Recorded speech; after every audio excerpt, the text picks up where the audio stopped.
Chapter 810, Jane Foster is Missing. What a Great Mother, Part 1. This is unbelievable, Jane gasped, picking up an empty can and flicking it into the air. Within moments it vanished, yet even after waiting a full minute, it never came back down. What on earth just happened? The fabric of space has become unstable, came the calm voice beside her. Unless something intervenes, that can has been swept into another pocket dimension. It may not even be on Earth anymore. Jane bit her lip, trying to process the information. Okay, tell me everything you know. Her companion, eyes dark with unease, explained, a cosmic event that occurs only once every 1,000 years is about to unfold. The 9 realms of Yggdrasil are converging, their spatial boundaries will collapse. In practical terms, 8 portals to the other realms will open here on Earth, and they'll probably all appear in the same place. Portals? Daisy forced a laugh that came out strained. You mean like the ones that opened over Manhattan? It's possible, the other replied. But don't panic just yet. Odin is still alive, and as All-Father, he's exerting enough influence over the 9 realms to keep them from acting recklessly. For now, they dare not make a move without his say-so. This phenomenon won't last long, maybe only a few minutes, at most 10, the Asgardian scholar warned, voice level but firm. By the time any realm reacts, it will already be over. Yes, there will be chaos and danger, but no catastrophe on the scale of the Chitauri invasion. My advice, Dr. Foster, is not to probe too deeply into this once-in-thousands-of-years event. You can't contain it, and if you slip into another realm when the portal closes, you may never return. Jane Foster's eyes brightened. You're telling me this spectacle only happens every few thousand years. Do you think I'm going to back down? Aaron exhaled, a mix of exasperation and concern in his tone. I should have guessed. Just promise me you'll be careful and come back in one piece. Jane turned to Daisy Johnson, whose cheeks were flushed with apprehension. What about you, Daisy? In or out? Daisy swallowed, glancing between Jane and Aaron. Maybe we should sit this one out. Sit out? Jane laughed, rolling her eyes. This isn't a once-in-a-decade comet or a century-old eclipse. It's a cosmic convergence that only shows itself once every millennium. You really think I'm going to let that pass me by? It'll be thousands of years before this shop appears again. Once we leave this village, the only way to see it again is to be reincarnated. I get what you're saying, but fine. Daisy forced a wry smile. Who dragged us all out here anyway? Jane breathed a sigh of relief, ready to explain. When the experimental rig next to her emitted a sharp beep, she snatched up the calculator-style detector clipped to its side and stared at its display. I haven't seen readings like this since New Mexico? Daisy teased. Jane's eyes lit up as she studied the numbers. Don't touch a thing. She hurried across the workbench and began sweeping the detector in precise arcs over the floor. Daisy rolled her eyes. I know she's eager, but she's way too jumpy. Blame Saul, Aaron said. He hasn't checked in on Jane in ages. Now Eric's talking about setting her up on a blind date. Speaking of Eric, Daisy paused, curious. Aaron hesitated. He'd have to keep Eric's recent streaking incident himself. It was too outrageous to mention. What's Eric up to now?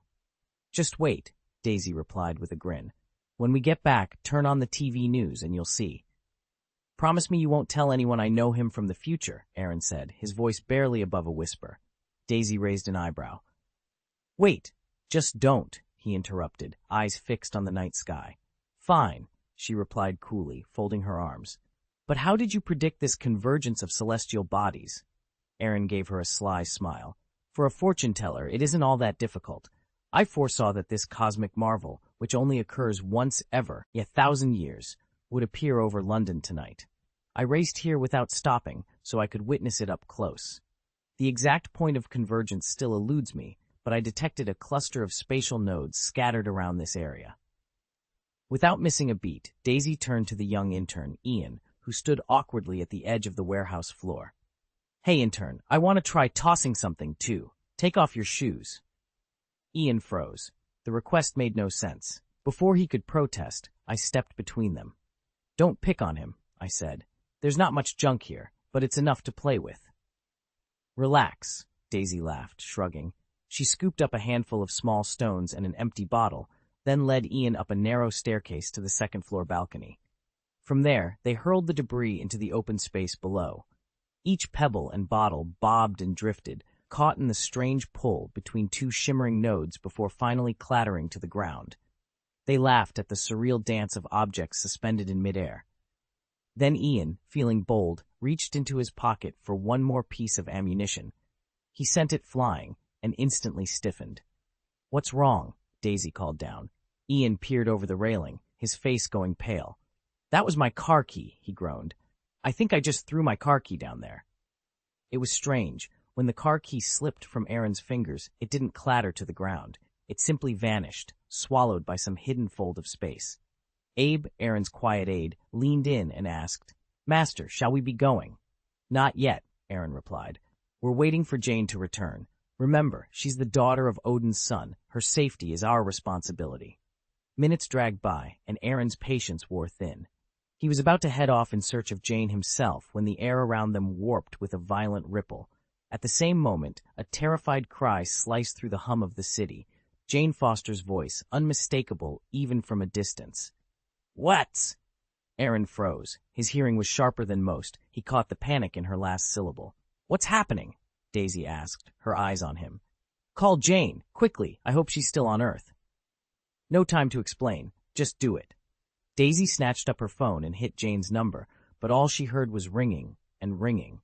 "She's not answering," Daisy murmured, lowering the phone. "Maybe she's lost in her research again? Let's pray it's nothing worse," Aaron said, his voice tight. "But I fear she's been teleported somewhere dangerous. And don't call the police. Not yet. These kinds of things aren't a job for the police. Hell, even S.H.I.E.L.D. would be out of its depth." Aaron scooped up Abe and strode toward the spot where the air had just shimmered with unstable energy.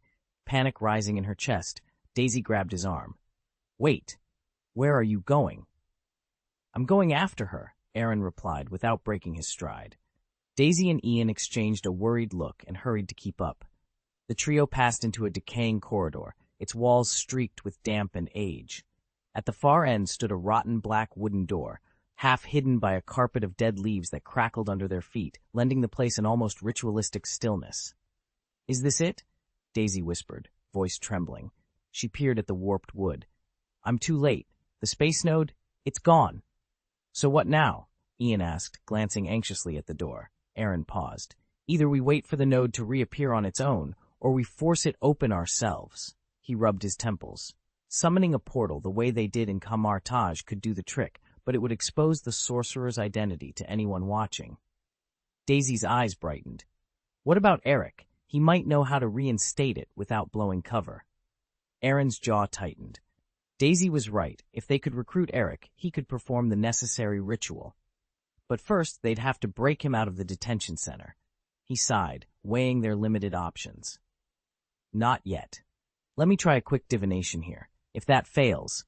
He trailed off, bracing himself for whatever came next. "Think of another way," Daisy muttered. "Divination?" Ian frowned. "You mean scrying?" Daisy shot him a fierce look. "Just don't speak." Aaron retrieved the crystal ball from his dimensional ring and set it on the floor. He closed his eyes, focusing all his energy on the swirling mists inside. Slowly, the fog cleared. In the center of the orb, a vision took shape. Jane Foster, floating motionless, her eyes vacant. She was encased in a sphere of dark crimson fluid. Ian and Daisy leaned forward. When Aaron opened his eyes, they were both waiting for news. "What happened?" Daisy asked. Aaron let out a breath.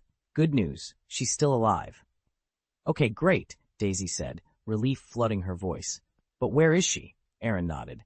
"If my reading is correct, she emerged through a different spatial node, the one you two have been using for your high-altitude throwing practice." Ian's face went blank. "You mean she went in through our door and came out the other one?" "In essence, yes," Aaron confirmed. "But the process between the two nodes could take longer than you expect." Daisy closed her eyes, then opened them again. "Thank goodness she's safe." She glanced at Ian, who looked suddenly guilty. "Ian," she said quietly, "remember when we pelted that exit node with bricks and bottles? What if?" A heavy silence fell between them. The fear that they might have accidentally harmed Jane loomed over them both. Daisy's heart pounded. Jane had survived, but had she made it through unharmed? They only had one way to find out now. Aaron slipped the compact ring from his belt, and with a quiet twist, the tent bloomed into existence on the abandoned factory's concrete floor. Daisy stared in disbelief. "You actually brought a tent?" "Every seasoned traveler owns one," Aaron said with a shrug. Ian rubbed his forehead. "Mind if we crash here tonight? I lost my car key, so the car's off limits." He offered Aaron an apologetic smile. "Go ahead," Aaron replied, scanning the empty hall. "Just keep it under wraps." "Got it." Ian stepped inside, Daisy close behind. They braced for a cramped space, but instead found themselves in what looked more like a luxury suite. Plush sofas faced a low coffee table. A stone hearth flickered with warmth. Beyond that was a tidy kitchenette, a small study lined with books, and a secluded bedroom with a queen-sized bed draped in soft linens. Both guests fell silent, stunned. Aaron cleared his throat. "Seriously, I don't want this getting around." Daisy swallowed hard, her eyes darting around the flawless interior. "This is a tent," she whispered. Ian sank onto a sofa as if it were a cloud. "If you'd told me it was a presidential suite, I'd have believed you, though I've never stayed in one." Daisy laughed softly. "Well, Ian, thank your lucky stars you lost that key. Otherwise we'd be spending the night in your car." "Damn straight," he agreed, stretching out on the couch. As the three of them settled in, the tent's warm glow chased away the factory's shadows, turning an unexpected shelter into a remarkably cozy hideaway. "I suddenly realized the intern had actually done us a favor." "Don't ask unnecessary questions," Aaron said lightly, "and I won't answer them. You two can take the couch tonight." "Isn't there a bedroom?" Daisy asked. "Exactly," he replied. "Why should I get the couch?" Daisy's cheeks flushed. She bit her lip and looked at him shyly. "I don't mind sharing the bed with you, if that's okay?" At that moment, Ian cleared his throat. Shall I head out? If someone hands me a blanket, I'll be gone in a flash. A quilt would be even better." Daisy laughed, giving Ian an amused smile. "Our intern still has his wits about him. You'll definitely get extra credit for this semester, I promise." Aaron shook his head with a rueful grin. "What a pity you didn't show up a few months earlier. I might have taken you up on that offer. But I already have a girlfriend, on second base too. Third base is just around the corner." Daisy's eyes went wide. "Who is she? Tell me." Aaron shrugged. "Honestly, you don't want to know." She crossed her arms in mock offense. "Fine, if you've already got 3 women lined up, what's one more?" Aaron stared at her, utterly speechless. Daisy paused, studying Aaron with a wry smile. "I have to admit your mind is incredible," she said, "but let's be honest, I'm still very much attracted to your body." Aaron laughed, tipping his chin toward her. "I've always wondered why so many girls find me appealing," he replied smoothly. Then, as if deciding to change lanes, he added, "But you don't really understand me yet." "Then let's change that," Daisy said, leaning forward. "Why don't we try dating?" He blinked. "Dating me?" Aaron echoed. After a moment's hesitation, he grinned. "All right, if you stick with me, you'll find we're like Jane Swift and Thor, powerful together. So how long do you want to go on these dates?" Daisy pouted playfully. "As long as it takes," she teased. "Just the fact you're even discussing it proves you're no scoundrel. My mother always told me, a man who can resist your charms is either hopelessly dull or genuinely devoted. And I believe love doesn't need a ring to be real, so you're exactly the right choice." Aaron's surprise was written all over his face. "Your mother's advice, that's something else," he said, shaking his head in disbelief. "I've been doing my best to rein in this runaway charisma, but apparently it's impossible." From the side, Abe stepped forward, bowing his head respectfully. "Master Aaron, if I may," he ventured quietly, "I've been watching closely. Miss Daisy is entirely serious."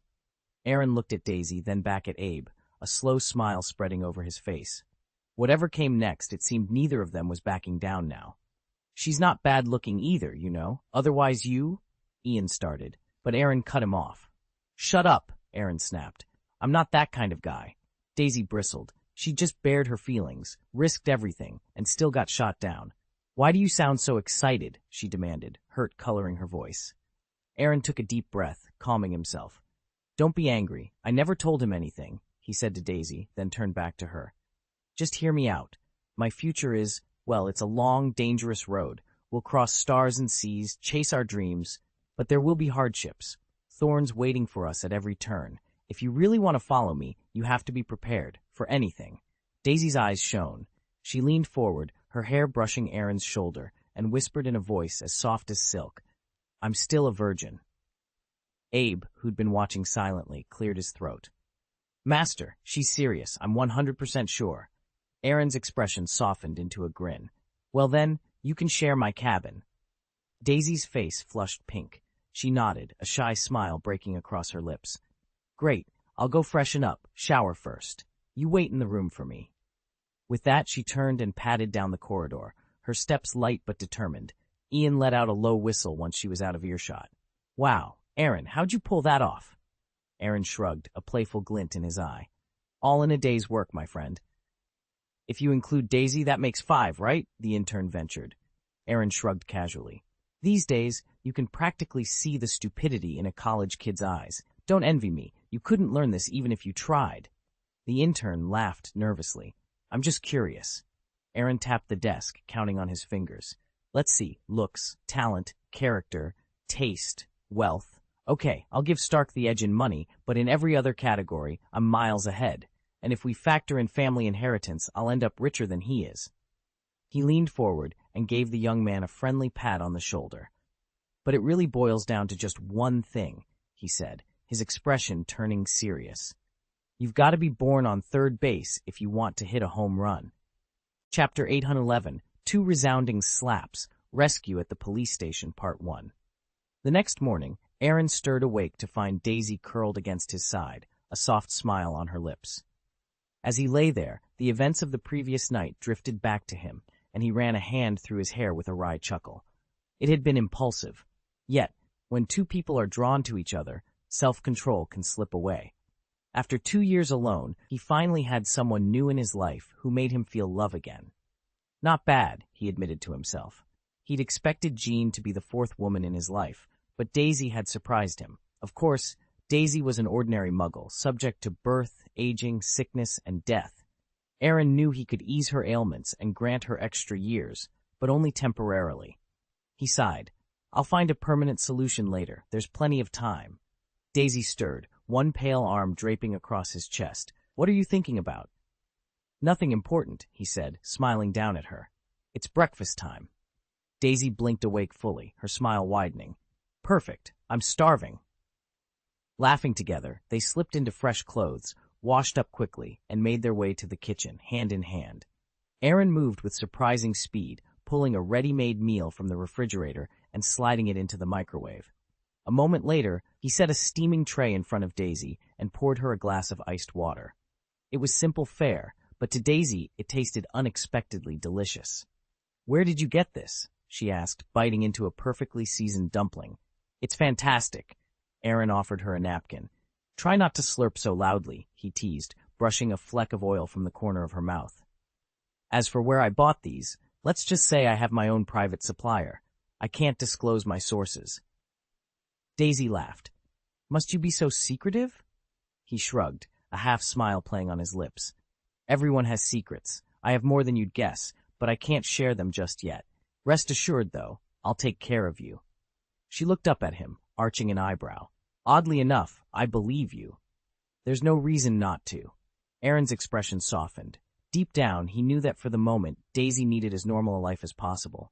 She didn't need to be burdened by his world, at least not until he was ready. Just then, Ian burst into the kitchen, cheeks flushed. He spotted Aaron and Daisy sitting together and quickly turned his gaze away. "Sorry to interrupt," he mumbled. Chapter text. "But those spatial nodes have shifted again." And then a can suddenly shot out, Ian muttered, rubbing his temples. "Jane?" Daisy's eyes widened. She pressed a hand to her forehead, as if recalling something crucial. "I almost forgot she was up there. Go check on her." Aaron took Daisy's hand and led her out of the tent. With a quiet gesture, he tucked the collapsed shelter into the space ring hovering at their feet. "It really does come in handy," Ian said, whistling in awe. "Between gods, the Hulk, aliens, nothing should surprise me anymore. But this still does." Daisy put on a more composed expression, just as her gaze fell on the red sedan parked nearby. "Did you manage to get the key back?" Ian let out a dry laugh. "Actually, Aaron Jimmy opened it with a piece of wire last night while you were in the shower. I ended up crashing in the back seat." Daisy blinked in astonishment. "You can do that?" In an arena like this, any skill is worth having, Ian replied with a grin. No sooner had the words left his mouth than a muffled crash echoed overhead. Before any of them could react, Jane Foster plummeted into view, collapsing to the ground in a cloud of dust and gravel, her fall breaking just inches above the earth. "Jane!" Daisy sprinted forward and dropped to her knees beside her friend. She helped Jane to a sitting position. Jane's eyelids fluttered open, confusion clouding her gaze as she took in the rough glass-reinforced skylight of the arena overhead. "Where? What happened?" Jane whispered, her voice hoarse. Daisy offered her a steady eye, in hand, and a reassuring smile. "We're all right. Just hang on. We'll get you up to speed." She glanced back at Aaron and Ian, who were already moving to help clear the debris. Together, they would piece together what had gone wrong and figure out how to keep Jane and themselves from tumbling into yet another unexpected danger. Jane collapsed onto the edge of the bed, her pulse already steadying at Aaron's calm voice. "Thank God you're back," he said, relief flooding his features. "You've been missing for almost 7 hours." 7 hours? Jane shot up, bewildered. "I can't remember a thing." Aaron leaned against the dresser, folding his arms. "Maybe this will help. I saw something dark red, like liquid, during my divination." Jane's eyes widened. She pressed a hand to her arm, checking for wounds. "Dark red?" Panic fluttered in her chest. "I must have been stung. Then everything went black." "I don't know exactly what it was," Aaron admitted, "but I'll say this. It's not something ordinary people can control." Jane frowned.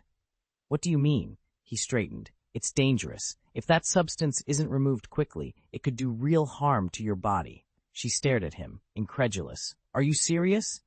"I wouldn't joke about something like this." Aaron's tone grew firm. "I warned you not to dig too deeply into that node. You didn't listen." Jane swallowed hard. "I've been careful, but the space node appeared out of nowhere and pulled me in before I had a chance to react." She exhaled sharply. "I didn't have a choice." Aaron's expression softened. "Then let's focus on getting that poison out. You're safe now, and I won't let anything happen to you." "I couldn't fight it off at all," Gian said, voice trembling. He shot Aaron a desperate look. "Is there any way to get it out of my body?" Aaron hesitated, uneasily rubbing the back of his neck. "I don't have a solution right now." He thought of the arcane methods he knew. Magic could indeed purge the strange fluid, but he'd refuse to invoke it on Earth unless there was absolutely no other choice. "Sorry to butt in," Daisy said, brow furrowed, "but what are you even talking about? I don't understand a single word." Ian lifted a weary hand. "Neither do I." Aaron gave a reassuring nod. "Not understanding isn't necessarily a bad thing, but we need to get you checked at a hospital." Jane drew in a slow breath. She knew human medicine probably wasn't equipped to handle something so supernatural, but still, a spark of hope flickered in her chest. The others exchanged looks and, without a word, agreed. As they filed out of the factory, the skies darkened and thunder rolled overhead. "Oh, perfect," Aaron muttered. He glanced up, then retrieved an umbrella from his space ring. No sooner had he flipped it open than sheets of rain began to fall. The sky opened up in torrents, yet somehow the small patch of pavement where the four of them stood remained perfectly dry, as if an invisible circle repelled every raindrop. "What's happening?" Ian demanded, peering into the sheets of water. "Someone's coming," Aaron said, his voice taut with anticipation. "To be precise, a god." Jane froze. She followed Aaron's gaze to the edge of their dry haven and saw him. Thor, the Norse god of thunder, standing tall beneath the storm, his hammer clenched in one massive hand. Not a single drop touched his braided hair or scarred shoulders. Without a word, Jane strode forward, and like magic, the circle of dryness shifted with her, leaving Ian and Daisy momentarily exposed. Cold rain splashed Ian's coat, and he yelped, hugging himself. "Hey, why does this only happen to me?" Daisy slipped under Aaron's umbrella and shot him an affectionate look. "You can't keep letting him play umbrella holder just for me, you know." Aaron turned pink. "I got carried away." Jane reached Thor in 2 quick steps. He opened his mouth to speak. "Jane," but before he could finish, she raised her hand and delivered a sharp slap to his cheek. Thor's stern features flickered with surpur eyes. "I'm sorry," Jane gasped, hands still trembling. "I just needed to know you were really here. Today's been so unbelievable." Thor rubbed his jaw, his blue eyes meeting hers. I'm right here, Jane. She lifted her hand again and tapped his cheek, this time more gently. Then tell me, where have you been? After the Battle of New York, you promised the Rainbow Bridge would be fixed soon, and that you'd come back to see me. And well, it's been months. Don't tell me this is what you meant by soon. Thor gave her a patient half-smile. Measured against an Asgardian lifespan, a few months are barely a moment. Jane Foster crossed her arms and glared. I'm not asking you that. He sighed. I wish I could come, truly, but the 9 realms are ablaze. Whole kingdoms are at war, and raiders plunder every road. I've been needed. Jane pressed her lips together. Not the worst excuse I've heard. Thor hesitated. But you still haven't asked where I've been. Heimdall hasn't cited my presence. Why? A sudden voice cut between them. Could we pause the rain first? Darcy Lewis frowned up at the sky. Thor glanced upward and with a casual gesture stilled the falling rain. The clouds parted and sunlight broke through. Darcy smiled. That's more like it. Jane relaxed into a grin. Thor nodded, the weight of distant wars momentarily forgotten as the three of them stood together beneath clear blue skies. I can't believe it. You're really Thor, the god of thunder? Ian's eyes shone with excitement and awe. He swallowed hard, mustering his courage. Could I get a photo with you? Thor regarded him coolly. And you are? I'm Ian, Daisy's intern. Before Ian could press the matter, Aaron stepped forward and shook his head. Photos can wait. Right now, we have something far more urgent, Jane. Sol's face drained of color. What's happened to her? Aaron exchanged a grave look with Daisy before answering. Earlier, Jane was pulled into a space node. A strange, dark red substance invaded her body. From what I've seen, it's slowly eating away at her lifespan. No amount of human medicine can save her, but Asgard might have a cure. Thor's solemn gaze shifted to Jane, who lay pale and trembling in his arms. Hold on to me, Jane, he said softly. I will take you to Asgard. At his command, a glowing circular rune etched itself onto the ground. Brilliant pillars of multicolored light cascaded from the sky, enveloping Thor and Jane in a shimmering cocoon. Then, in an instant, they were gone. Holy, Daisy blurted, watching the spot where they'd stood. He just took her away. Aaron exhaled with relief. Given the circumstances, I'd say that's a very good thing. At least now, Jane's life is in Asgard's hands. Odin's healing magic should be able to dissolve that strange liquid on her skin. What do we do now? Daisy asked. Aaron pursed his lips, hesitated, then said, First, go get Eric. Eric? He glanced away and sighed. I didn't want to tell you. It's kind of embarrassing, but Dr. Eric Selvig, your friend and mentor, is in serious trouble. He unlocked his phone and tapped open a news clip. The headline blared, Astrophysicist strips at Stonehenge causes panic. On the screen, a heavily pixelated figure darted through the ancient stones, stark naked, waving scientific instruments and shouting that he was there to save everyone. Police were called just after 11 this morning to Stonehenge, where an apparently normal tourist suddenly stripped off his clothes and began brandishing telescopes and spectrometers. Witnesses say he ran among the crowds, warning of imminent danger. The man has since been identified as the renowned astrophysicist Dr. Eric Selvig, who's now in custody awaiting charges. Daisy's eyes widened. That's Eric? Aaron nodded. Unless he has a twin brother, that's him. She let out a sharp laugh. Why on earth was he naked and still running around Stonehenge? Aaron shook his head. We need to get him out before this blows you even more. Daisy ran a hand through her hair, trying to make sense of it all. So the plan is, first Odin takes care of the fluid situation, then we spring Eric from jail? Exactly. She took a deep breath, squared her shoulders, and climbed out of the car. All right, let's go rescue our naked genius. Is he insane? Aaron muttered, his brow furrowed. He must have stumbled onto something, then gone streaking through the plaza to scare off tourists. Honestly, though, I can forgive it. He was under Loki's control, so his mind could still be scrambled. He rubbed his temple. He'd given Natasha that disposable sheep talisman. Its soul energy should have snapped Selvig back to normal. So why was his friend still behaving like a lunatic? Could there be another force at work? 30 minutes later, their car rolled to a stop outside the city police station. Aaron led Agents Taurus and Wang inside and approached the reception desk. Dr. Eric Selvig is being held here, he announced. The desk sergeant looked up, surprised by their calm, official air. "Yes, he's in custody. You must be here to pick him up." "Exactly." Aaron met the sergeant's eyes. "The on-call psychiatrist has evaluated him and cleared him for release." The sergeant exhaled. "That's good. Just please keep him clothed this time. It's terrible publicity for a world-renowned astrophysicist to go streaking down Main Street."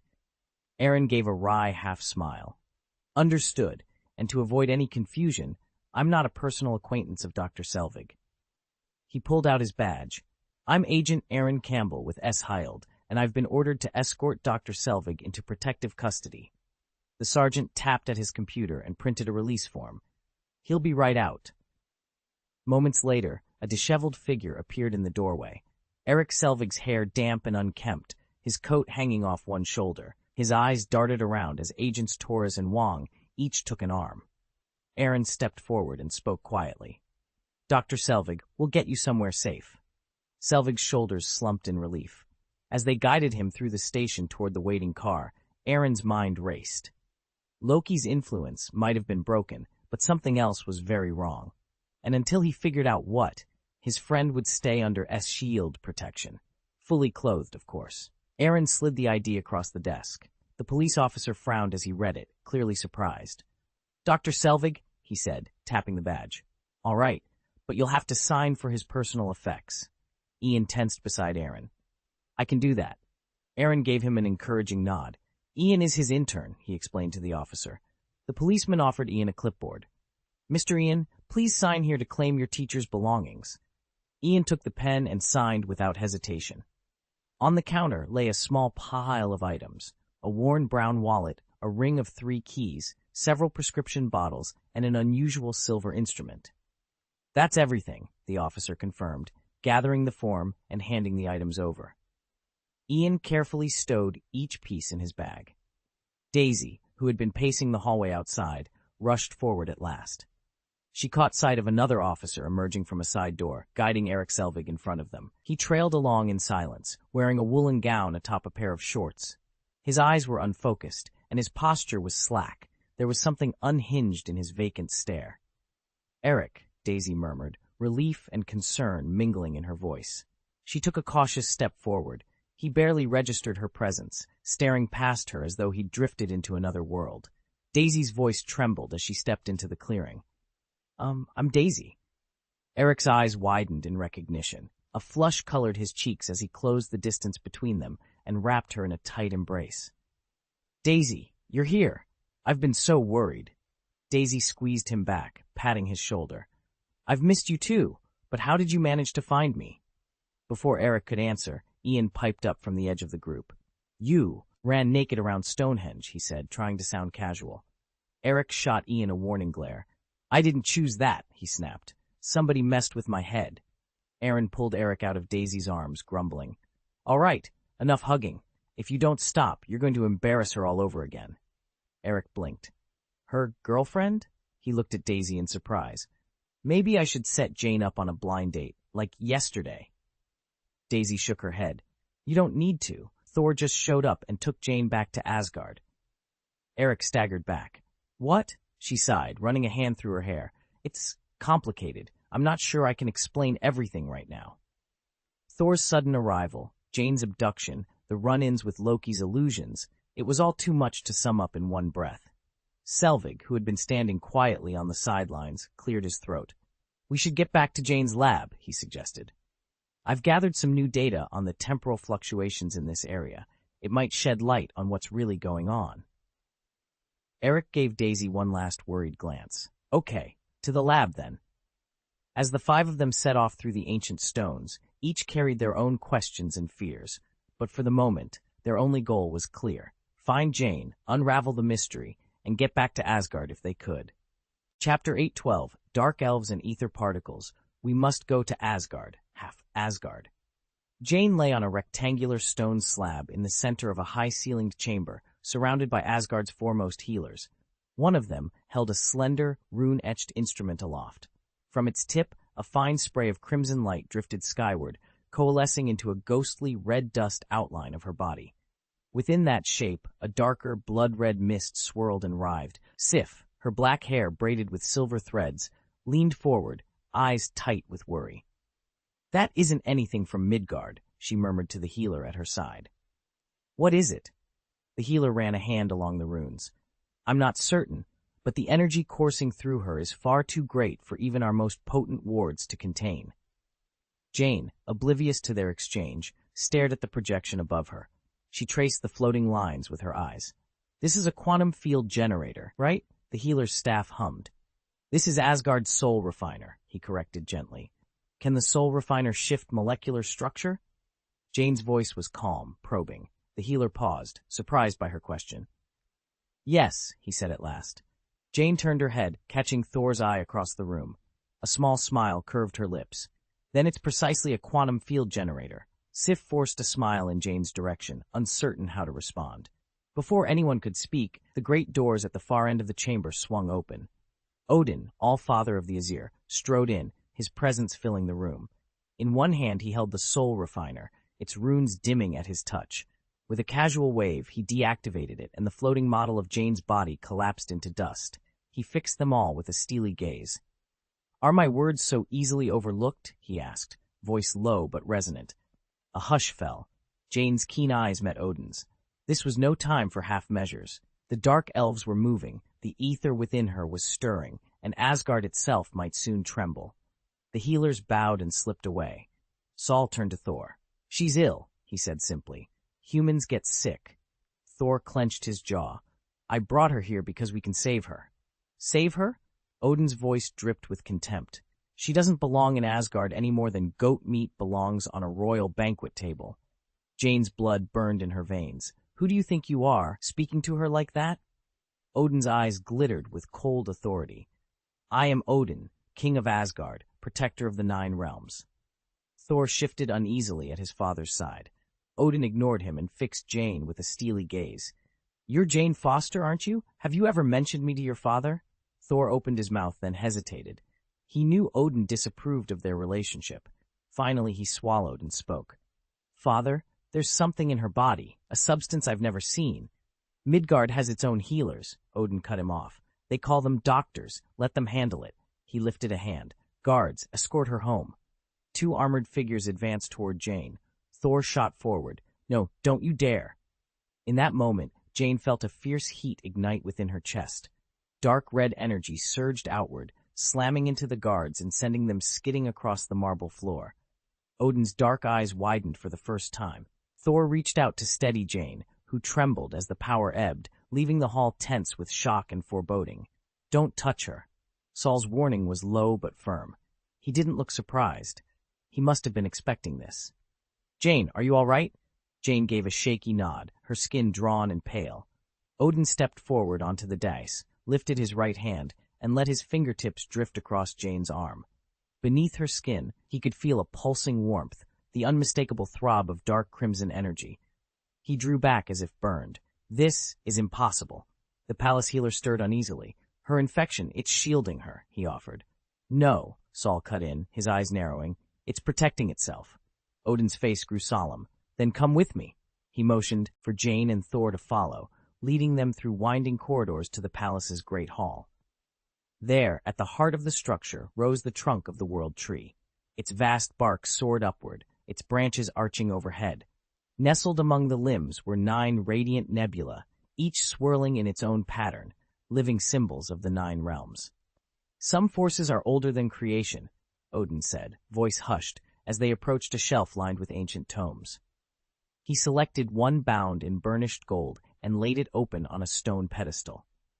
What dwells within Jane may be one of those primordial relics. The 9 realms themselves have beginnings and endings, but before the first dawn, there was only darkness. He let his finger trace the faded runes.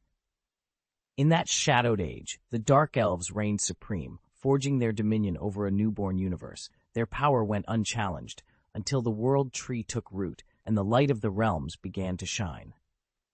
Odin looked up from the book, eyes grave. "We stand now on the cusp of another dawn, and if this ancient force within Jane stirs, it could decide the fate of all 9 realms. Born from eternal night, the Dark Elves will steal your light." Thor's finger hovered over a drawing in the ancient tome, a procession of shadowy figures, their skin as black as void except for their hauntingly pale faces and pointed ears. "Mother told us these legends when we were children," he said, eyes still fixed on the page. He turned it, revealing cramped runes and another illustration. Their leader, Malekith, mastered that primordial darkness and forged a weapon known as the Aether Particle. Unlike the other Asgardian relics, which are solid and eternal, the Aether flows like liquid.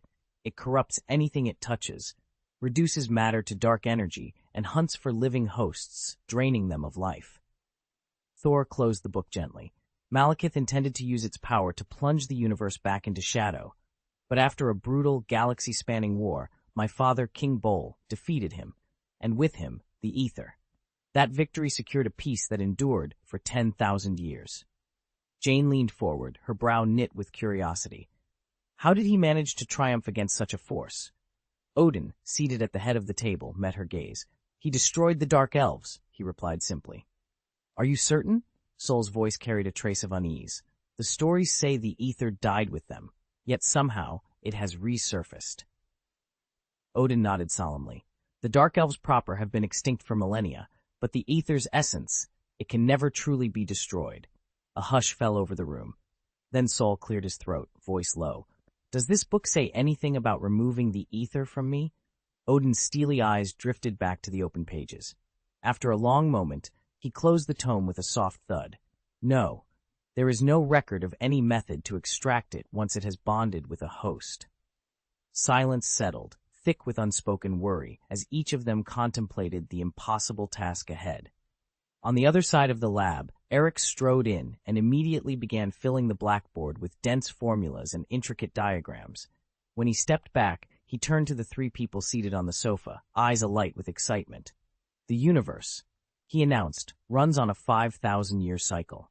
At each interval, what I call an alignment event occurs. Under normal circumstances, planets keep their own orbits well apart. But during this rare alignment, the entire cosmos, including the 9 kingdoms, becomes interconnected. Those worlds literally pass through one another. Their gravitational fields, light rays, even particles of matter, collide and intermingle. If that happened to us, the consequences would be catastrophic. He spoke with solemn intensity, then lifted a meter-long device from the table beside him. This, he continued, is my peak gravity stabilizer. By locking in the focal points of nearby celestial bodies, it prevents the 9 kingdoms, or any other passing world, from intersecting our space. It's a straightforward solution, elegant in its simplicity. Do you all understand how it works? Daisy shifted on the sofa and offered an awkward smile. Honestly, I'm a little lost. Aaron did mention this is a cosmic phenomenon that only happens once every 1,000 years. Chapter 8, Tides of Convergence. Eric hunched over the hollow table, his fingers tracing a network of glowing lines and nodes. The soft hum of the device underscored the gravity of his next words. When it happens, he said, voice barely above a whisper, portals from all 8 realms will open on Earth simultaneously. Aaron folded his arms, leaning in. All 8? That's bigger than anything we saw in New York. Eric tapped a control, and a new set of schematics flickered to life. Much bigger. In addition to the primary gates, there will be countless secondary nodes, unstable rifts linking to random corners of the universe. Left unchecked, they'd tear this planet apart. Aaron studied the diagram. Can we contain them? Eric's eyes met his. Yes, with the peak gravity stabilizers we've developed, we can hold those nodes in place and even guide their paths until the convergence ends. A flicker of relief crossed Aaron's face. So your priority is preventing rogue wormholes and stray cosmic invaders. Exactly. Eric nodded. Then he hesitated, as though weighing a moral calculus.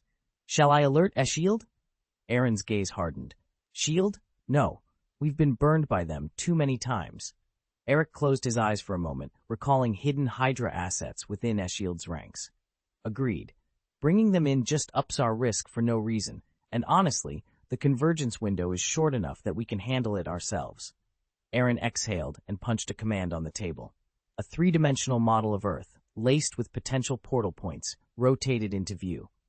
Then let's get to work. We'll calibrate the stabilizers, map every node, and keep those gates from running wild. As the data streams scrolled across their screens, the 2 operatives set aside their doubts.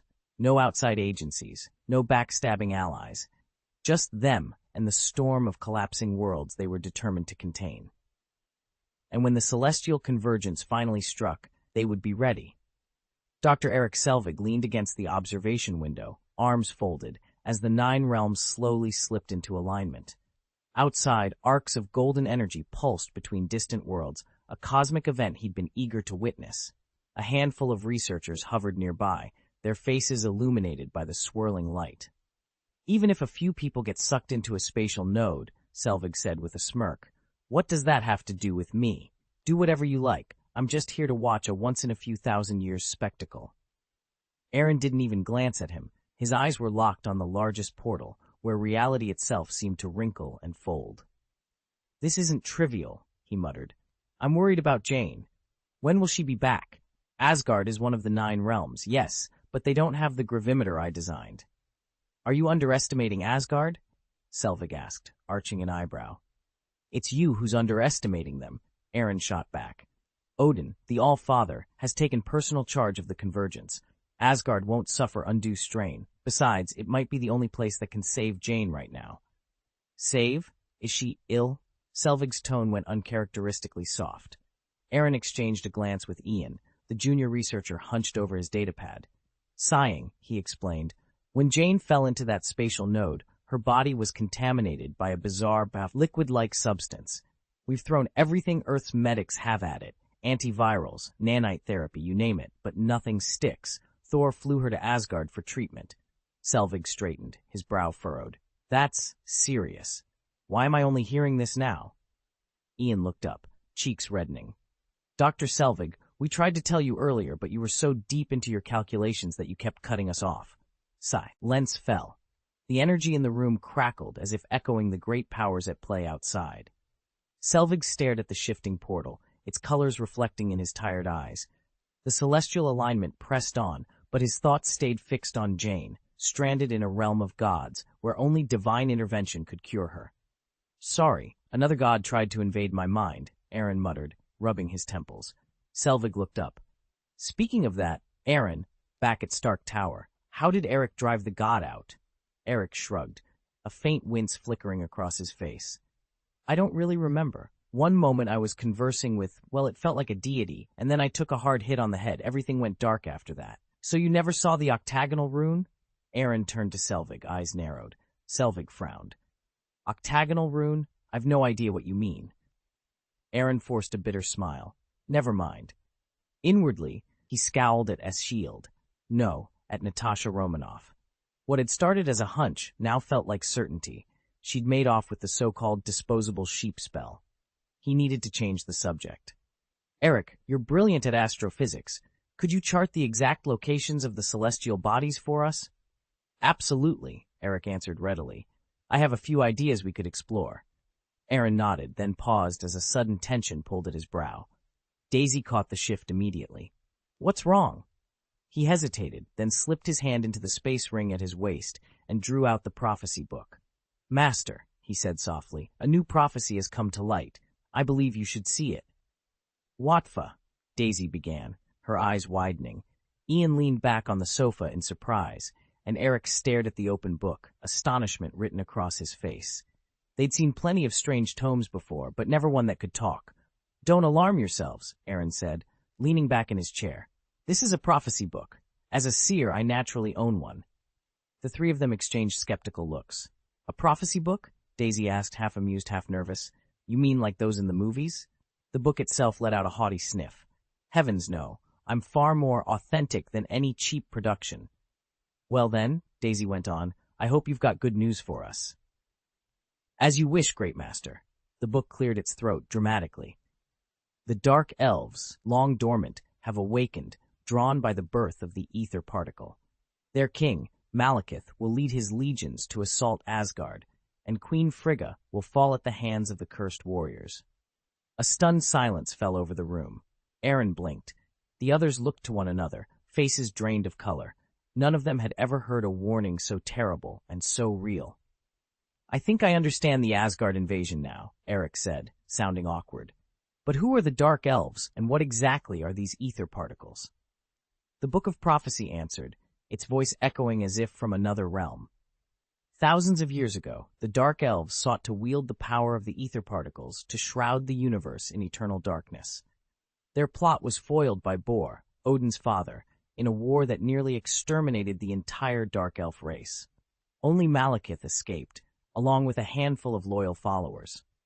As for the ether particles themselves, they are primordial energies born at the dawn of creation. They now reside within Jane Foster's body. Aaron's eyes widened. So the dark red fluid in Jane is actually the ether? He pressed a hand to his temple. You also said that Frigga is going to die, correct? That is correct, Master. Daisy flipped through the tattered pages of the prophecy book. Hold on. Who is Frigga? She is the Queen of Asgard, wife of Odin, and mother of Thor. Daisy's jaw dropped. Thor's mother is fated to die. Please tell me this prophecy can be overturned. The book's pages fluttered, as if in a sigh. I am the book of prophecy. My visions have never proved false. Suddenly, a notification appeared on their interface. New task triggered. Check your task panel. West activated. Save Frigga, Queen of the Gods. Reward, 500 magic points. Penalty for failure, none. Do you accept? Aaron stared at the prompt floating before him. Odin had practically shoved the icebox into his hands, an unmistakable sign that he already owed Asgard a favor. Though he couldn't simply hand it back, he wasn't the sort to let debts fester. If the chance arose to help Asgard in the future, he'd take it. Now, with the Dark Elves massing at the gates, time was running out. Rescuing Frigga would force the All-Father to repay that favor and net him 500 magic points to boot. He tapped accept. A ripple of arcane energy shivered through him. Then a thought surfaced. What if the prophecy itself was wrong? Master, murmured Daisy, his ghostly familiar, fluttering into view. I need to know, Aaron said, voice low and steady. Can a prophecy be altered? Daisy's translucent feathers ruffled. A master of your power could attempt to rewrite fate, but the fates do not yield easily. Should you meddle with destiny's threads, you risk everything. Aaron let out a sharp laugh. So there's still a chance. Please, think this through, Daisy pleaded. The consequences could be catastrophic. One misstep. No, Aaron cut her off, his resolve hardening. He stood and squared his shoulders. I know the risks, but saving Frigga and securing my own advantage outweighs them all. He raised his hands, summoning the runes that would open the portal to Asgard. The air crackled with magic, and a pale arch of light tore open before him. With a final nod to Daisy, Aaron stepped forward into the storm of fate that awaited on the other side. Aaron secured the hilt of his sword and met Daisy's anxious gaze. Abe will look after you while I'm away. He paused, then reached into his space ring. With a swift motion, he withdrew Snake, the sleek revolver. Take this, he said, handing it to her. You know what it can do. Just 6 bullets. Use them wisely. Daisy stared down at the gun, her fingers trembling. You're really going to Asgard? She stammered. Do you even know the way? I do, Aaron replied confidently. She swallowed hard. Then why can't you stay here? Aaron offered her a reassuring smile. Don't worry. The destroyer couldn't touch me last time, and the Dark Elves won't be any stronger. It's not that simple, Daisy murmured, unconvinced. I promise I'll come back in one piece, he said, voice firm. Daisy exhaled, relief mingling with fear. Before she could speak again, Eric stepped forward, voice low. What about Jane? She's in Asgard. If the Dark Elves attack, she could be in real danger. Aaron's expression hardened with resolve. For Daisy's sake, and for Jane's, I'll do everything I can. Chapter 813, Dark Elves invaded Asgard, but they arrived too late, Part 1. Aaron slipped back into the deserted factory and stepped into the faded circle of runes left behind by the Rainbow Bridge. He took a deep breath and called out into the empty air. Heimdall. Ian folded his arms, frowning at the silent rafters above them. Do you really think this will work? Daisy shifted her weight nervously. Jane tried every time she stood here, and nothing happened. For a long, tense second, nothing but the echo of Aaron's voice. Then he cracked a small, confident smile. I suppose a reminder should help. With that, he withdrew a small, ice-encrusted box from his spatial ring. Heimdall, Aaron declared loudly, holding the box aloft so it caught the dim light. This gift comes straight from the All-Father. Urgent business in Asgard. Queen Frigga's life depends on it. Open the bridge at once, or live forever haunted by your failure. No sooner had the threat left his lips than a prismatic beam of rainbow light tore through the ceiling, striking the runic circle. In an instant, Aaron vanished into its brilliance. Ian and Daisy stood frozen, jaws dropped, as the glow faded and the factory was empty once more. They exchanged stunned looks. It had worked, against all odds. Aaron stepped out of the prismatic tunnel and onto Asgard's gleaming ramparts. "Heimdall," he greeted, inclining his head. "Thank you for the escort." With a soft click, Heimdall slid the steel lever into place and sealed the Bifrost behind them. His golden eyes, ever vigilant, fixed on Aaron. "Many call my name each day," he said. "Normally I only answer Asgardians." Aaron offered a half-smile. "I expected as much." Heimdall's gaze sharpened. "Then why call me now? What threatens the safety of our queen?" Aaron's face turned solemn. He met Heimdall's golden stare head-on. "The Dark Elves have awakened after millennia of sleep. They've been drawn out by a surge of ether. Malekith himself marches at their head. He plans to invade Asgard and slaughter Frigga with his cursed warriors." At those words, Heimdall's pupils narrowed in disbelief. "Dark Elves? They were wiped out by King Bol over 1,000 years ago." "It's in the prophecy book," Aaron replied quietly. "Half an hour ago, I didn't even know what Dark Elves or ether were, until the prophecy revealed them both." Heimdall frowned, pacing the marble floor of his watchtower. "If it weren't for me," he muttered, "I doubt the God Queen Fuli would have any desire to come to Asgard. She's weary and more confused than ever." Aaron stood beside him, concern etched on his face. "I'll inform King Odin at once. We must bolster the palace's defenses around the God Queen." Heimdall shook his head. "Strengthening the walls alone may not be enough. It may be wiser to." Aaron's words caught in his throat. He and Heimdall both fixed their gaze on the sky, where a vast, transparent silhouette drifted into view. It was heading straight for the fairy palace. Aaron's whisper was barely audible. "They're here." Without a moment's hesitation, Heimdall sprinted toward the Bifrost Bridge, Aaron racing at his side. The rainbow-hued archway spanned the heavens, its light flaring as they emerged onto it. High above the palace, the intruder loomed, still invisible, still ominous. Heimdall vaulted forward, drawing 2 gleaming golden daggers from his back. With unerring precision, he hurled them at the phantom vessel. The blades cut through the air and embedded themselves in nothingness, for an instant. Then reality snapped into focus. The ship's invisibility shimmered away, revealing a black warcraft nearly 50 meters long, angular and bristling with armaments. Plumes of inky smoke drifted from damaged hull plates, and its flight wavered, yet it surged onward, undeterred. Heimdall and Aaron stood on the trembling Bifrost, the bridge's colors dancing beneath their feet. Intelligence had warned them of dangers this far from Jotunheim, but this was the first time they'd come face to face with such a threat. The Warsh IP pressed inexorably toward the palace gates. Heimdall gripped his twin daggers, golden runes glowing along their blades. Aaron summoned his sword, its blade flickering with arcane light. In that suspended moment above Asgard, both guardians readied themselves for the battle to come.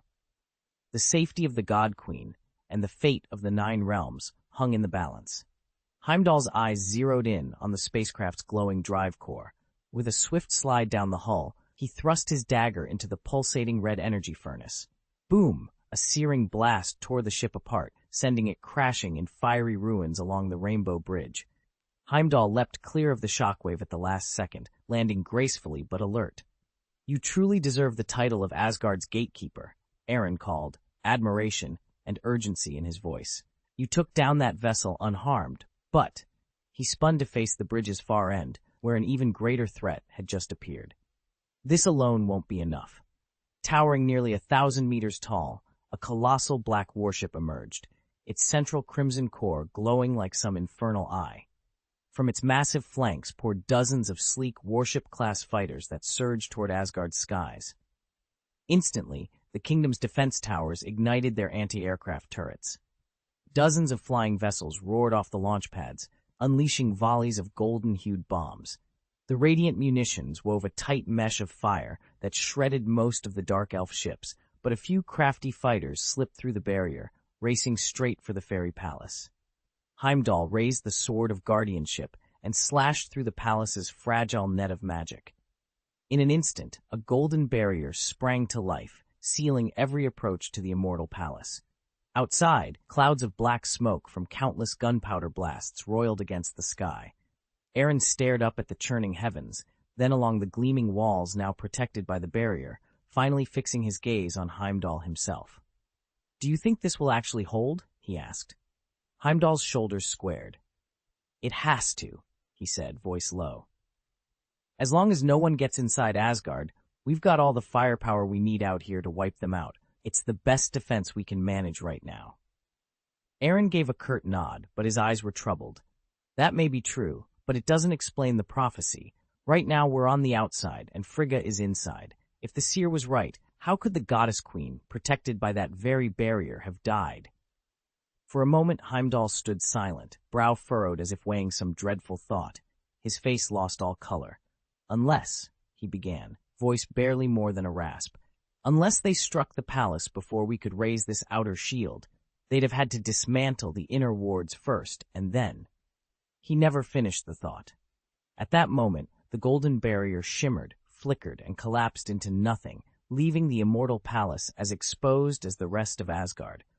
Several enemy ships had gathered at the barrier's edge, poised to strike the heart of Asgard the moment it faltered. Aaron watched them grimly. "You were right," he admitted to Heimdall. "We don't have a moment to lose. I'll make for Frigga's hall immediately. Maybe I can alter the prophecy before it unfolds." Heimdall's horned helm gleamed in the dying light. "Wait," he said urgently. "I can summon an airship to carry us. I'll go with you." Aaron shook his head. "By the time you secure a vessel, the battle will be won or lost. I have a faster plan." Heimdall frowned, but before he could argue further, Aaron reached into his space ring and drew out a dark blue carpet threaded with silver runes. Heimdall's brow lifted in surprise. "A magic carpet?" he asked. Aaron stepped onto the fabric, its runes flaring to life. "Climb aboard," he said. At his command, the carpet lifted smoothly off the ground. Without hesitation, Heimdall joined him. They soared over Asgard's walls as watches sounded the alarm below.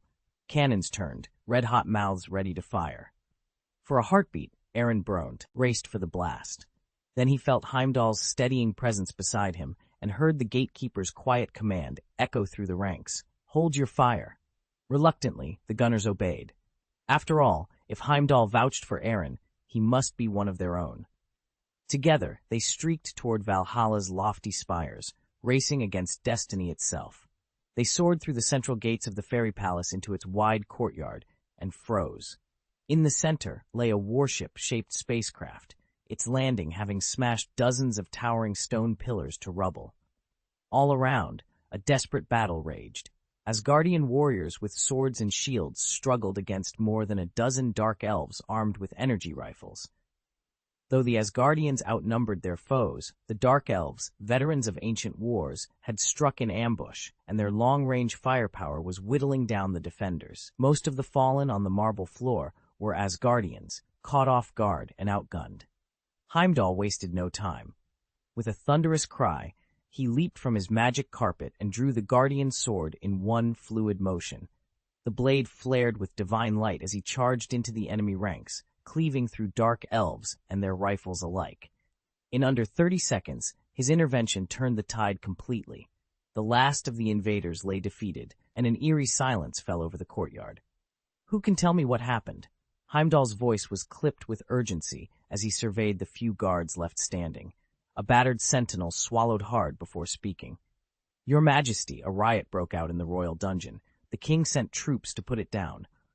But the moment our squad arrived, that spacecraft crashed through the wall. We had no choice but to engage the invaders." Aaron stepped forward, eyeing the gaping hole in the hall. "There used to be a throne right here," he said. "Looks like something, or someone, ripped it straight out." Heimdall's expression darkened. "A black hole bomb," he said in a low voice. "It disintegrates matter and banishes it to another dimension." Aaron's eyes lit up with interest. "Incredible. I never imagined the Dark Elves possessed such a weapon. It explains everything. While Asgard's forces were tied up with the riot, defenses elsewhere were left dangerously thin." At the word queen, Heimdall stiffened. He turned to Aaron, his tone steely. "We must secure the queen of the gods' palace immediately. Send troops to guard her at once." Aaron cast a quick glance down the corridor. "Are you certain this passage leads to the palace?" he asked. Heimdall nodded. "Yes. Hurry, every moment counts." Heimdall didn't hesitate. "It's the right place. Stay close and move quickly." Aaron fell in beside him, pulling Captain Jack's compass from his belt. He adjusted the glowing dial until its needle aligned with Frigga's unique energy signature. Confident now, he slipped the compass away and followed Heimdall through the twisting corridors of Asgard. At the same moment, far below, Malekith, the dark elven king, picked up the faint trail of ether emanating from Frigga's palace. Guards rose to block his path, but he swept through them with ruthless efficiency, their weapons shattering before his dark blade. Within minutes, he stood before the palace's great doors, tearing them open with a single push. Inside, Queen Frigga and Jane Foster froze at the sight of him. Frigga knocked a dagger, her voice cold but steady. "Don't come any closer, I could still spare your life." Malekith laughed, disdain curling his lip. "You're in no position to bargain, old woman. Stand aside." "Who are you?" Jane's voice trembled, but her eyes stayed defiantly on the dark elf. "I am Malekith, and I have come to reclaim what is mine." He leaned forward, gaze locking on Jane. He was certain the ether's particles lay hidden within her. Frigga's warning faded from his mind as he advanced toward Jane. In an instant, a flash of blue light erupted at his side. Heimdall's sword, drawn in a blur. It struck Malekith's shoulder, forcing him back. Enraged, Malekith drew his own dark weapon and lunged at Frigga. He had underestimated the Asgardian queen. As his blade descended, Frigga sidestepped and brought her dagger up in a blistering counterstrike. Sparks flew where steel met steel, lighting the chamber in fierce bursts of gold and shadow. Heimdall raced forward, his sword singing with power. Jane stumbled back toward a nearby alcove, heart pounding.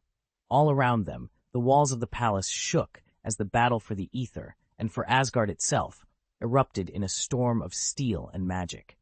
Frigga's blade flicked through the air, knocking Malekith's sword aside with a brilliant flash of blue light. The edge grazed his cheek, drawing blood and forcing him to stagger backward. She pressed her advantage without hesitation, her movements light and fluid, each stroke of her sword pushing him closer to defeat. At last, the cold steel of her blade rested against his throat. Suddenly, heavy footsteps thundered from the corridor. Frigga's eyes narrowed. Before she could withdraw her sword, she pivoted and thrust to the right, but a colossal hand intercepted her dagger with bone-crushing force. In the same heartbeat, another hand seized her by the throat, lifting her into the air as easily as one might lift a falling cloak. "Let go!" Frigga hissed, but the grip only tightened. Standing between them was the cursed warrior, Egrim, Malekith's most trusted lieutenant and second in command of the Dark Elves. His dark armor gleamed with a sinister brilliance, and at the center of his chest, hidden beneath plate and leather, pulsed the malignant glow of the cursed stone. No one in Asgard's dungeons had suspected that the mysterious prisoner, Agrim, had buried the stone deep within his wound, using it as both shield and weapon. Malekith's lips curled into a cruel smile as he stepped forward. "You fight well, Frigga," he said softly, "but not well enough." He reached out to retrieve his sword from the floor. Agrim held Frigga aloft, her feet kicking frantically. With each pulse of the cursed stone, his strength solidified, rendering her struggles futile. Malekith knelt to gather his sword, eyes glinting in triumph. The hall fell silent, save for Frigga's ragged breaths and the faint, that horrifying hum of the curse that now bound her and threatened all of Asgard to darkness. The cell doors shuddered as the wounded figure stepped inside.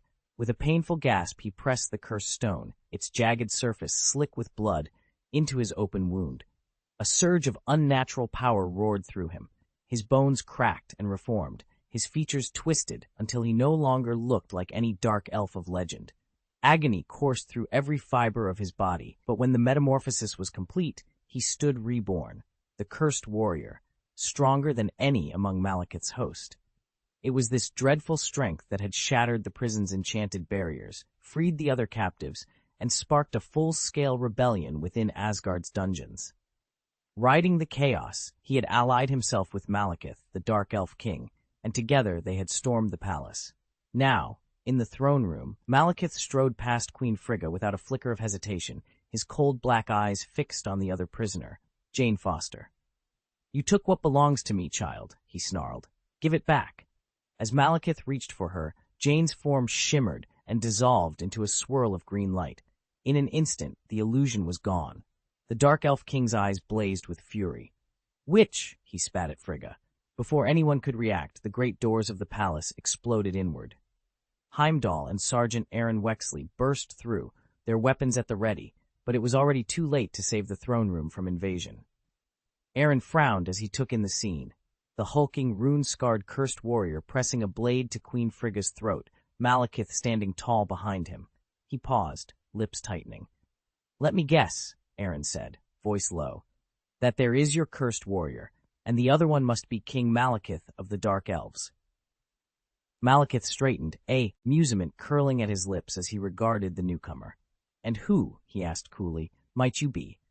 In the shadowed hall of Malekith's fortress, Aaron stood his ground, cloak swirling around him.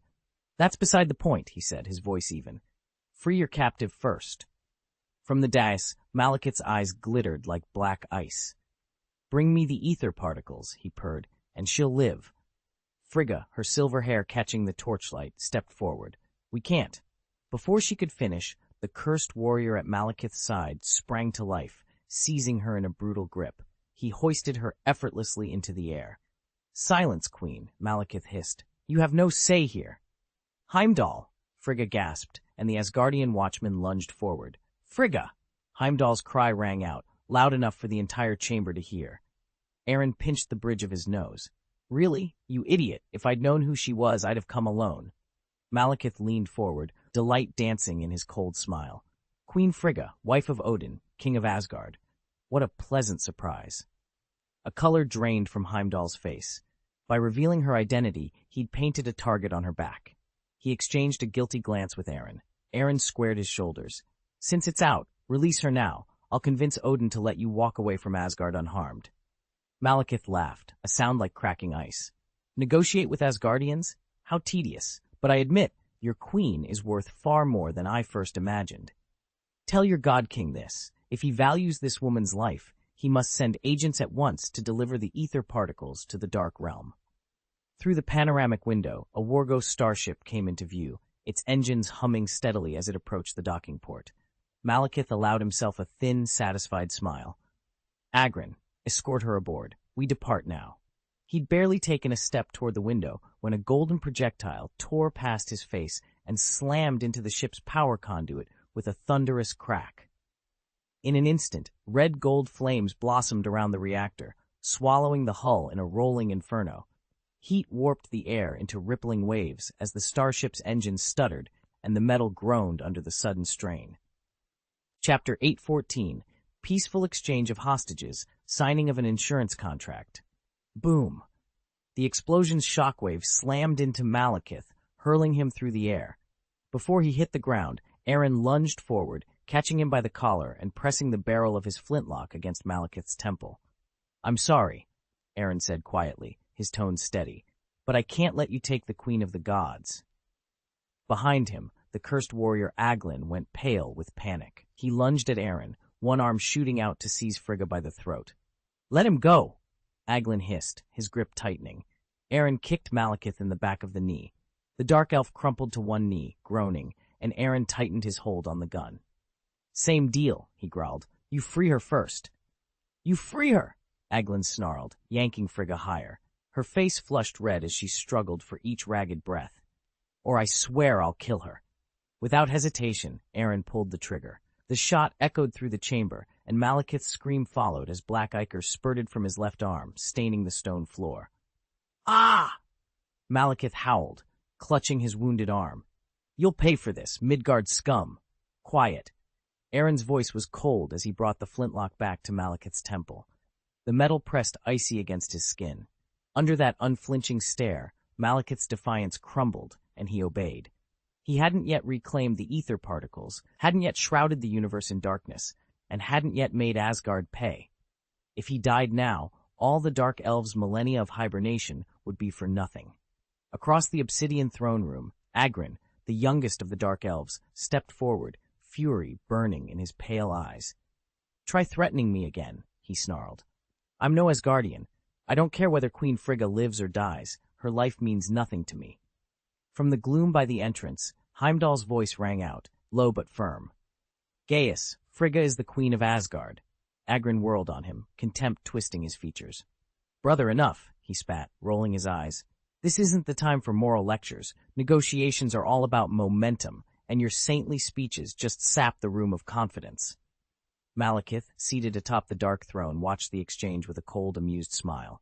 He leaned forward, his voice smooth as ice. Relax, Agrin. This is Asgard. No one here would dare harm their queen, unless, of course, I give the order.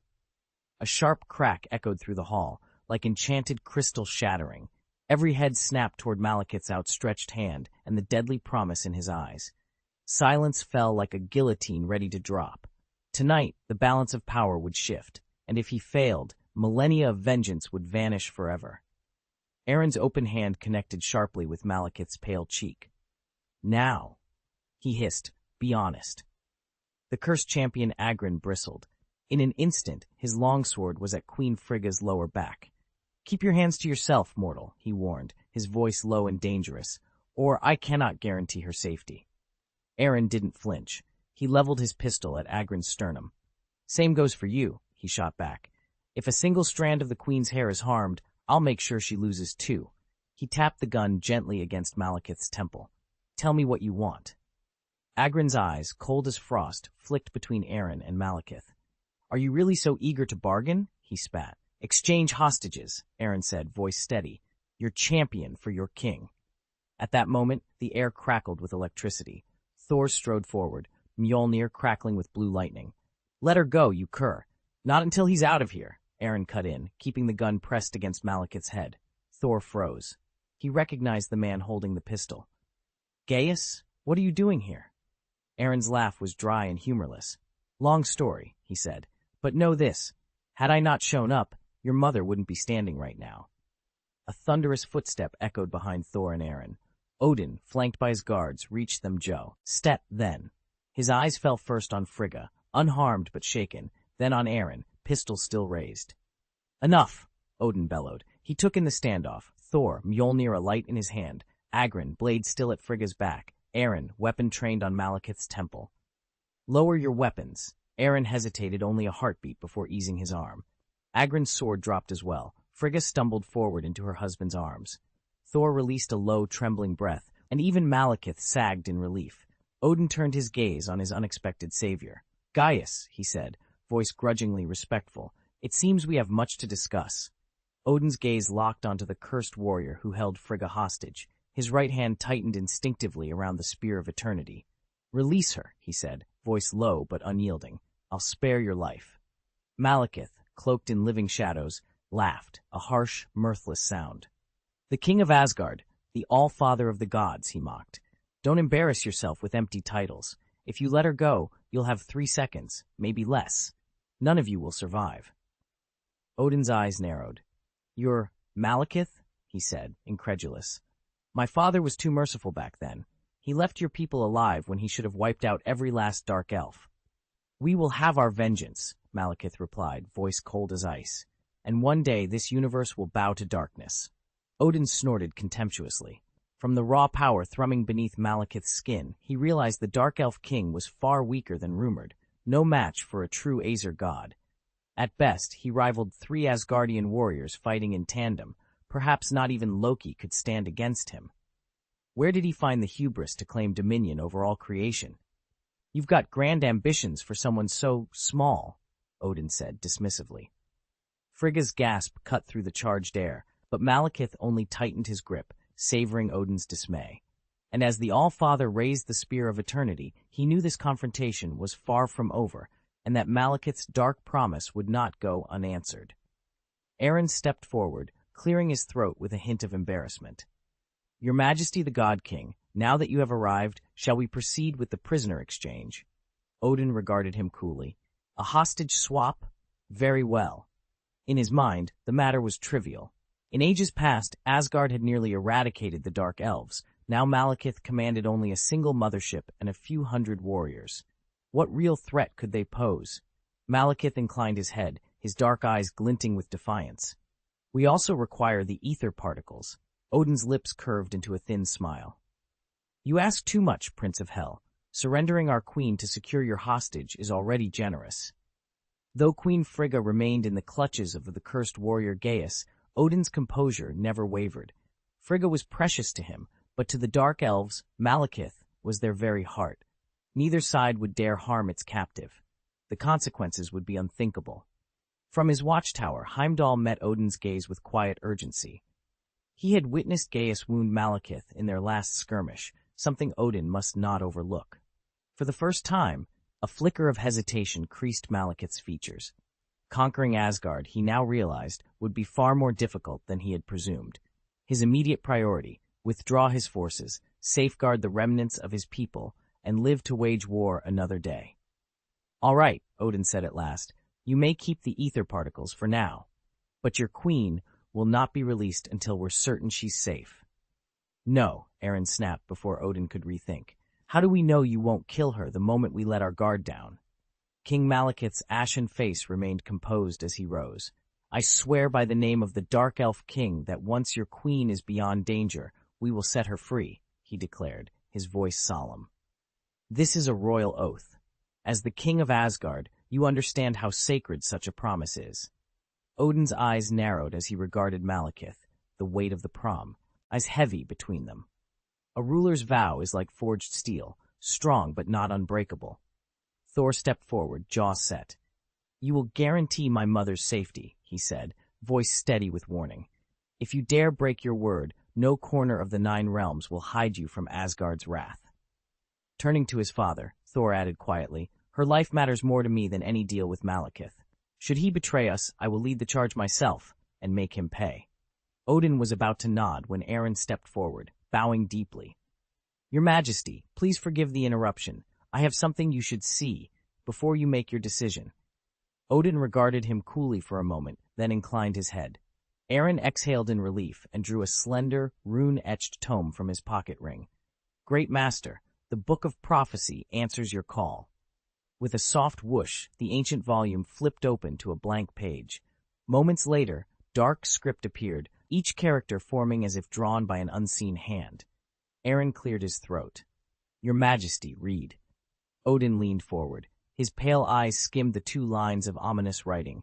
Awakened by the birth of new ether, the Dark Elves stir after millennia of slumber. Their king, Malekith, will lead them to invade Asgard, and Frigga shall fall by cursed blades. A cold hush fell over the throne room.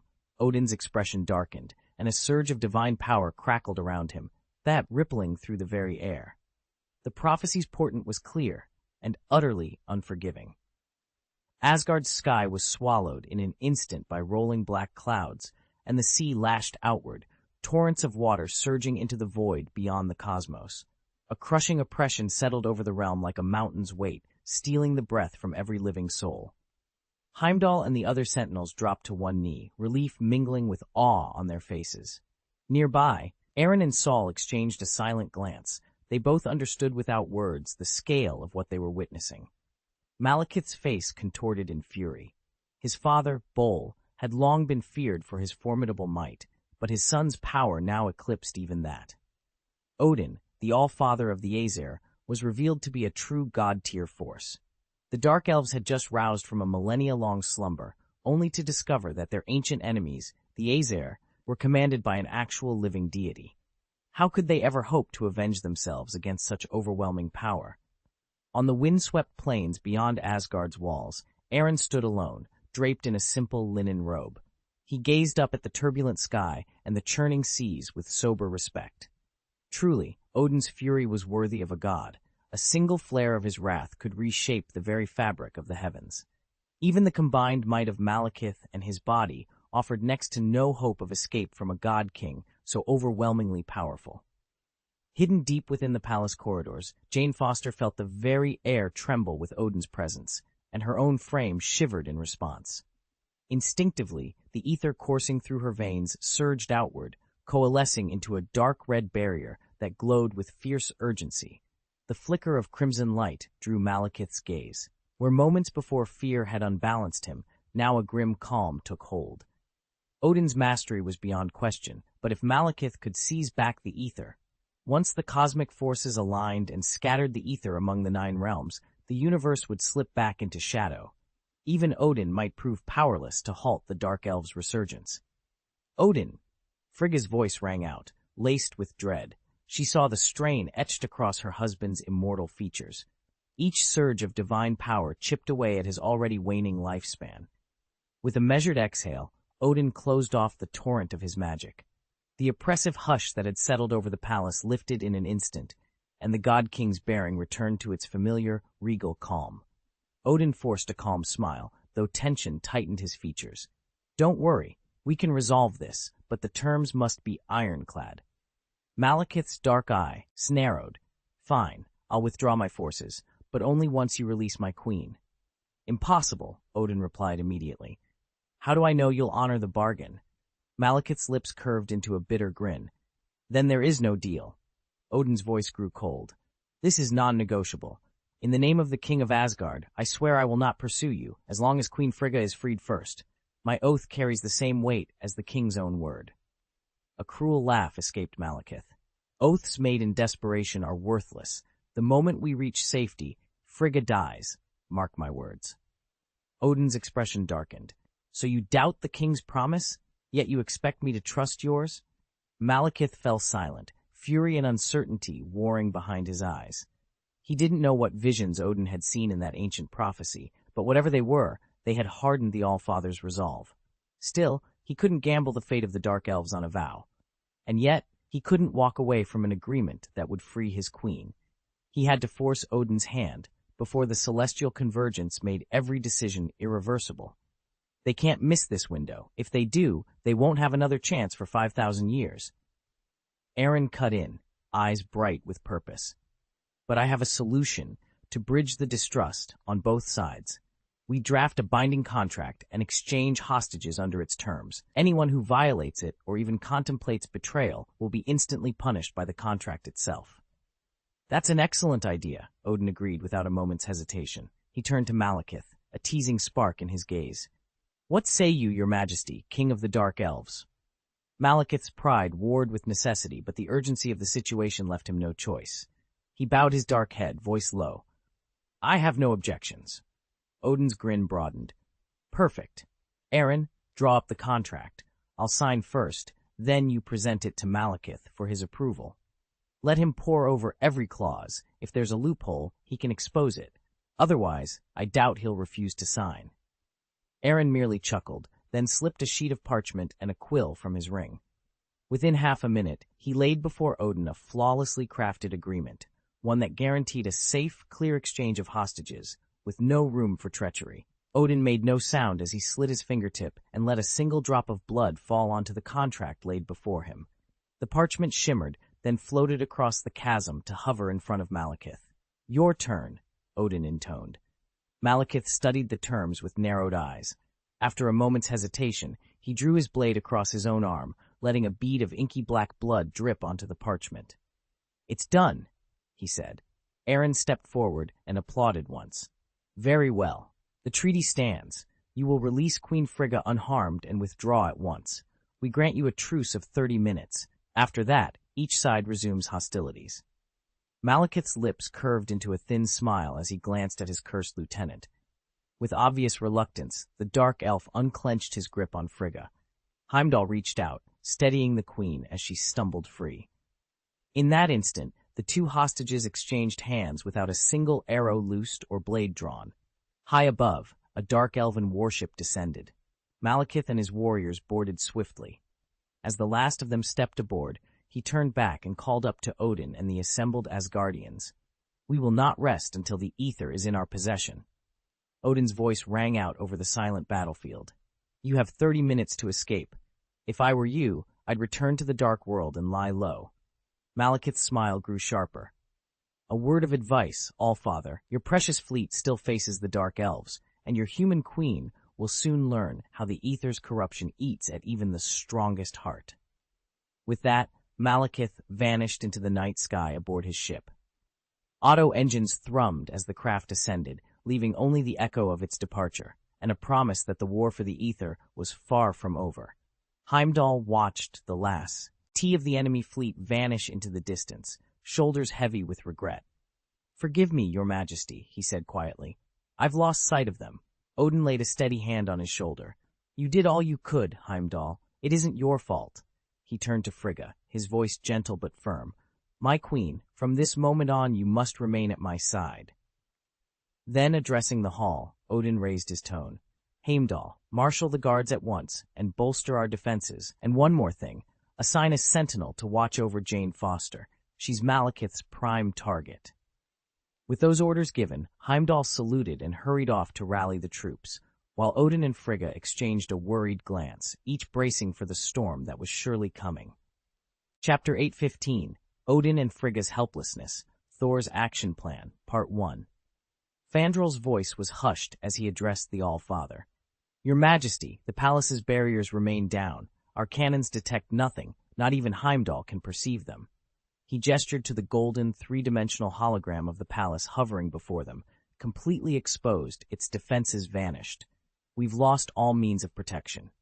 Odin tapped his chin thoughtfully. "Then we wait for them to strike. As long as we keep the ether particles secure, they'll be compelled to act." "Father," Gaius ventured, uncertainty in his tone, "do you mean to use Jane as bait?" Odin's reply was abrupt and commanding. "All of you, stand down." Fandral and the guards saluted crisply and withdrew. Gaius lingered at the threshold, hand on the door, when Odin's voice called him back, softer this time. "Gaius," he turned, cautious. "Yes, your majesty?" Odin's steely gaze softened for the briefest moment. "No orders today. I only wish to thank you for saving my queen." Gaius gave a small, respectful grin. "It was my honor, your majesty, and between us, that icebox you sent last time was a marvelous gift. I feel guilty doing nothing for Asgard." Aaron glanced at Frigga standing beside Odin, his voice low but firm. "Rescuing the queen should settle my debt. What happens to Asgard after that is no longer my concern." Odin stiffened at the implication, but found himself unable to argue. He only nodded, regret flickering in his eyes. No matter what the future held for the realm, even the life of its queen mattered less to him than the icebox. "Father," Frigga said softly, "you still haven't answered my question." "I have no desire to argue," Odin replied, folding his arms. Frigga pressed on. "I don't want to quarrel either, but what about Jane?" Odin's expression darkened. "It's not that I deliberately used her as bait, she has simply become the bait." He met Frigga's gaze with steely resolve. "Jane Foster is safer here in Asgard than anywhere in the Nine Realms. Under the protection of our legions, the Dark Elves won't seize her so easily." Frigga shook her head. "But they're fleet." A cold laugh cut her off. "You overestimate those monsters. My father, King Bol, once led his armies to eradicate every Dark Elf host. What remains are merely stragglers who slipped through our net, and I am far more powerful than Bol ever was." Silence fell as Odin's confidence echoed through the throne room, leaving Frigga and Aaron to wonder whether even that would prove enough against the coming storm. The great hall of Asgard was bathed in the golden glow of the Bifrost. King Odin sat upon his throne, his expression grave as he faced his son. "As long as that dark elf dares to show himself," Thor declared, stepping forward, "there will be nothing but death." Odin's eyes narrowed. "It's not that simple, son." Thor drew a steady breath, the weight of his decision clear in his voice. "I refuse to risk the lives of our people by standing idle. Let me take Jane Foster to Svartalfheim and lure Malekith's forces away from Asgard. He'll strip the Aether from her, and at that moment, his defenses will be vulnerable. I'll strike then, decisively, and end this threat once and for all." "You're proposing a dangerous gamble," Odin warned. "If you fail, the Aether could fall into enemy hands." Thor's frustration flared. "And if we wait here, hiding behind the Rainbow Bridge, we're inviting destruction. Malekith's fleet could already be hovering above us without warning." Odin leaned forward. "When he comes, his army will be no match for 10,000 Asgardian warriors." Thor's gaze darkened. "But at what cost? How many of our citizens must die before you're satisfied?" A hush fell over the hall. Odin's stern facade softened as he regarded his son. "I will not permit it. Heimdall is to close the Rainbow Bridge immediately. Jane Foster remains in Asgard until this crisis passes." Thor's shoulders slumped. At his side, Frigga placed a gentle hand on his arm and offered him a small, sorrowful nod. "Give your father some time," she whispered. With a heavy sigh, Thor turned and strode from the hall. As the doors closed behind him, Odin murmured to himself, "He's still too naive." Even the All-Father felt the weight of uncertainty settle over him. He doesn't even consider that he might destroy the ether particles, forces that even his grandfather, Bol, could not vanquish. Aaron's brow rose in surprise. "Are you saying Thor will one day have the power to destroy the ether particles?" Odin waved away the notion. "I didn't say that. Thor's plan is primarily designed to ensure Jane Foster's safety. Destroying the ether particles is only a side effect of that strategy." Frigga's voice grew resolute. "He will take Jane to the Dark World. Heimdall, Sif, and Fandral will stand by him, and Loki above all. Without Loki's help, no one leaves Asgard." Aaron bowed his head respectfully to the God King and Queen. "With all due respect, your majesties, it sounds as though you have no intention of stopping him." Odin regarded him thoughtfully. "When darkness encroaches on us and the path is clear, the lives of every Asgardian become our greatest priority. Frigga worries especially about Jane's delicate condition." He let his staff thrum with power. Thor's chances of success are slim, yet even if he fails, he possesses the resilience to weather any consequences. Aaron hesitated. "So is this merely a test of loyalty for Thor and his allies?" Frigga offered a gentle smile. "Not merely a test. If anything, it will deepen their bonds and prove how far they will go for one another." "Their friendship need not be tested," Odin said matter-of-factly. He turned to Aaron with a grave look. "Aaron, Thor will surely come to you for help, if you can. Please forgive me, your majesty." Aaron cut in without hesitation. He'd finally severed ties with Asgard and had no desire to become entangled again. "I must decline. My girlfriend is still at the nexus of the realms." "Wait, what did you say?" Odin frowned and exchanged a quick, puzzled glance with Frigga. "You have a girlfriend?" Aaron straightened. "Yes, your majesty. She used to be Jane Foster's intern." "Jane Foster?" Odin repeated, his voice flat. "Again?" He paused, studying Aaron's face for a hint of jest. Seeing none, he forced a wry smile. "Well, congratulations are in order, I suppose." "It's not necessary," Aaron said, shifting uneasily. "But if it's at all possible, could Heimdall send me back via the Bifrost? Her current location isn't safe, and I want to be there for her." Odin's expression darkened. He was silent for a long moment before he shook his head. "Not yet, Aaron. I'm afraid that won't be possible. For now." The threat of the Dark Elves still hung over Asgard like a gathering storm. Day or night made no difference. Once the Rainbow Bridge was reopened, they would swarm through. Aaron ground his teeth. "If you won't send me home, fine, but don't expect me to just stand here and listen to you lecture me." Odin shifted uncomfortably. "My apologies," he said politely. "You saved our queen, and Asgard is deeply in your debt, but channeling the power to reopen the Bifrost at this moment would be too great a strain on me. Otherwise, I would have sent you back to the mortal realm already. To show our gratitude, please feel free to visit the treasury and choose whatever you wish." "That won't be necessary," Aaron replied quickly. Inside, he winced. Some gifts are easy to accept, but a nightmare to return. "Very well," Odin said, brightening. "Go rest. I promise that within 2 days at the latest, you will be returned safely to Earth." Aaron managed a curt nod, then turned on his heel and strode out of the grand hall. As the doors swung shut behind him, he muttered under his breath, "Sure you will, old man." A sly grin crossed his face. Odin thought he held Aaron's only body here in Asgard, but the real Aaron had other arrangements. His duplicate lay hidden somewhere in the palace.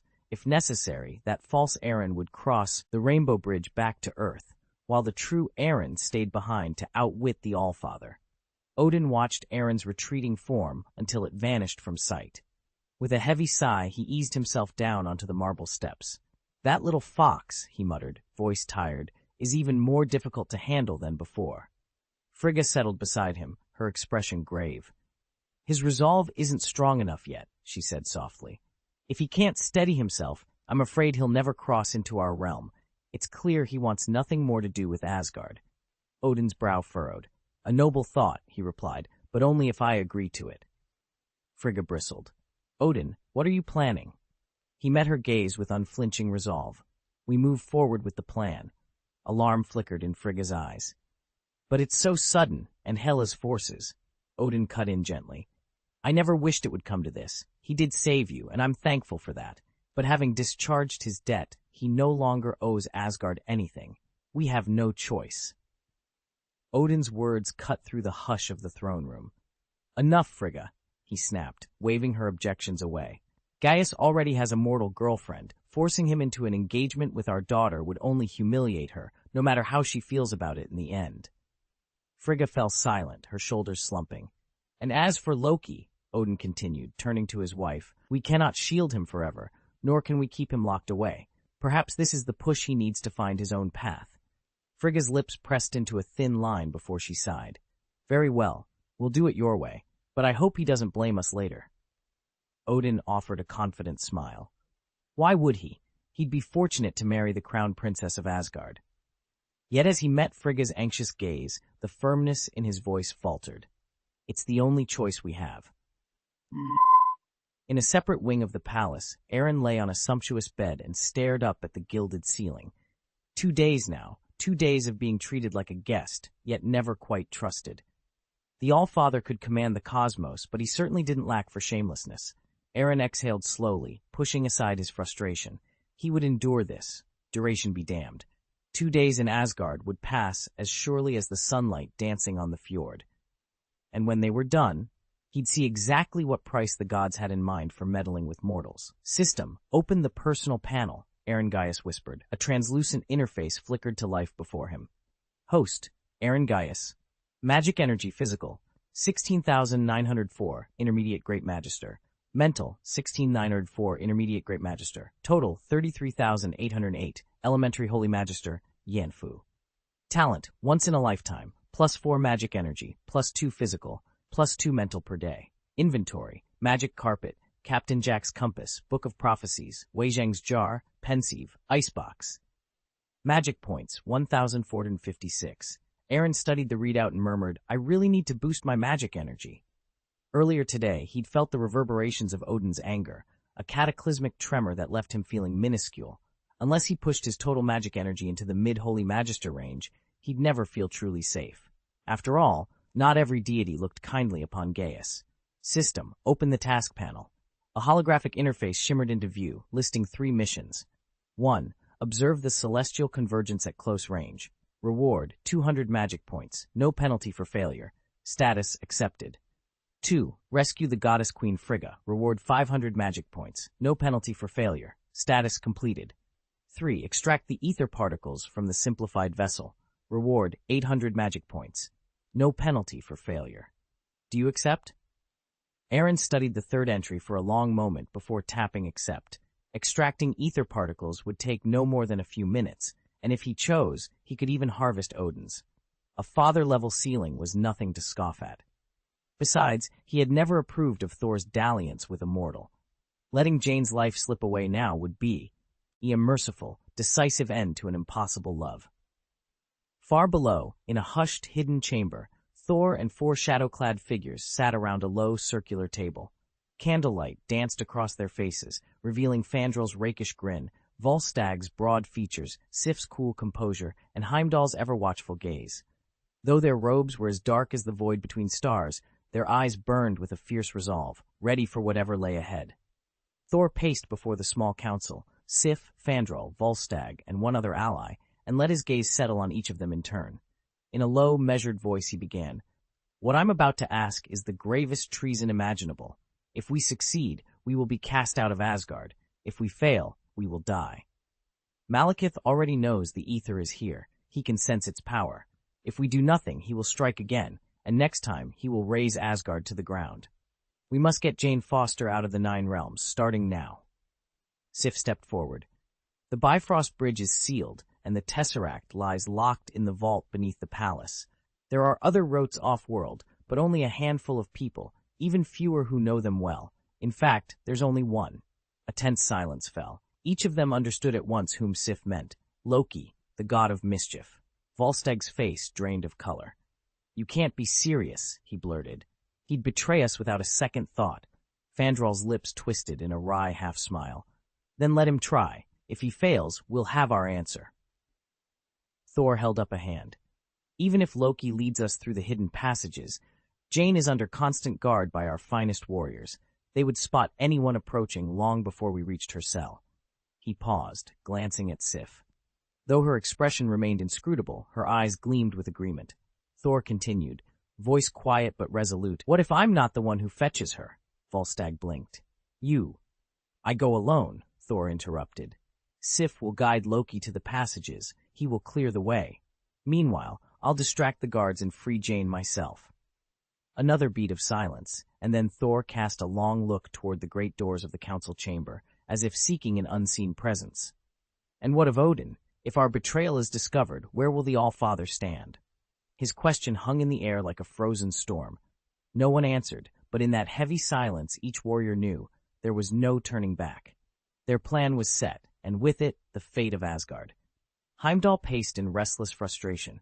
I swore an oath to report every treasonous act to the All-Father, he said, but now it seems I must report myself. Volstagg folded his arms. Even if Loki were inclined to help, you've already saved that mortal. Attempting to sneak out on foot would be suicide. Thor's eyes narrowed. Then we won't go on foot. The Dark Elves abandoned a ship in the palace courtyard. We'll use that. Heimdall's expression grew solemn. You'll still need aid. Gaius possesses that enchanted flying carpet. If you persuade Loki to come along, he can't very well turn on you. Thor hesitated, running a hand through his hair. Loki detests trouble more than anything, he muttered. I doubt he'll lift a finger for us. Fandral stepped forward. You have to try. Remember Daisy Louise, Jane Foster's assistant? She and Loki once shared an unusual bond. Invoke her name. You might reach him. Thor nodded slowly. All right, I'll speak to him, but I can't promise success. Fandral's eyes gleamed with resolve. If Loki refuses, I'll see to it that you have another ride. I'll commandeer one of the palace airships myself. A determined hush fell over them. Thor drew in a steadying breath. Then there's no time to waste. Let's move. With that, the five of them dispersed through the corridors, each on their own mission to secure the escape that could save them all. Heimdall moved swiftly through the silent halls of the palace, heading for the Bifrost. His task was simple but crucial. Draw Odin's attention away from the other conspirators. Once the All-Father's eyes were fixed on the Rainbow Bridge, the rest of their plan could unfold without interference. Meanwhile, Sif slipped into Jane Foster's chambers, effectively her gilded prison. The guards had grown careless, convinced no one would dare breach Asgardian security. Sif took advantage of their arrogance. With a few whispered commands and a flash of steel, she freed Jane from her bonds and led her down the secret passage into the palace undercroft. At the royal docks, Volstagg hefted his enormous axe and braced himself. His target was the dark elf ship moored beyond the palace walls. Once Thor and the others had cleared the way, Volstagg intended to hold off any Asgardian reinforcements long enough for their escape. Not far away, Fandral found Aaron in the palace gardens, pacing beneath a canopy of silver-leaf trees.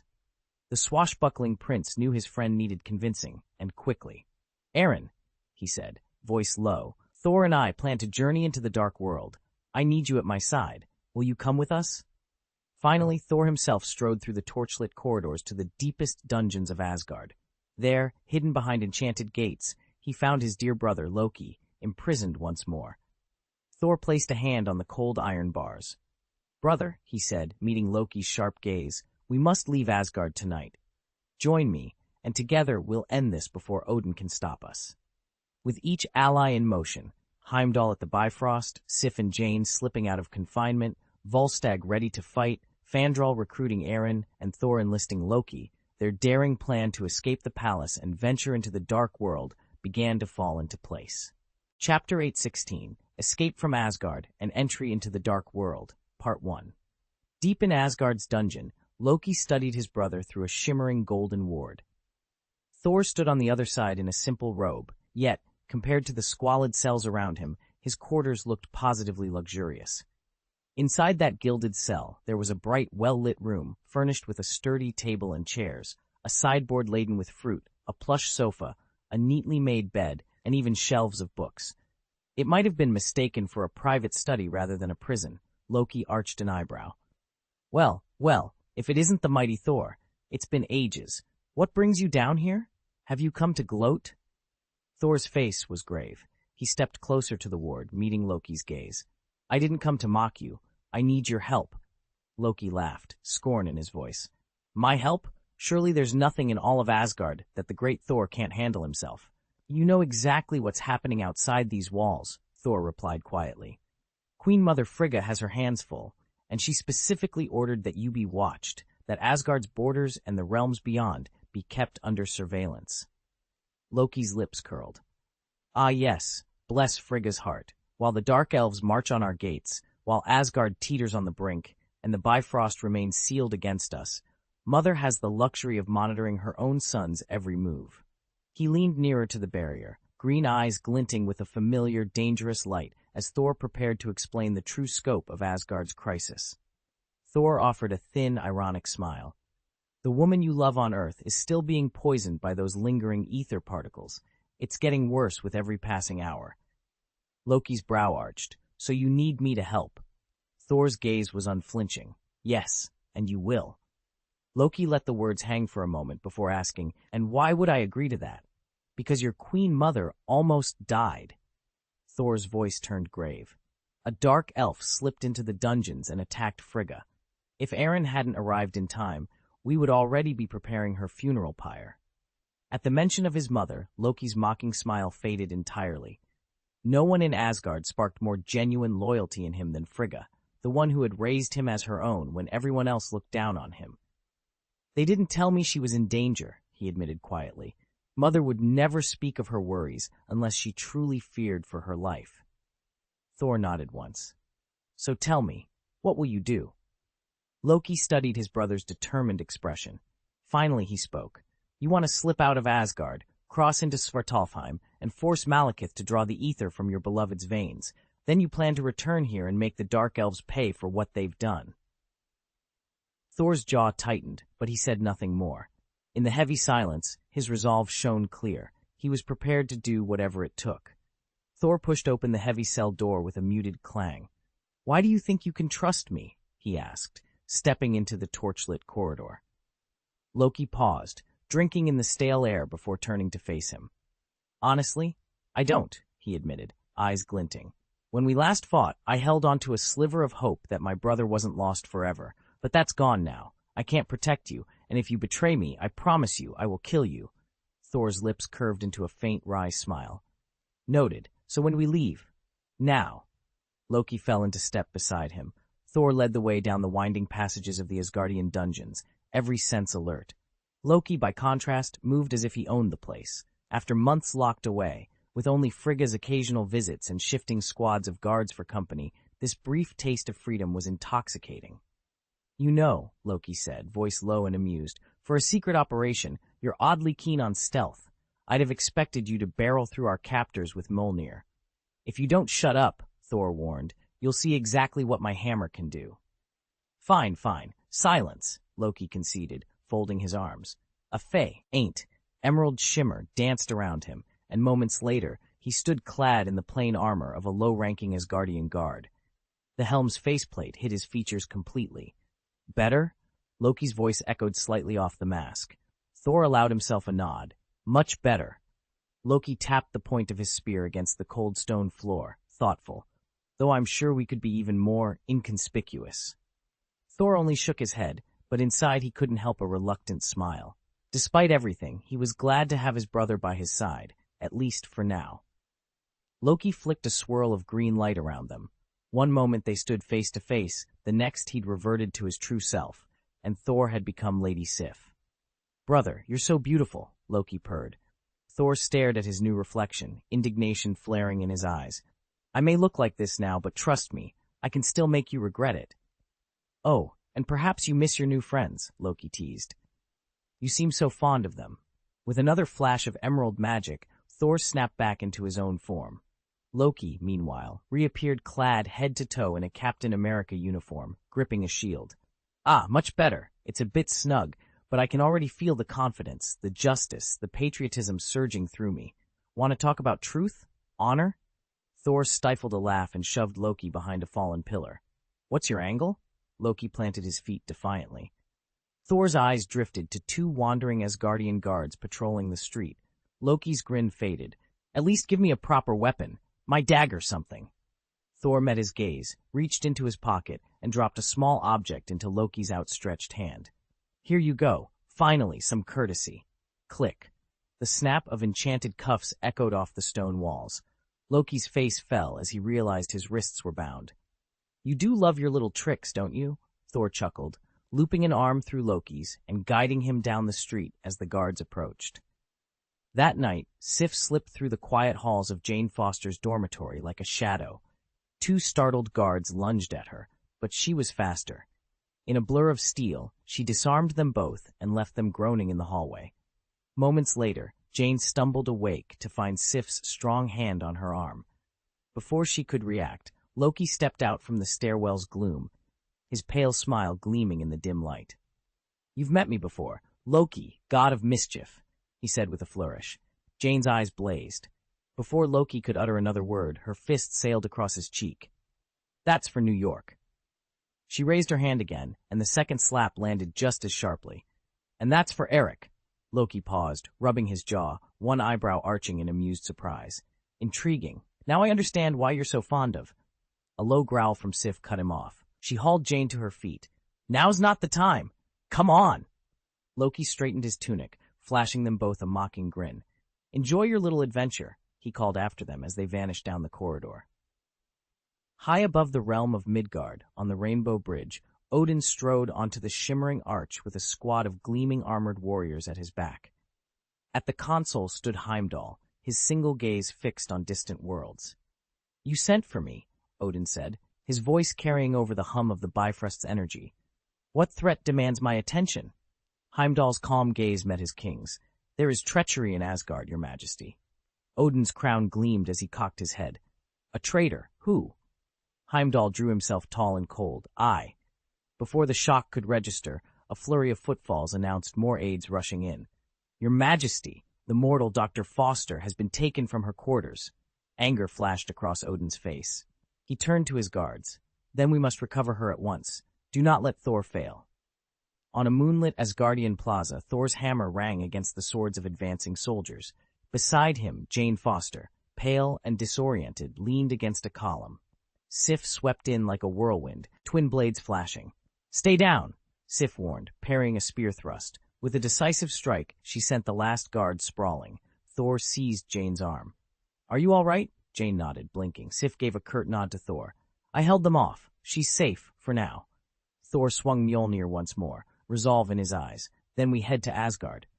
Together, the three of them melted into the shadows, hunted by an army and racing toward an uncertain destiny. Thanks. Thor didn't hesitate. He scooped Jane into his arms and sprinted toward the Dark Elf warship.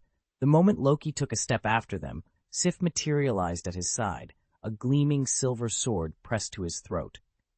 Try to betray him, she said, her voice ice, and I'll kill you. Loki merely arched an eyebrow and tilted his head back. How lovely to see you too, Sif. Sif stayed behind to keep the path clear.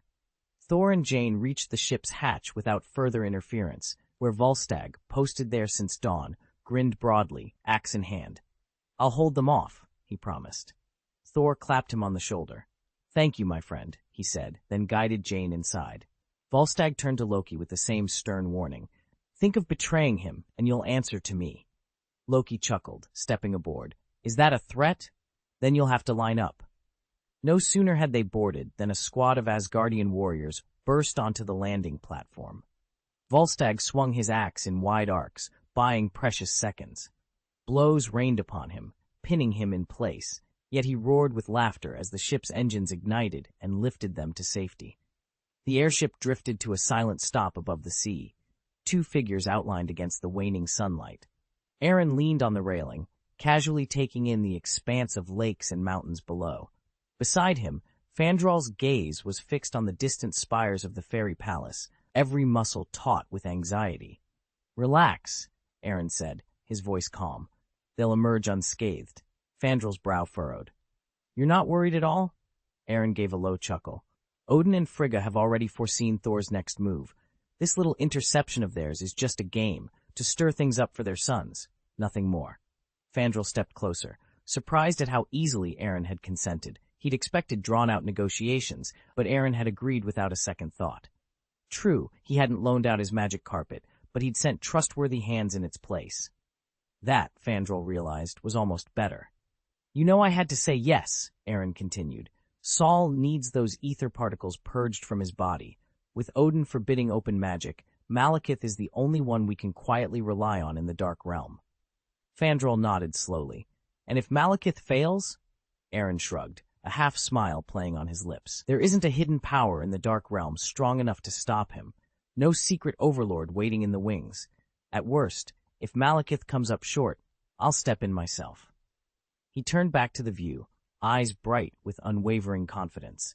Beneath them, the sea stretched endless and calm, while ahead lay the fairy courts, shimmering with promise and peril alike.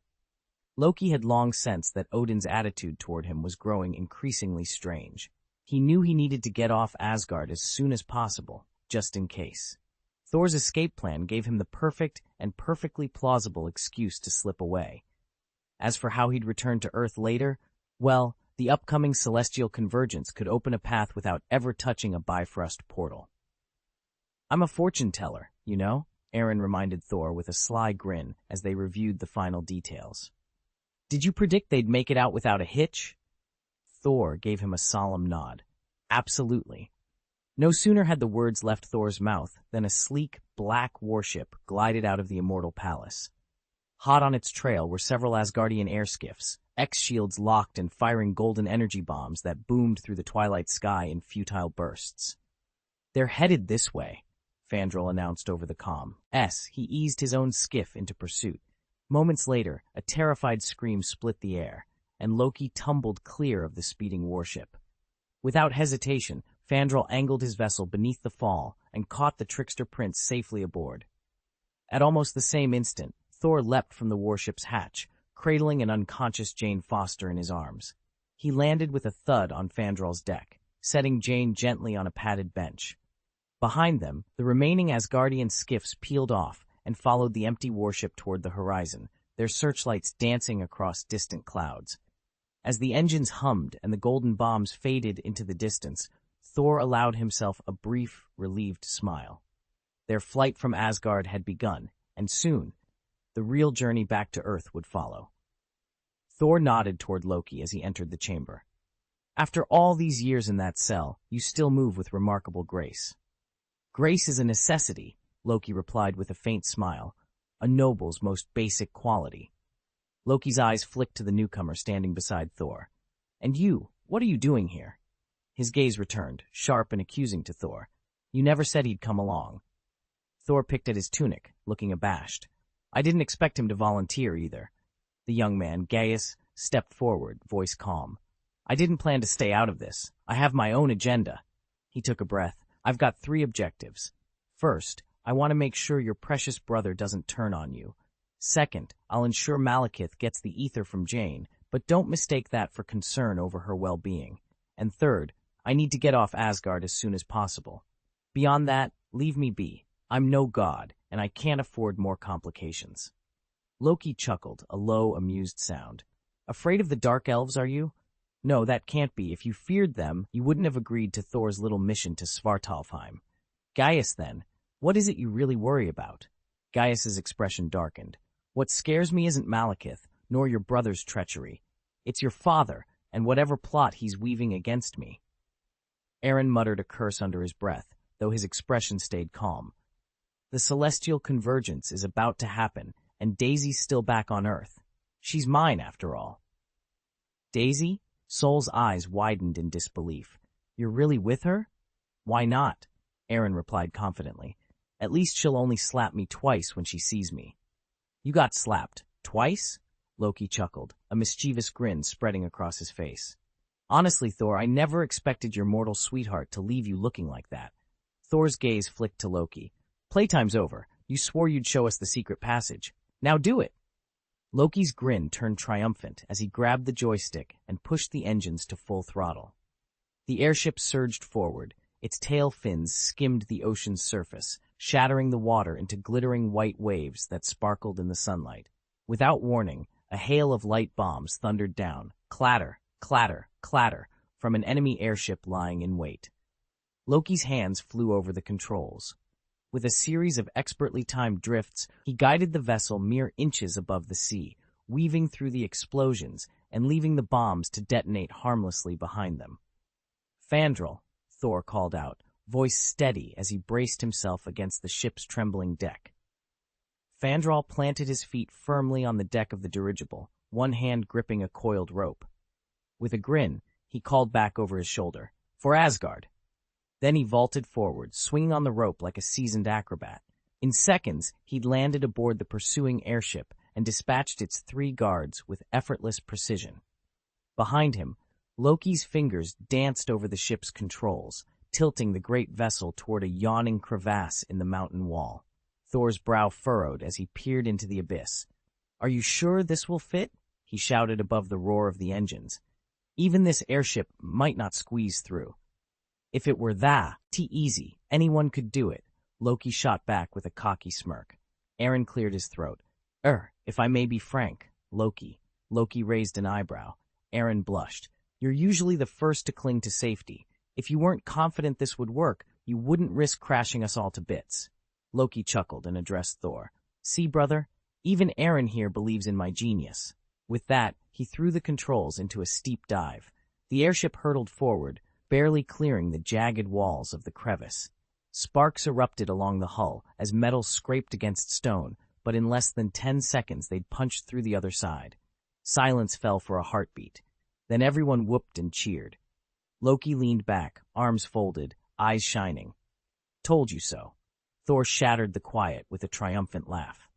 Aaron wiped sweat from his brow and exchanged a relieved grin with Fandral, who was already loosening his sword belt in preparation for whatever lay ahead.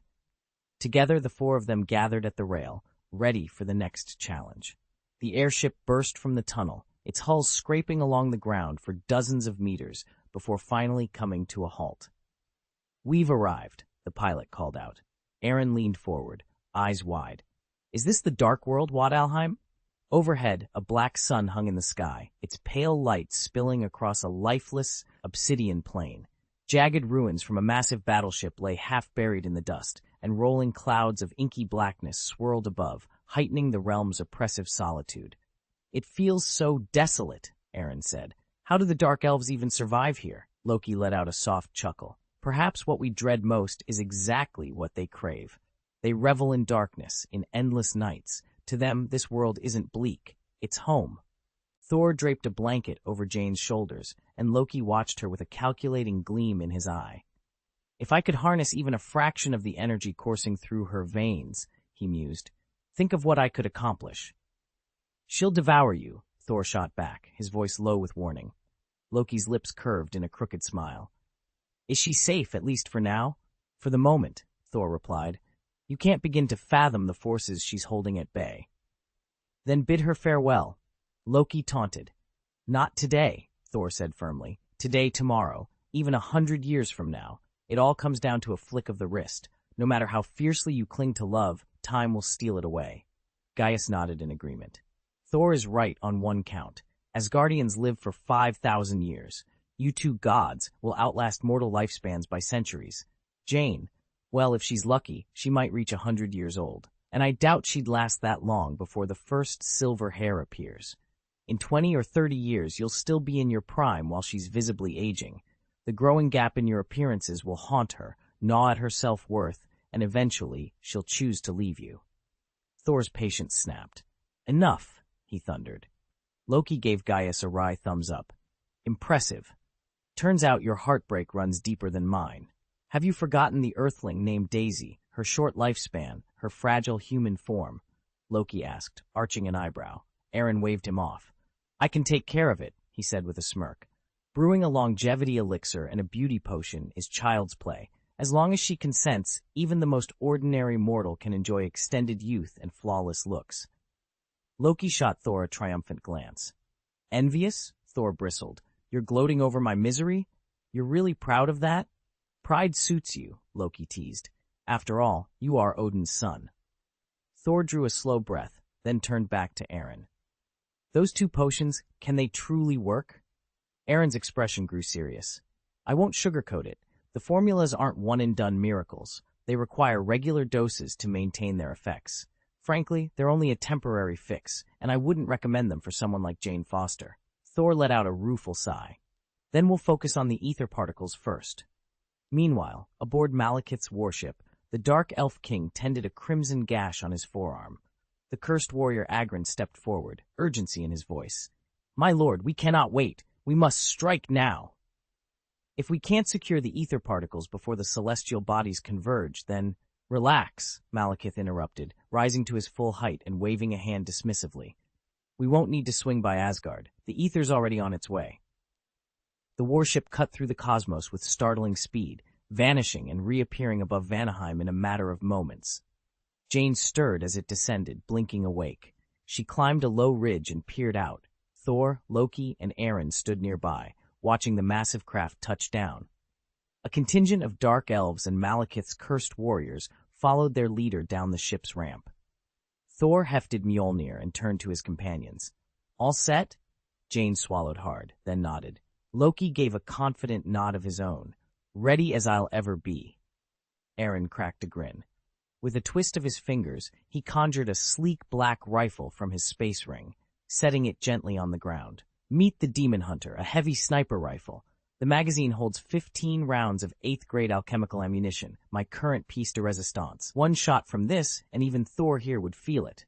Loki raised an eyebrow, amusement flickering in his eyes. That's quite the demonstration, Aaron. You wouldn't happen to have a spare box for your dear brother, would you? Aaron's grin widened into a smirk. I'm afraid not, Loki. These rounds are strictly for tonight's mission. With that, the unusual alliance fell silent, each member steeling themselves for the task ahead, the fate of the ether, and perhaps the realms themselves. Nang on what happened next. Aaron leveled the strange-looking pistol at Loki's temple. You know this can't kill you, he said coolly. Loki bristled. It may not be lethal, but I'd like to hear you scream in pain first, he snapped. Aaron smirked. Don't flatter yourself. I only showed it to you to make sure you don't betray me. And let's not forget, you're still my prisoner. You're in no position to demand anything. As long as I'm paid enough, I'll sell the device. But you? You can't afford it. Loki's cheeks burned with humiliation, but he forced a laugh. So let me get this straight. As long as I don't double-cross Thor in this little scheme of yours, I have free rein to do as I please? Aaron shook his head. Almost. I don't care about your sibling rivalry. If you and Thor want to settle your score after the ether particle heist, go ahead. I won't lift a finger to stop you. In fact, I'll be right here ringside, cheering you on. Loki stared at him in stunned silence. Then he turned to Thor and Jane, who had just rejoined him. Thor gave Jane a steadying arm and started to lead her toward the exit as Loki fell in step. Farewell, Aaron called after them, tossing a mocking salute. Good luck. As they descended the corridor, Jane leaned on Thor's shoulder. Loki shot her a dark look. Your brilliant plan's gonna get us all killed, he muttered. Thor simply squeezed Jane's hand and kept walking toward whatever danger Aaron had in store. Maybe, Loki said, raising his hands in mock surrender as he stared at Thor. You don't believe me, brother? Thor's lips curled into a bitter laugh. Over the last 1,000 years, he'd believed Loki time and again, only to be betrayed every single time. Yet despite his doubts, he unlocked the cuffs binding his brother's wrists. They still needed Loki's help, didn't they? No, Loki whispered, pivoting to face the dark army led by Malekith closing in behind him. In one fluid motion, he drew a dagger hidden in his sleeve and plunged it into Thor's abdomen. Thor's eyes widened in shock as Loki shoved him. The Prince of Asgard tumbled down the rocky slope, his hammer slipping from his grasp. Malekith froze at the sight of Thor's fall, his cold gaze flickering with interest. Jane Foster let out a terrified cry. Thor! She screamed as she sprinted down after him. But Loki was too fast. He reached Thor first, kicked him hard in the side, and sent him sliding farther down the hill. Loki stood over his fallen brother, the dagger still gleaming in his hand. His voice carried easily across the uproar of Malekith's forces and Jane's frantic shouts. You really think I care about Frigga, or any of you? He sneered. Then, without another word, he turned and joined Malekith's dark procession, Ava, leaving Thor bleeding and alone on the mountainside. I only want to see you and Odin die at my feet. Loki's voice cut through the chaos, chilling even the shadowed halls of Svartalfheim. Thor staggered to his feet, blood still seeping from his side. Instinctively, he reached out to call Mjolnir, but before the hammer could answer his summons, Loki lunged. Grabbing Thor's forearm, he swung his dagger in a single, devastating arc. The blade bit deep, severing flesh, tendon, and bone. Mjolnir hurtled past Thor's shattered hand, clanging against the stone floor as Thor collapsed in a ragged cry of agony. "Thor!" Jane Foster ran forward, horror lining her pale face. She froze, struck dumb by the sight of the god of thunder sprawled at her feet, his stump wrapped in blood. Loki stepped between them, a mocking bow on his lips. "Malekith, I am Loki of Jotunheim, and I bring you a most excellent gift." With a brutal shove, he sent Jane stumbling before the Dark Elf King. As Jane lay trembling at Malekith's feet, Loki's smile turned feral. "My price is simple. Grant me the pleasure of watching Asgard burn." Malekith's crimson eyes narrowed. He studied Loki's gaunt features, suspicion flickering in his gaze. "Why should I trust you?" A low voice answered from the shadows. Agrin, the cursed warrior once Impri, sunned in Asgard's dungeons, stepped forward. "He's a sworn enemy of Asgard. It was his guidance that allowed me to sabotage their protective net and to channel these precious ether particles to you." Malekith considered this, the darkness swirling in his cloak. A traitorous god, a breached defense barrier, and a supply of ether, 3 weapons against the realm of the Azure. Finally, a grin split his face. "Very well, Loki, we are in agreement. Let Asgard go up in flames." With that, the alliance was sealed. The enemy of my enemy, indeed, was my friend. Loki might yet prove a valuable ally, but for the moment, all attention was on Malekith. With deliberate steps, the Dark Elf strode across the scorched earth until he stood over Thor. The god of thunder lay on his back, one hand mangled and useless. Malekith shoved his foot against Thor's chest, rolling him roughly onto his back so everyone could see his broken limb. "Look at me," he snarled, his voice cold as frost. Slowly, Malekith raised his right hand. Without warning, Jane Foster jerked upward into the air, her pupils ink black. Ether particles seeped from her skin like glimmering dust, coalescing into a pulsating orb of dark crimson liquid. As it hovered between them, the orb projected a terrible vision. A blue world swallowed by darkness, tendrils of black miasma radiating outward like a plague. First the 9 realms, then every planet and star, the roots of Yggdrasil itself. Ultimately, the entire cosmos succumbed to the encroaching void. With a final, agonized scream, Jane collapsed to the ground. Malekith knelt, scooping the ether orb into his palm and studying it with fierce delight. On a nearby hill, Aaron watched in tense silence. He tapped his task panel. Remove ether from Jane, complete. Rescue Frigga, complete. A breath he didn't realize he'd been holding escaped him. A notification blinked insistently. Reward granted, 1,300 magic points. Aaron allowed himself a small, triumphant smile. Without Malekith's brutal display, the task could never have been finished. Thor roared, "Now, Loki!" In a heartbeat, Loki withdrew his transmutation spell. A burst of emerald energy rippled across Thor's form. His severed hand knitted itself back together, and a sleek layer of silver-black armor slid over his body.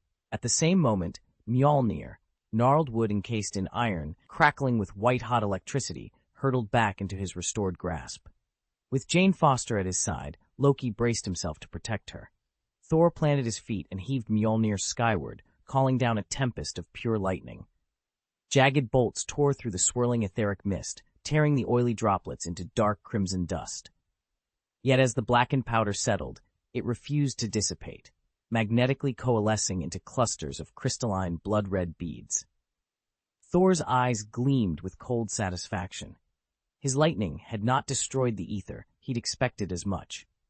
The moment the droplets reformed, they quivered violently and shot like living projectiles toward Malekith. The red crystals embedded themselves in his skin, hissed into his nostrils, and slid into his eyes and mouth, as though drawn by some ancient summons. Aaron, standing off to the side, shook his head in rueful triumph. Thor's gambit had unfolded exactly as he'd anticipated. Across the wreckage of battle, Thor, Loki, and Jane exchanged startled looks, but it was already too late to intervene. Malekith now carried within him the very power they'd sought to contain. Malekith stood perfectly still as the last remnants of ether seeped into his veins. In an instant, his skin darkened to an obsidian sheen, and his pupils flared a deep, furious red. He gave the curse warrior a single, cold wink, and then turned toward the waiting battleship. The celestial convergence was about to begin. There was no time to waste on Thor and his allies. The Curse Warrior barked orders, and a handful of dark elves leapt forward to hold off the Avenger. Then he fell in step behind Malekith as they hurried aboard. Thor snatched up Mjolnir and surged after Hem, his hammer blazing with thunder. In seconds, he felled the dark elves in his path and closed the gap between himself and Malekith's retreating form. But the Curse Warrior had one last trick. He unclipped a small, orb-shaped grenade from his belt, toggled its activation ring, and flung it without hesitation, not at Thor, but at Loki and Jane, who were huddled just behind the prince. Loki's eyes shot wide. With no time to shout a warning, he shoved Jane sideways. The grenade detonated mid-sky with a thunderous crack. In an instant, a 2-meter-wide vortex of swirling black and white opened where it exploded, ravenously drawing in everything around it, dust, shattered rock, even the air itself. Loki, nearest to the blast, could not escape its pull. With a strangled cry, he was yanked off his feet and flung through the air, disappearing into the hungry maw of the vortex. Rogue wind and shrapnel trailed after him like sparks from a dying star.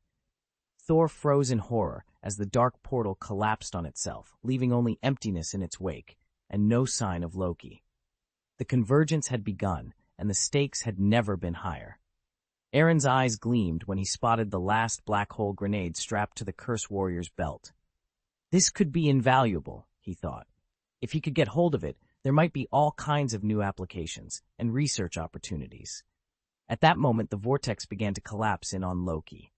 With a roar, Thor hurled himself forward, smashing the swirling void apart and knocking Loki free. Both heroes sprang to their feet, but saw with alarm that Malekith had already clambered aboard the escaping ship. Without hesitation, Thor swung Mjolnir and vaulted into the air. Bang! The Curse Warrior met him in mid-flight with a brutal backhand, sending Thor and his hammer careening backward into the side of the vessel. Thor staggered to one knee, hammer clattering at his feet, just in time to feel the warrior bear down on him. In a single fluid motion, the Dark Champion wrenched Thor's arms behind his back and headbutted him with bone-crushing force. Dazed, Thor barely registered the next blow, a savage uppercut, before the Curse Warrior's fist connected again, flinging him across the deck. Thor hit the metal floor hard, skidding to a halt. Meanwhile, Loki found himself engulfed by 4 dark elves. Spears leveled, they closed in from every side. Panic flickered across his face, but his grip on the golden dagger tightened until his knuckles turned white. "You want to test a melee mage?" he snarled. With a burst of speed, Loki darted between the elves' legs and arms, his dagger flashing. Dang! Dang! Dang! Each resounding clang of steel on steel rang out as he deflected their thrusts and countered with precise, punishing strikes. Blow after blow, he carved a path through the cluster of attackers, forcing them back on their heels. By the time the last elf tumbled to the deck, Loki was breathing heavily but triumphant. He sheathed his dagger with a confident twist of his wrist and glanced up just in time to see Aaron edging closer, eyes fixed on that grenade. A wicked smile crossed Aaron's face, as though the real battle was only just beginning. Loki's blade flashed in swift, precise arcs, and before long the 4 dark elf sentries lay unmoving at his feet. With that threat neatly dispatched, he glanced skyward toward the warship. It had already climbed beyond view, its hull shimmering as it slipped into invisibility. He turned back, and his heart sank. Before Thor stood the Cursed Warrior, a hulking 2-meter behemoth who hoisted a boulder the size of a carriage wheel and brought it crashing down on the Thunder God's shoulder. Jagged stones rained around Thor as he groaned, clawing his way free of the rubble. Thor's eyes narrowed, and, with a roar, he summoned Mjolnir. The hammer spun toward the warrior, but with casual ease the giant swatted it aside, sending it skidding across the cliff face. Before Thor could recover, the Cursed Warrior seized him by the armor, flung him from the pit, and ashed a relentless barrage of blows. Each punch drove Thor's body deeper into the hard earth, the ground groaning under every impact. Loki winced at the sound, a bone-shaking rhythm of devastation. He could bear no more. Forcing himself to look away, he fixed his gaze on a lone hill in the distance, desperate to clear his mind and find a way to turn the tide. Aaron's finger tightened on the sniper rifle's trigger as he leveled the barrel, not at the cursed warrior who just pounded Thor, but squarely at Loki. The god of mischief met his gaze without a flicker of fear. "Is it really that serious?" Loki drawled. "I'm not the type to betray you." Aaron allowed himself a slow, amused smile. Better to keep Loki around. He'd wreak far more havoc loose than locked up, and prison was the last place Aaron wanted to revisit. Besides, Thor was down, but by no means out. The thunder god's endurance was nearly as famous as his hammer. Loki's lips curved as he leaned forward. "You promised," he reminded Aaron softly, invoking their unbreakable pact. He could do anything, so long as he remained loyal. With that, Loki stooped to reclaim the black-bladed sword lying in the dust and strode toward the fallen Thor, every step measured and certain. Chapter 818, Heartbroken Thor, How Dare You Blame Me, Part 1. A sudden puff of darkness heralded the black sword as it stabbed into Agrim's chest. Agrim, the cursed warrior who'd been pummeling Thor mercilessly, froze in mid-strike. Pain contorted his features as he slowly turned to find Loki sneaking up behind him. With a furious roar, Agrim seized Loki's arms and yanked him forward. The blade still lodged in his chest drove through Loki's heart in one cruel motion. "No!" Thor's cry tore through the battlefield as Loki's body went limp in his arms. A deafening boom followed. A silver-white bullet, cloaked in red flames, ripped through the air and smashed into Agrim's forehead. He snarled, trying to resist, but the shot sent him hurtling dozens of meters before he slammed to his knees, carving deep black gouges into the earth. The blast shattered Agrim's mask, washing it away in a wave of energy. Beneath, his face was exposed, skin charred and blistered, as if seared in the fires of the underworld. Aaron picked his way down the slope, his eyes locked on the cursed warrior's forehead, where a jagged, thumb-sized hole oozed thick black ichor. He clicked his tongue in disbelief. Unbelievable. This guy just won't die. He turned to Loki, whose ghostly projection flickered like a candle in the wind. Aaron's voice dropped to an almost casual calm. "Don't worry about him. I've got him. You, take this moment. Say your farewells to your brother." Loki's heart pounded so fiercely he thought he might faint. The illusion felt far too real, as if any second it could swallow him whole. He struggled to steady his breath. Thor came hurtling forward, gently lifting Loki into his arms. Fresh blood trailed down Loki's face in thin red lines, but in Thor's eyes there was only fierce, protective love. "No, Loki," Thor choked out, his voice breaking. "Why didn't you listen to me? You idiot, why?" Loki's knees gave way and he clung to Thor. His voice cracked as he murmured, "I know, I'm so stupid, so stupid." "Stay with me, brother," Thor begged, cradling him tighter. Loki's tears soaked Thor's shoulder. I'm sorry, I'm so sorry," he sobbed. Each word tore at Thor's heart, and Aaron, watching from above, merely folded his arms and waited. Thor knelt beside Loki, relief and sorrow warring in his chest. "It's all right," he whispered, voice trembling. "I'll tell father how brave you were." Loki fixed him with a half-lidded gaze. After a slow moment, he rasped, "I wasn't doing it for him." Then, his eyelids fluttered shut forever. Thor's heart broke. He caught Loki's limp body in his arms and let out a raw, agonized cry as tears and blood ran down his hands. Jane approached quietly, her face pale.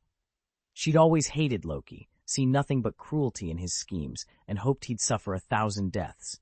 Yet now, watching him die, she felt an unexpected sorrow. Perhaps he wasn't purely evil, merely a god so accustomed to isolation that he treated mortals like ants. Behind them, Eglin staggered upright. He wrenched the black sword from his own chest, ignoring the fresh wound as crimson droplets fell to the ground.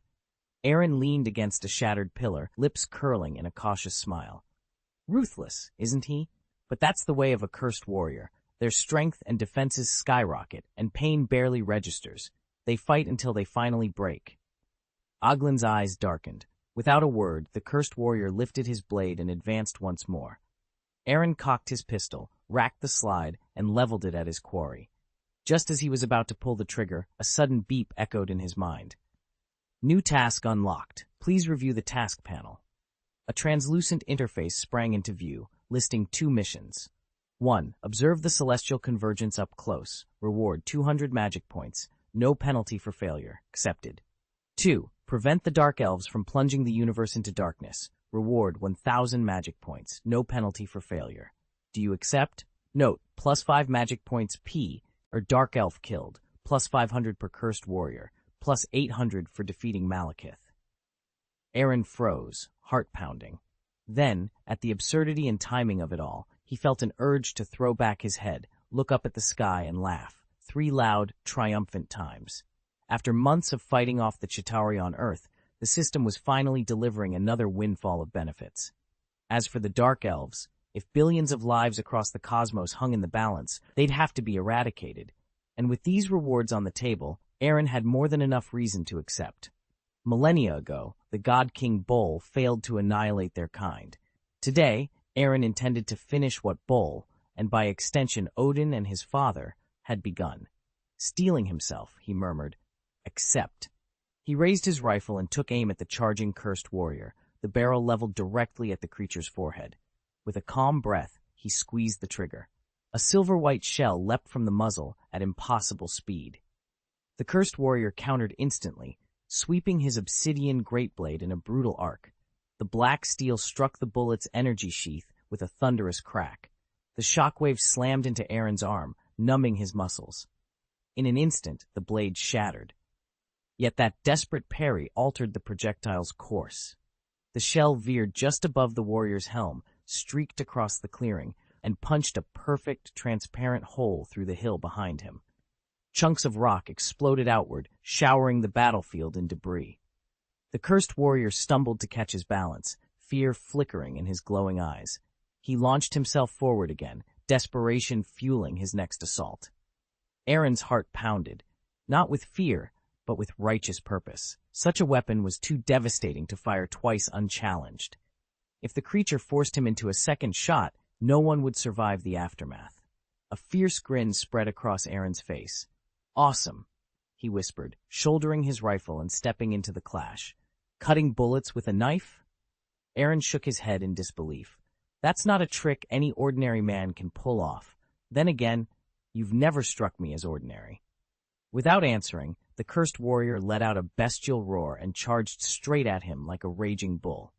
When they closed to 10 meters, Aaron squeezed the trigger for a third shot. At the same instant, the warrior tossed his broken blade aside. Boom! A searing explosion ripped through the air. Black smoke and sand whipped skyward in a violent whirlwind. Aaron exhaled slowly, clipped his sniper rifle back together, and fixed his gaze on the heart of the swirling dust. Seconds later, a massive fist, thick as a sandbag, hurtled from the haze toward Aaron's temple. He pivoted just in time to evade the crushing blow. But the warrior's follow-up punch thundered in behind it. Boom! Instinctively, Aaron met the strike with a solid counter, the sickening impact rocking them both onto unsteady feet. When the dust settled enough to see, the cursed warrior stood stunned, eyes wide as dinner plates, staring at Aaron as if he'd just witnessed a miracle. Chapter X. Clash in the Atrium. He could hardly believe it. His strength had grown so immense that he could lift a small mountain with ease, yet here stood an opponent matching him blow for blow. It was impossible. Surely you can't be from Midgard, the cursed warrior gasped, surprise flickering behind his guarded gaze. No one from that realm wields such power. He forced his voice calm, swallowing his shock. He truly is the ace of the Dark Elves.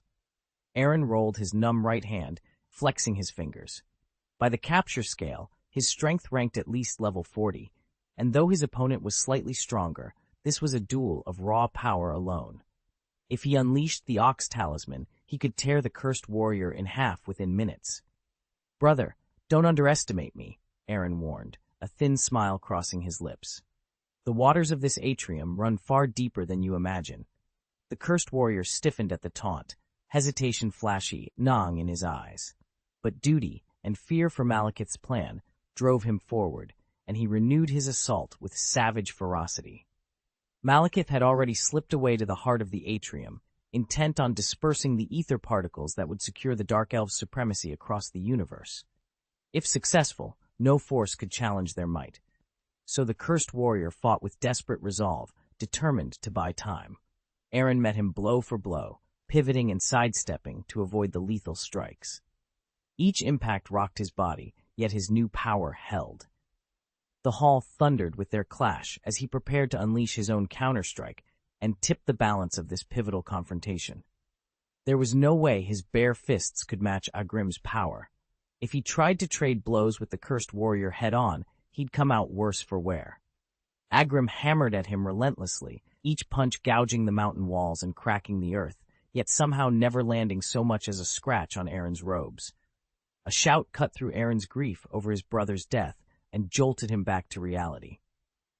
"Jane, get back!" He gently lowered Loki's broken body to the ground, then, eyes glowing crimson, called Mjolnir back to his hand. Silver-white lightning arced across the dark, colorless sky, crackling in sharp contrast to the gloom. "Damn it," Aaron muttered. He had to act fast. If the Thunder God's hammer ever severed his headpiece, he'd lose all 500 of his mana points. Boom! Agrim swung again. Aaron darted aside at the last moment and sank his knee into Agrim's thigh. The blow barely staggered the cursed warrior, but it was enough. Aaron lunged forward and launched himself into the air with every ounce of strength he had, only for Agrim to snatch his ankle out of mid-leap. A triumphant grin split Agrim's scarred face. At last, he had him exactly where he wanted. Aaron allowed himself a brief, satisfied smile. This fight was essentially over. He didn't believe the Zhongting warrior's defenses could hold forever. In less than 3 seconds, he'd already brought the slender acupuncture gun out of his space ring. As the cursed warrior slammed him down, Aaron thrust the needle into the man's neck. A flash of numbness washed over him, and his crushing grip loosened just enough. Seizing the moment, Aaron twisted free, drove a second dart into the warrior's abdomen, then sprang back. The cursed warrior bellowed, fighting off the unnatural drowsiness that pulsed through his veins. His eyes blazed with renewed vigilance. "I know these won't end you," Aaron said, voice calm and clipped, "but they'll slow you down." He gripped the needle gun and advanced again. Dodging powerful blows, he peppered the warrior with darts, piercing his chest, arms, thighs, joints, even along his spine. Each strike was deliberate, each retreat calculated. In under 30 seconds, the cursed warrior's movements grew labored, his once formidable strength ebbing away. The tide of battle had decisively turned. The cursed warrior's strength, speed, and defenses had each been sapped by at least 3 points, exactly as Aaron had engineered. "Almost there," Aaron murmured, wiping sweat from his brow. The rapid exchanges hadn't drained him, but they'd certainly gotten his heart racing. One misstep here, and he'd have been flattened beneath the warrior's weight. That would have been too brutal. The warrior let out a furious growl and groped at his belt, but his hand came up empty. "Looking for this?" Aaron called, flicking the black hole grenade into view with a knowing grin. "I'm afraid it's mine now." Without hesitation, Aaron drew his bienhua from the space ring at his side. He leveled its barrel, glimmering with a miniature black hole charge, straight at the warrior's chest. "Time to send you on your way." In that moment, a thunderous crack split the air. Thor descended from the sky, swathed in blinding silver-white lightning. His hammer, Mjolnir, crackled with raw power as it struck the cursed warrior squarely in the chest. Electricity arced across the warrior's armor, wing him off balance. "How dare you steal my thunder!" Thor roared. Seizing the instant, Aaron squeezed the trigger. A deafening explosion rolled across the battlefield, and in its wake the cursed warrior staggered, vanquished. The ground shuddered as thunder crashed and azure-white lightning sliced through the swirling dust. When the haze finally cleared, Aaron found himself standing at the bottom of a deep crater, the body of the cursed warrior sprawled at his feet. The man's chest was horribly caved in, his armor and ribcage shattered, but his corpse was otherwise intact. A perfectly round, translucent hole pierced his forehead, oozing dark blood mixed with a strange viscous fluid that turned Aaron's stomach. Suppressing a grimace, Aaron opened his mission panel. Relief washed over him when he saw the confirmation. His shot had killed the cursed warrior. No one else had claimed the prize, and he'd secured the full 500 magic points. "Mission complete," he announced evenly. Saul's eyes flashed with anger. Why didn't you shoot sooner?" Aaron stared at him for a moment, then let out a sharp, mirthless laugh. "Are you blaming me? That's rich. Tell me, Saul, who exactly do you think I am? Why should I save him? You let Loki die by hesitating when you should have fired." Aaron's lips curled into a cold smile. "You're right. If you'd shot sooner, he'd still be alive. And if you'd never dragged him into this mess, he'd never have been in danger to begin with. Thor, son of Odin, how dare you stand there and blame me? Whenever things fall apart, you never look inward, you point your sword at everyone else. Have you no shame? He leaned forward, voice low and merciless. You want to know why your precious brother ended up here? I'll tell you, because you're not strong enough. If you'd been strong enough, you'd have crushed that cursed warrior and spared Loki his heroic death. If you'd been strong enough, the Dark Elves would have been wiped from the skies the moment they invaded Asgard. If you'd been strong enough, you would have destroyed the Aether yourself. Your friends wouldn't have needed to betray you just to give you a chance at an adventure. Thor stood frozen, Aaron's words echoing in his chest.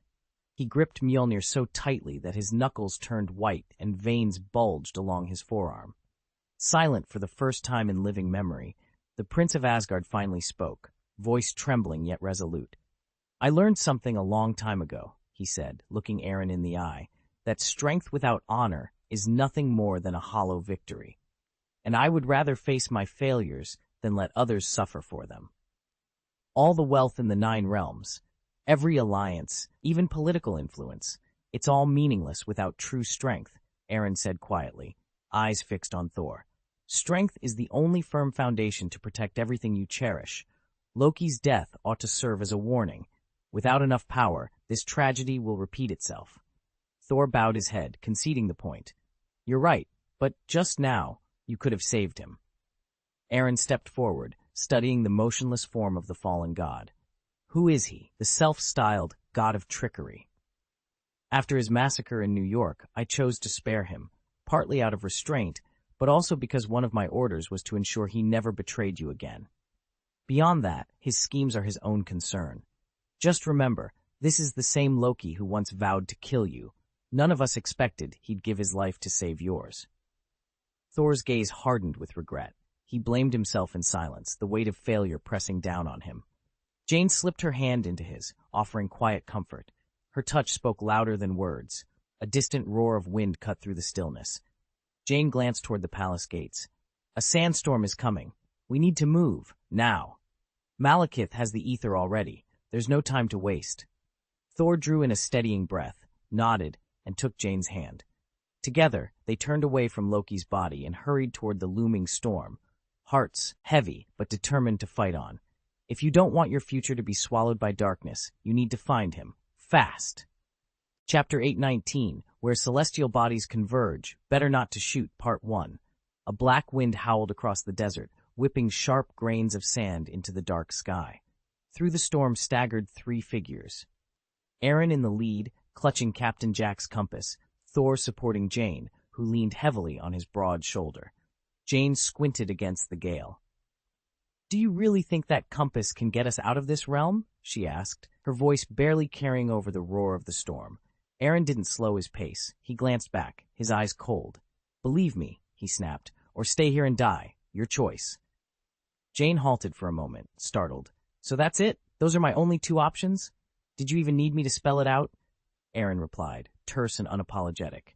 Jane fell silent. The idea of trusting a simple compass in a place like this was almost laughable, but wandering aimlessly until exhaustion and sandstorms claimed them all was hardly better. After several tense minutes, the 3 finally reached the mouth of a cave carved into the dune. Inside, the wind's fury softened to a distant drone. Aaron held the compass aloft, its needle flickering in the dim light. Jane collapsed onto a stone ledge, wiping sweat and sand from her brow. Thor knelt beside her, brushing sand from her hair. The 3 exchanged uneasy glances until Jane broke the silence. He's not just planning to unleash the ether in Asgard, she said, her voice low and trembling. He intends to flood every world, with no mercy, no exception. Malekith intends to destroy everything. The words hung in the chamber like a death knell. Soul's eyes narrowed. How? How can he accomplish that? He turned to Jane. Jane, what's the method? Aaron regarded them both with a calm detachment. The plan relies on the celestial convergence, he explained. Once every 5,000 years, the 9 kingdoms across the world tree align in a perfect line. At that moment, their central nexus, the atrium, becomes a focal point of cosmic energy. If Malekith releases ether there, The darkness will spread instantly through each kingdom, then along every branch of the world tree, and finally across all stars and planets. Darkness will consume the universe in a single fell swoop, from point to line, line to plane, plane to realm. Jane pressed her hands to her temples, guilt twisting her features. If I'd never discovered the ether, none of this would be possible. She met Aaron's cool gaze. Malekith would have found the ether eventually, but he might not have had it so soon. Aaron inclined his head. True, if he hadn't learned of it from you, I would have released it first in my search for you. Saul reached out and gently stroked Jane's hair, offering what comfort he could. We don't have to accept this. There might still be a way out. Aaron's lips curved in a faint, speculative smile. When the celestial convergence occurs, the 9 kingdoms become linked. In practical terms, that connection could open a portal right here, above our heads. If we can hold out until the alignment, we may have a chance to escape and to stop Malekith before he can unleash the ether. Silence fell as they absorbed this sliver of hope. Above them, the vaulted ceiling of the atrium seemed to pulse with the distant approach of the cosmic alignment. Time, they knew, was running out. But with the kingdom's destinies poised on a knife's edge, they resolved to fight, together, rather than surrender to the gathering darkness. Aaron unfolded the flying blanket, its silken surface rippling in the dim light of the cavern. With this, and Thor's hammer, we can escape the dark world. Thor's brow furrowed. But by the time we reach Earth, Malekith may have already won. That's precisely why I brought you here. Aaron reached into his cloak and produced a curious object, Captain Jack's famed compass. Its needle quivered, then pointed deep into the cave wall. This compass doesn't point north. It points to what's in your heart. Right now, it's leading us to a spatial node that opens a portal back to Earth. Jane Foster sprang to her feet and moved excitedly toward the cavern's depths. Within moments, she spotted them, her car keys, and beside them a pair of ordinary sneakers. They're here, she laughed, snatching them up. Gripping Thor's arm, she stepped toward the shimmering portal. They soared on the enchanted blanket across twilight skies. A moment later, they passed through a curtain of rippling light and emerged inside the crumbling shell of an abandoned London factory. Take care of yourselves, Aaron called after them, his voice echoing as he watched the dark world dissolve behind a swirl of black wind and sand. Then, without a word, he slipped back through the portal. No sooner had he vanished than a sudden green flare ignited beside Loki's prone form. From the light emerged an Asgardian guard in full battle armor, his expression grim as he stood at attention in the silent factory hall. He paused long enough to cast a cold, unreadable glance at the corpse sprawled on the factory floor, then turned on his heel and strode toward the waiting Asgardian airship. Inside the cavernous space, Jane Foster stood in the center of the empty parking bay, key fob clutched in her hand.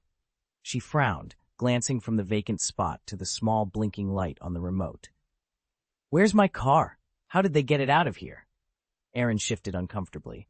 I rigged up a makeshift ignition key out of wire. It'll turn over the engine, just barely, but your car was already wrecked. Whoever found it must have towed it away." Jane pinched the bridge of her nose. "So we're stuck unless Thor flies us back." "Not at all," Aaron insisted. With a quick snap of his fingers, the air behind him rippled. He produced his motorcycle from a pocket dimension ring and vaulted onto it, positioning the bike directly in front of them. "I can ride this home, and if push comes to shove, I'll call Daisy and the others to scoop me up." Jane cocked an eyebrow. "You're telling me it can fly?" "Absolutely." Aaron's grin widened. He flipped a switch on the handlebars, the bike's engine revving to life. In an instant, it lifted off the ground and zoomed into the night sky, its twin headlamps fading to pinpoints of light. "Wait for me," Jane gasped, sprinting outside. She grabbed Thor's arm as the motorcycle disappeared overhead. "Let's go, too." Thor's laughter rumbled like distant thunder as he slipped an arm around her waist. "With pleasure, my friend, but I know not their destination. Best give me some coordinates." Moments later, the three of them, Jane, Thor, and Aaron, reappeared together in the cluttered confines of Jane's research lab, ready to plan their next move. As soon as the door swung open, Daisy jumped up from her computer. "Aaron, you're finally back. The whole world's in chaos. Those visions we saw before are surfacing everywhere. Aaron shook his head warily. They should fade once the celestial alignment ends, just like last time. Daisy's eyes then fell on Jane, who was dressed head to toe in elaborate Asgardian finery. Jane, did you actually go to the party? Jane gave a playful shrug. When in Asgard, do as the Asgardians do. At that moment, she noticed Eric slumped on the work table, a pen clenched between his teeth. Eric? He startled upright, dropping the pen. Clad only in a long-sleeved shirt and underwear, he blushed, but couldn't hide his grin. He practically tackled Jane in a hug. Jane, that costume is incredible. So, did you really make it to Asgard? Jane folded her arms, raising an eyebrow. Eric, where are your pants? Ian, hovering nearby, offered a casual explanation. He says being nearly naked helps him think more clearly. Jane rolled her eyes. Whatever. Listen, I need every bit of research you've got on those gravity anomalies, now. On it, Eric replied, still a little sheepish about his state of dress. Saul, lingering in the doorway, peered in with concern. Is everything okay in here? Eric forced a relaxed smile and opened his hand. Isn't your brother coming? He asked, his voice light. Though, R's eyes darkened with sudden pain. Loki is dead. A breath of relief escaped Eric before he could stop it. Thank goodness. His words rang hollow in the quiet room, and seeing Thor's solemn expression, he swallowed back the relief that threatened to bubble over. I'm sorry, he added quickly. Thor's stern posture softened for the briefest moment. Eric stepped forward and offered a gentle hug, careful not to meet Thor's gaze. Victory had never felt so bittersweet. Behind them, Jane rifled through Eric's research notes, her brow furrowed as she absorbed every detail. Meanwhile, Aaron gathered the others in a tight circle. Here's what happened in Asgard, he began. The Dark Elves didn't attack at random. Malekith's true aim was to unleash a surge of etheric particles at the convergence point of the 9 realms. Eric nodded, his voice grave. When the realms align, the power of ether multiplies with each connected world, exponentially. At full strength, that energy could rend reality itself and threaten every corner of the universe. Saul, who'd been leaning against the wall, shook his head. But the alignment window is incredibly brief. Malekith has to be at the exact nexus of those 9 realms at the precise moment they converge. Miss that, and all his preparations, all this destruction, would be for nothing. For a long moment, the group exchanged worried looks. The death of Loki had left Thor bereft, but a far greater danger still loomed, an enemy poised to harness cosmic power on an unimaginable scale, and time was running out. Daisy narrowed her eyes. The right place? We already know exactly where it is? Eric grinned, then carefully unfurled a weathered map across the table. Under the soft glow of the lantern, faint trade routes and landmarks sprang to life. But what caught everyone's attention were the bright red lines drawn between them. Greenwich, Jane whispered, staring at the map. Are you absolutely sure? Eric tapped the intersection point, his confidence unshakable. 100%. Before Aaron left for Asgard, he asked me to calculate the precise spot where the sun, moon, and planets align, where their combined gravitational pull is strongest. He traced a red line from Stonehenge's circle of standing stones to the rugged heights of Snowdon Peak. This isn't a new occurrence. Celestial alignments like this happened millennia ago, and ancient civilizations, Mayans, Chinese astronomers, Egyptians, all took note. They built monuments and observatories at key points that amplify these gravitational effects. Stonehenge, the Great Orme in Wales, those remote hilltop shrines in China, draw a line between any two, and it always leads here. Daisy leaned forward, catching her breath. So the Royal Observatory at Greenwich wasn't just about charting longitude? Aaron flashed her a thumbs up. Exactly. It marks the epicenter of cosmic convergence. Jane let out a slow, awed sigh. Unbelievable. Eric rolled up the map with a decisive nod. Then it's settled. We depart at dawn. Aaron's grin widened. Let's make history. That must be the perfect vantage point for a celestial event that only happens once every 5,000 years, Thor said, swinging his hammer with excitement. We'll depart at once, Eric added, glancing down at his watch. He frowned. First, I need to get dressed. Daisy, you and Ian, load my gravimeter prototype into the car. It could prove invaluable. Before anyone could move, Aaron's voice cut in. Hold on. Daisy isn't coming. Jane turned to him, puzzled. Why not? It's too dangerous, Aaron replied bluntly. What if something goes wrong and she's whisked off to some unknown world? Since she's my partner, I'm responsible for her safety. Daisy felt her cheeks warm. She glanced at Jane, reluctantly. He's right. I should stay behind.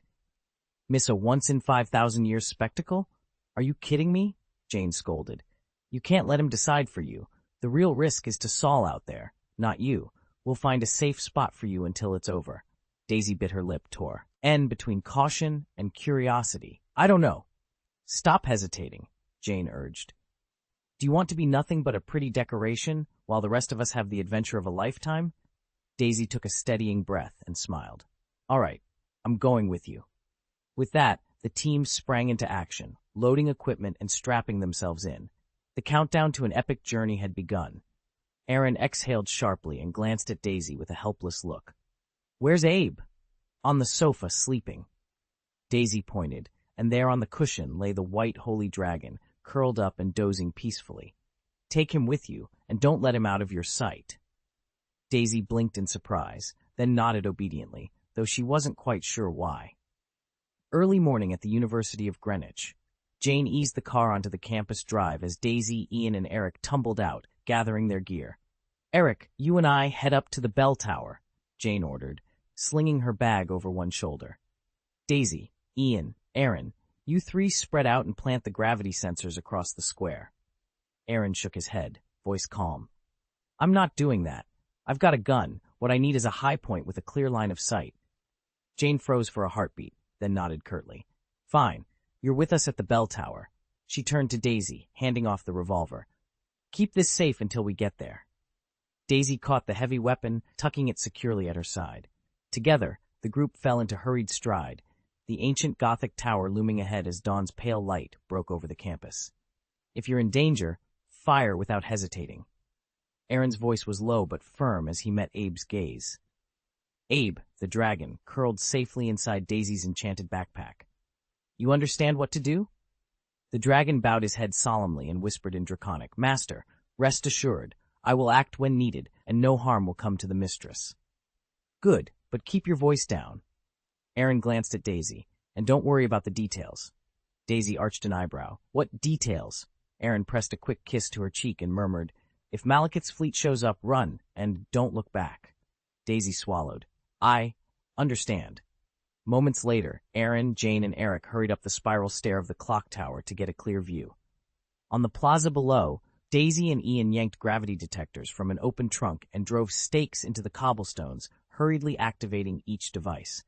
Suddenly, the sea heaved. A wall of water billowed up as a vast dark elf mothership crested the horizon. The black Leviathan, easily a kilometer long, sliced through the surf, its prow gouging deep trenches in the beach. A terrified scream went up across the campus, and students scattered in every direction. Jane, Ian, now! Aaron called. But Jane's detector lay only half installed, its cables trailing uselessly. Forget it, Ian yelled, abandoning the equipment. Get out of here! Together, they dashed into the panicking crowd as the ground trembled under the mothership's advance, the day erupting into chaos.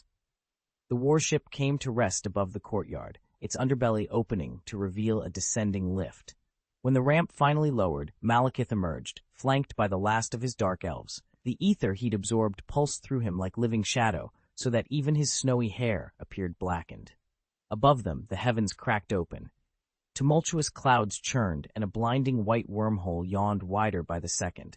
Then, with a thunderous impact, Thor plummeted from the sky, carving a crater into the stone below. Malekith advanced, his voice cold as ice. Running so far, Asgardians, your deaths are inevitable. Thor struggled to his feet, hammer in hand. Last I checked, you didn't kill me the first time. Your very existence is an affront, Malekith snarled. Soon your universe will be undone. Your kingdom and your family will be nothing but ashes. With a violent gesture, he summoned the ether into thousands of liquid black spikes that hissed as they hurtled toward Thor. The god of thunder slammed Mjolnir to the ground, arcs of blue lightning flaring in its wake. But the ether cut through the bolts effortlessly, driving Thor back with a shockwave that pulverized stone and sent him skidding across the courtyard. Eric's voice crackled over the belfry platform. We're losing time. Hurry. Jane's fingers danced over the handheld console, tracing the glowing floor plan of Greenwich on its screen. "Come on, Daisy, now," she urged. Daisy glanced up, uncertainty in her eyes. "Are you sure this thing can do it? It's designed to detect ether anomalies, not create them." Jane didn't answer. She watched, stomach twisting, as Thor staggered backward under the onslaught of swirling ether particles below. "Aaron, what are you waiting for? Take the shot!" From behind them, Aaron remained unnervingly calm. He mounted his custom sniper rifle, peering through the scope to line up on Malekith's head. Then, just as suddenly, he shifted his aim to a dark elf soldier patrolling the courtyard far below. Jane frowned. "Why him? What about Malekith?" Aaron inhaled slowly. "Thor's job is to keep Malekith occupied. My job is to test these rounds first, make sure they actually penetrate." He tapped the side of the barrel. "These are my finest bullets, but even they aren't lethal against an ether-forged warlord. Not yet." He settled his breathing, tracking the lone elf as he broke from the column of soldiers, wandering into the open moonlight. "Hold," Aaron whispered. "I'll wait until Thor draws Malekith further away and the dark elves scatter. That's when we strike, for maximum impact." Jane's jaw clenched. Eric glanced at his watch, tension etched on his face. Daisy's console flickered with unstable readings. All around them, the night held its breath, waiting for the shot that could turn the tide. Though Malekith's power rivals even Thor's, his body fused with raw ether, I might injure him with a well-placed shot, but killing him? That's unlikely. "You only need to hurt him," Eric said, leveling his rifle. Aaron gave a wry grin. "After I fire, Malekith will pinpoint my position. In less than 2 seconds, those ether cores he commands will pulverize this tower. I'll survive for sure, but you won't be so lucky. And don't forget the dark elves down below. Hundreds of them, weapons trained on this very spot. The moment I shoot, they'll unleash a hail of energy bombs. I'm confident I'll make it out. You, however, should consider life insurance, with me as the beneficiary, obviously." Eric's jaw tightened. Not exactly a comforting thought. But you're right. Let's hold our fire for now. Chapter 820, Loki, the Favored One. Why has the tyrant grown merciful? Part 1. The great hall of Asgard was hushed as an armored guard strode in, bowing before the All-Father. Odin stood with his back to the entrance, his cloak brushing the marble floor. "Your Majesty," the guard announced, his voice steady but tense, "I bring urgent news from the Dark Realm." Odin didn't turn. "And Thor? Did you find him, or the weapon he seeks?" "No, sire," the guard replied, head dipping.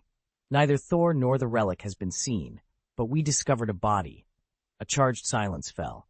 Odin slowly rose and finally faced the messenger. "Loki?"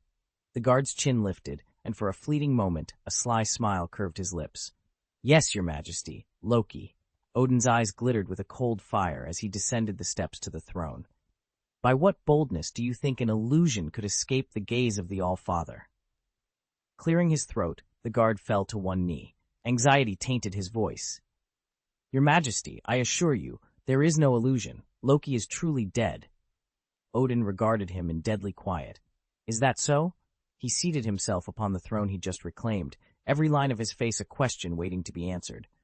"Then who is kneeling before me?" Odin's voice boomed through the dungeon hall. The guard, caught mid-sentence, faltered. Before he could answer, Queen Frigga appeared at his side and helped him to his feet.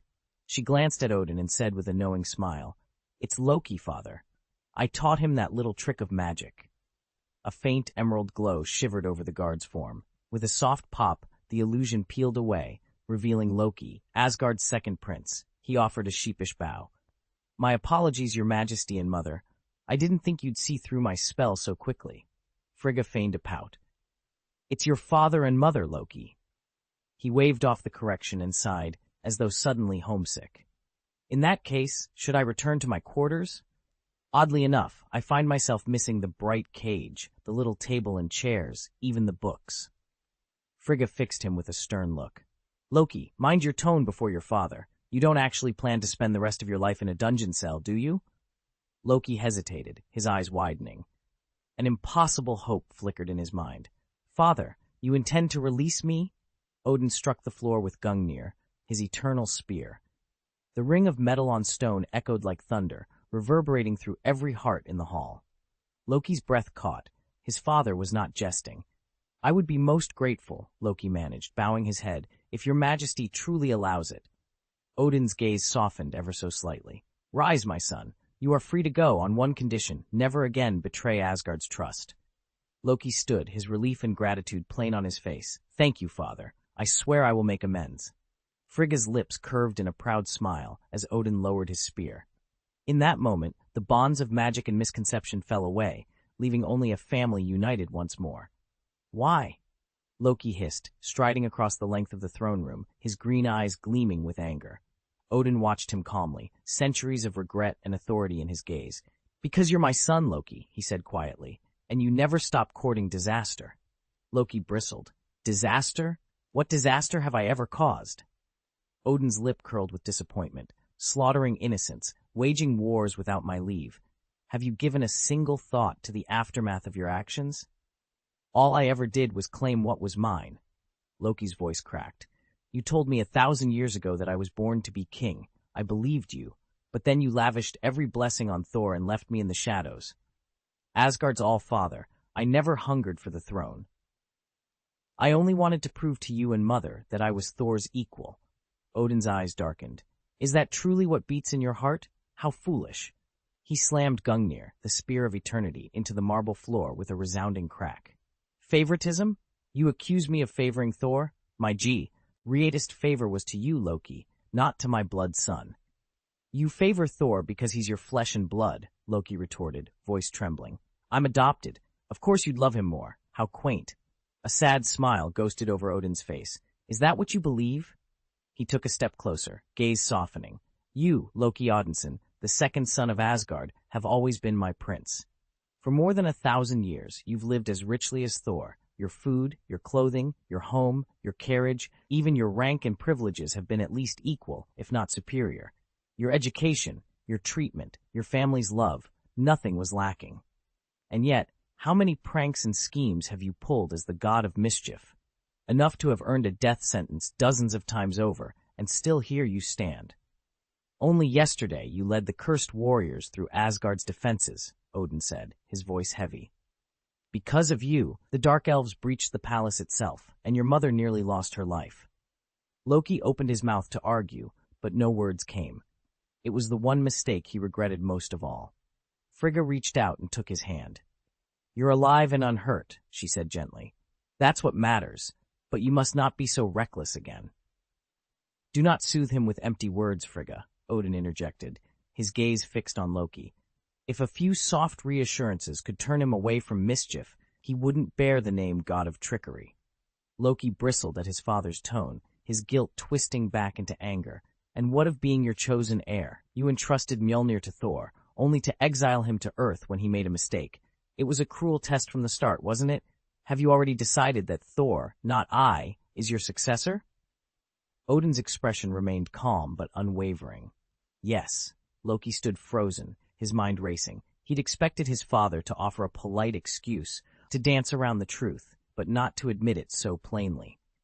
Surprised? Odin asked, his voice calm as he studied Loki's disbelieving expression. You were born to rule. As a prince, you carry the promise of a king, but promise alone is nothing without achievement. Loki's eyes narrowed. So you think I've performed worse than Thor? Thor the Thunderer, running headlong into every fight with only his hammer. Odin inclined his head. You're smarter than your brother, I'll give you that. But what have you done for Asgard? Tell me of one single deed that has strengthened our realm. Silence stretched between them as Loki struggled for a reply. Odin pressed on, unflinching. You can't, can you? Thor may be reckless, but for years he's defended the 9 realms.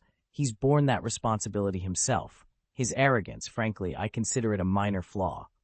Loki blinked, then let out a short, incredulous laugh. Did I hear you right? You did? Odin said with a small, wry smile. At your age, I was far more arrogant than he is now. My hands are stained with the blood of countless lives, Odin said quietly, his voice colder than any winter gale. More blood than you can possibly imagine. Frigga reached out, her eyes filled with worry. Odin, you don't have to. He gently brushed her concern aside. He must never forget. Loki watched silently, then finally asked, What makes you so sure he needs reminding? Odin's gaze turned hard. I know the soul of a tyrant. I have been one. A flicker of contempt passed over his features, and Loki felt a sudden shiver, only to find it gone moments later. Odin's tone softened. But I've also seen what happens when a dark heart is tested. It can change. Loki's eyes lit with understanding. You set those trials for Thor? I did nothing more than open the path and let nature run its course, Odin replied. From the moment Thor shattered the Bifrost, I saw in him the makings of a king. Loki's lips curved into a sly smile. As one would expect from the All-Father's foresight.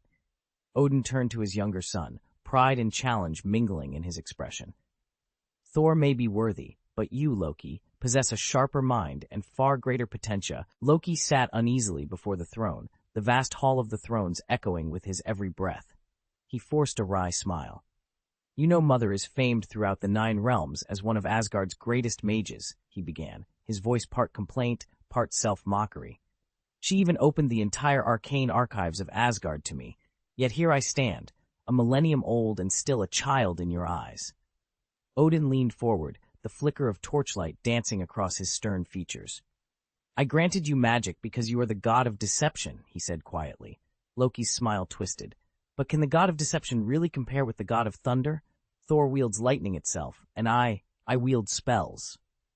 He shrugged. Tell me honestly, father, do you see sorcery as inferior to Mjolnir's power? A shadow passed over Odin's face. He rose, pacing before the throne in measured, powerful strides. Inferior? He echoed, voice low with fury. Is magic truly less formidable than lightning? Loki hesitated.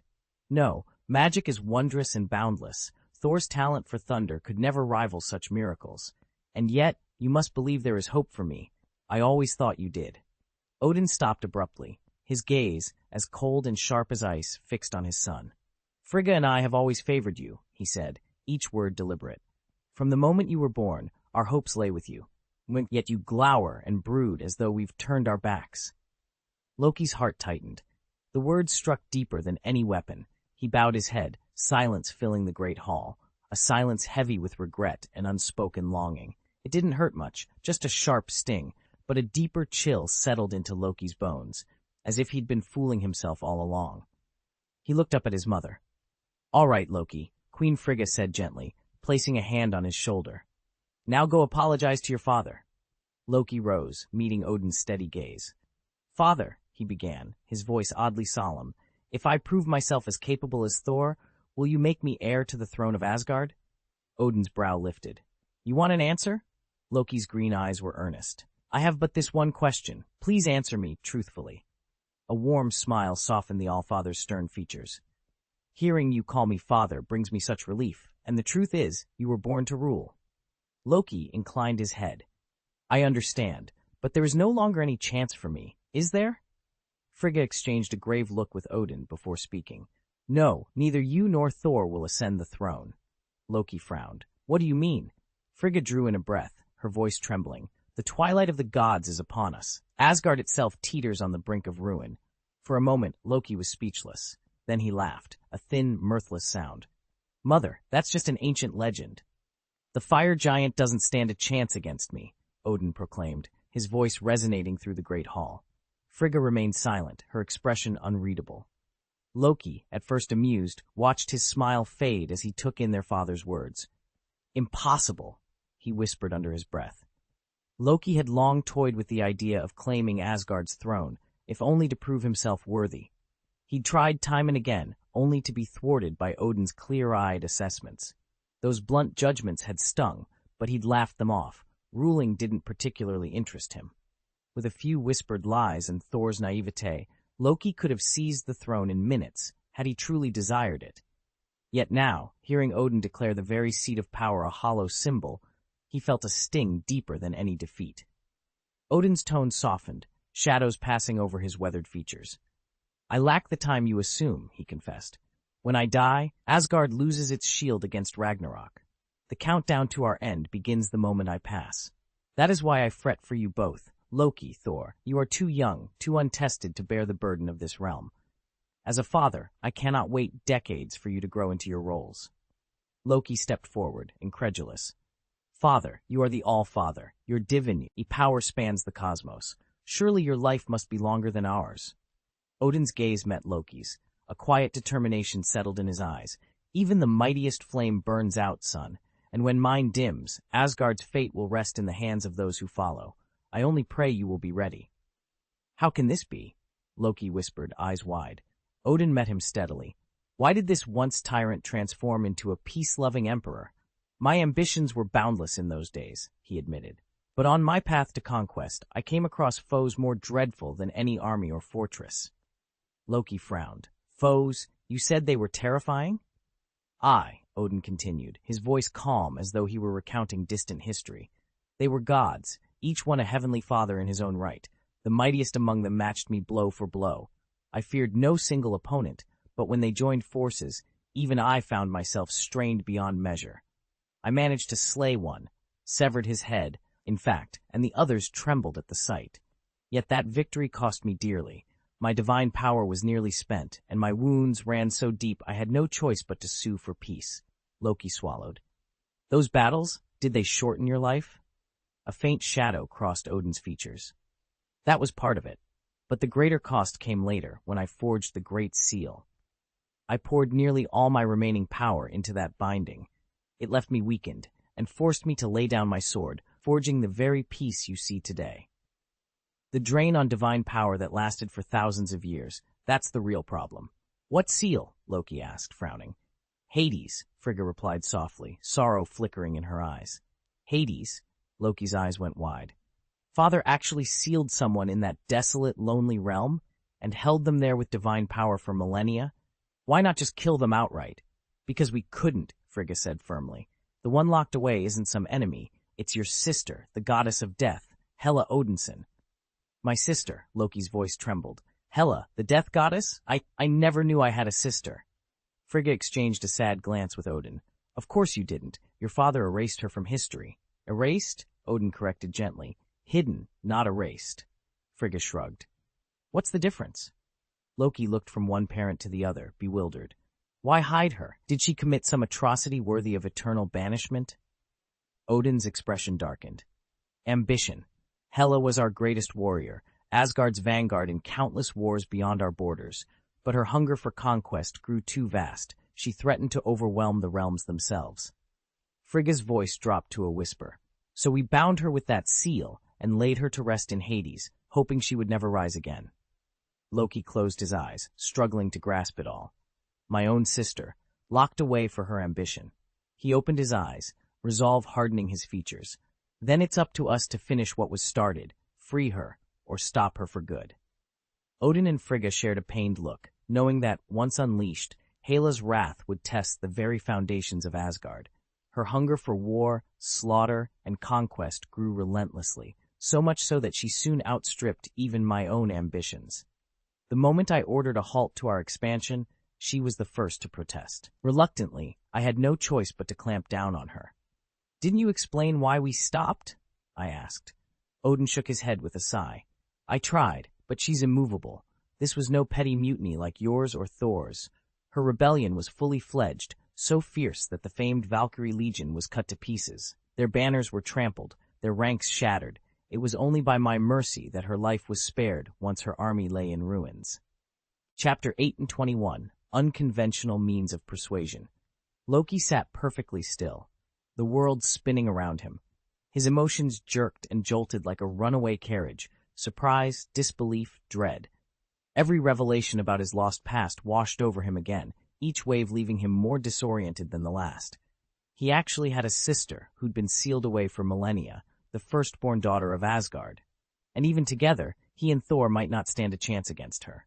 Why are you telling me this now? He finally rasped, voice barely more than a whisper. Because the situation has changed, Odin replied, his tone grave. He leaned forward, eyes fixed on his son. You know who Aaron Gaius is, don't you? Loki blinked, struggling to mask his shock. Then he offered a crooked grin. I don't know what you're talking about. Odin's gaze didn't waver. Yes, you do. I don't, Loki insisted, his voice shaky but firm. Frigga sighed and shook her head, stepping between father and son. It's just the three of us here. No one else is listening. You don't need to worry. Odin regarded his wife for a moment, a wry smile touching his lips.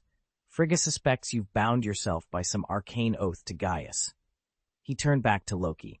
Just answer a simple question. Do you know who he is? A yes or no won't break any contract. Loki's eyes darted between his parents. Torn between defiance and duty, he hesitated, then nodded once, reluctantly admitting the truth. Odin sat on his frost-hewn throne, the enchanted contract hovering before him in a soft golden glow. Its single stipulation bound his envoy to absolute silence about Aaron Gaius's true identity. Yet the question Odin truly sought to answer lay elsewhere. As I suspected, he breathed, waving a gauntleted hand. The contract's letters rose into the air, rewriting themselves in shimmering runes. Loki leaned forward, eyes narrowing as he read the words. Is this an engagement? His surprise rang through the throne room. An alliance marriage between Asgard and the House of Gaius? So Frigga's daughter, my sister, is promised to Aaron Gaius? He threw back his head and laughed softly. Delightful. Do they even know? Odin's brow furrowed. Your mother let a single detail slip when she spoke with Hela. Hela now knows that an engagement exists, but not the groom's name. Aaron himself remains completely unaware. With a reluctant sigh, Odin let the contract dissolve into a swirl of golden mist. It was only a verbal accord. Unless both parties consent wholeheartedly, it holds no power. Otherwise, I would not lose sleep over this. Loki folded his arms, a sardonic smile playing at his lips. Respectfully, father, neither of them will ever agree to this. Just imagine their faces when they discover the arrangement's true nature. Odin gave a tired nod. Precisely. To speak plainly, this pact was never meant to bind them in matrimony. It served merely as an elaborate blind date. Loki's grin grew sharper. And if, when it falls apart, it will do so spectacularly. At his words, Frigga, seated to Odin's left, exchanged a troubled glance with her husband. No one spoke for a moment, but the unspoken understanding passed between them. What had begun as a harmless scheme might yet threaten the fragile peace between two worlds. Odin settled back on his throne, an uneasy smile playing at his lips. If I'm honest, he began, I haven't been a very successful father. He shook his head and gestured to Hela. Your sister is the obvious choice to rule Asgard. She's every bit as strong as Thor, and every bit as cunning as you, Loki. Yet her ambition is so overinflated that she would drive our people into ruin. Loki straightened at that, his chest rising with pride. But Odin wasn't finished. He turned to Thor. My second son still hasn't fully awakened his divine power. He leans on Mjolnir to harness the thunder within him. Take away his hammer, and I doubt he could even stand against you. Thor bristled, clenching his fists, but Odin's cold gaze swept past him and settled on Loki. And you, my third son, you waste your gift for magic on pranks and petty tricks. I can't wholly blame you. Your mother, Thor, and I have all spoiled you beyond measure. Loki's smile faltered. Father, am I really that disappointing? Odin sighed, the weight of decades etched in the lines of his face. I sometimes wonder if you and Thor will ever set aside your rivalry, he admitted. Asgard needs its princes united, rather than torn apart by envy and spite. Odin paced the length of the grand hall, his one remaining eye flickering with stern resolve. Even if a masterful celestial lord could secure Asgard's throne and prolong her golden age, without that celestial power we simply cannot halt Ragnarok. Loki frowned, folding his arms. I understand your concern, and Asgard's peril, but what does this have to do with Aaron? Odin stopped and faced his son. Everything. When I fall, the seal that binds Hel's realm will shatter. Hela will surge back to Asgard, unopposed. Her divine might will have grown limitless, enough to match any celestial lord. You and Thor together won't stand a chance. She'll give you only two choices, bow or be destroyed. You'd never surrender willingly. You'd flee before her wrath. That is, if you want to live. Loki studied his father, surprised by the grim certainty in Odin's voice. What if there is someone who can challenge her? Then the war might yet be turned. Odin's gaze hardened. That someone exists, and his name is Aaron. Loki blinked. You're saying Aaron, no lightweight, I'll grant you that, can oppose my sister? She'll be on a celestial level. Do you truly believe he can stand against a being as potent as a celestial lord? Odin folded his arms across his chest. I do. Aaron's power is unlike anything Hel will have faced. If we put our faith in him, Asgard still has a chance. I'm not convinced, but I can sense his magic. Sol might not stand a chance against him. Loki frowned, disbelief etched on his features. What? Father, are you serious? He's only 20. Saul is decades older than that. Odin regarded his son calmly. And what do you really know of the Gaius family? Loki paused, choosing his words carefully. Very little, just fragmented mentions in a few dusty tomes. They keep to themselves, prize their contracts above all, possess uncanny magical talent, and are even said to traverse the multiverse. Odin's lips curved into a wry smile. That's merely the tip of the iceberg. Aaron, the young man you speak of, is just a junior member out exploring, yet he already wields the strength of Yada the Father himself. Can you begin to fathom the might of his elders? Realization slowly dawned on Loki's face. You mean his mother and father surpass him? Could they even rival you? Odin chuckled softly, a note of envy in his voice. Expand your horizons, Loki. Not only his parents, but his ancestors stretching back through untold ages. The Gaius line, or more accurately, the Protos Gaius, has figures who have journeyed across countless worlds. I know of at least 2 who came to our universe long before Aaron, and both are very much alive. Loki stood silent, the magnitude of his father's words settling over him like a thundercloud. Loki's jaw dropped. In all of Asgard, there was only one All-Father, Odin. Yet here he was hearing that the Gaius family boasted not one but an entire pantheon of fathers. He cleared his throat, swallowing hard before forcing a smile. So, the Gaius family has actually saved the multiverse? Indeed, Queen Frigga confirmed, leaning forward. And not just the multiverse, far more realms than that. Loki threw up his hands. Okay, I get it. They've performed miracles on an almost cosmic scale, but if they're that powerful, why would any of them bother to conceal their identities? Even the mightiest gods you speak of would bow before them. Odin regarded his son with a mix of pride and gravity. That is precisely the purpose of their ancestral rites. When a member of the Gaius line awakens to true power, they must learn to stand alone. Loki arched a skeptical brow. Stand alone? You expect me to believe a family like that abandons their own children when they're in danger? The All-Father nodded solemnly. It's harsh, but true. The Gaius do not, and cannot, intervene in one of their scion's trials. If a candidate falls during those rites, no army of Gaius warriors will come to the rescue. Their bloodline's strength must be proven irrefutably by the individual alone. How merciless, Loki muttered. Odin continued, You saw Thor's trials. They were carefully calibrated to thrill, but not to kill. A Gaius trial can be, and often is, a matter of life or death. Should one of them perish, their family cannot avenge or revive them. Their legacy ends with their body. Loki sank back into his seat, eyes wide. The revelation left him profoundly unsettled. No support, no redemption, just the cold certainty that true power must be earned entirely by one's own hand. Isn't this a bit too cruel? Loki asked, folding his arms across his chest. It is cruel, Odin admitted, his voice low. But you must see that after such a ruthless culling, only the strongest remain. Any one of them will surpass both you and Thor in skill. Aaron, young as he is, has all the makings of a heavenly father. His talent and lineage speak for themselves. Remember the pact my father, King Bor, struck with Aaron's forebear Horn. It's Asgard's best hope. If Aaron agrees to stand with us, we may yet avert Ragnarok. Loki spread his hands in exasperation. So you intend to sell Hela? Odin met his gaze. For a long moment he said nothing. Yes, he finally replied, but only for her own sake. Loki's brow furrowed. She'll never consent, and Aaron won't either. At the edge of the hall, Frigga let out a quiet, rueful laugh. That is precisely our predicament, she said. Without your father's foresight, Hela and Ragnarok would be inseparable. She's already shown herself its advocate. Stripping her of power may not stop the end of days, but it could delay it. Even if it fails, we'll have preserved Asgard's strength and safeguarded our people.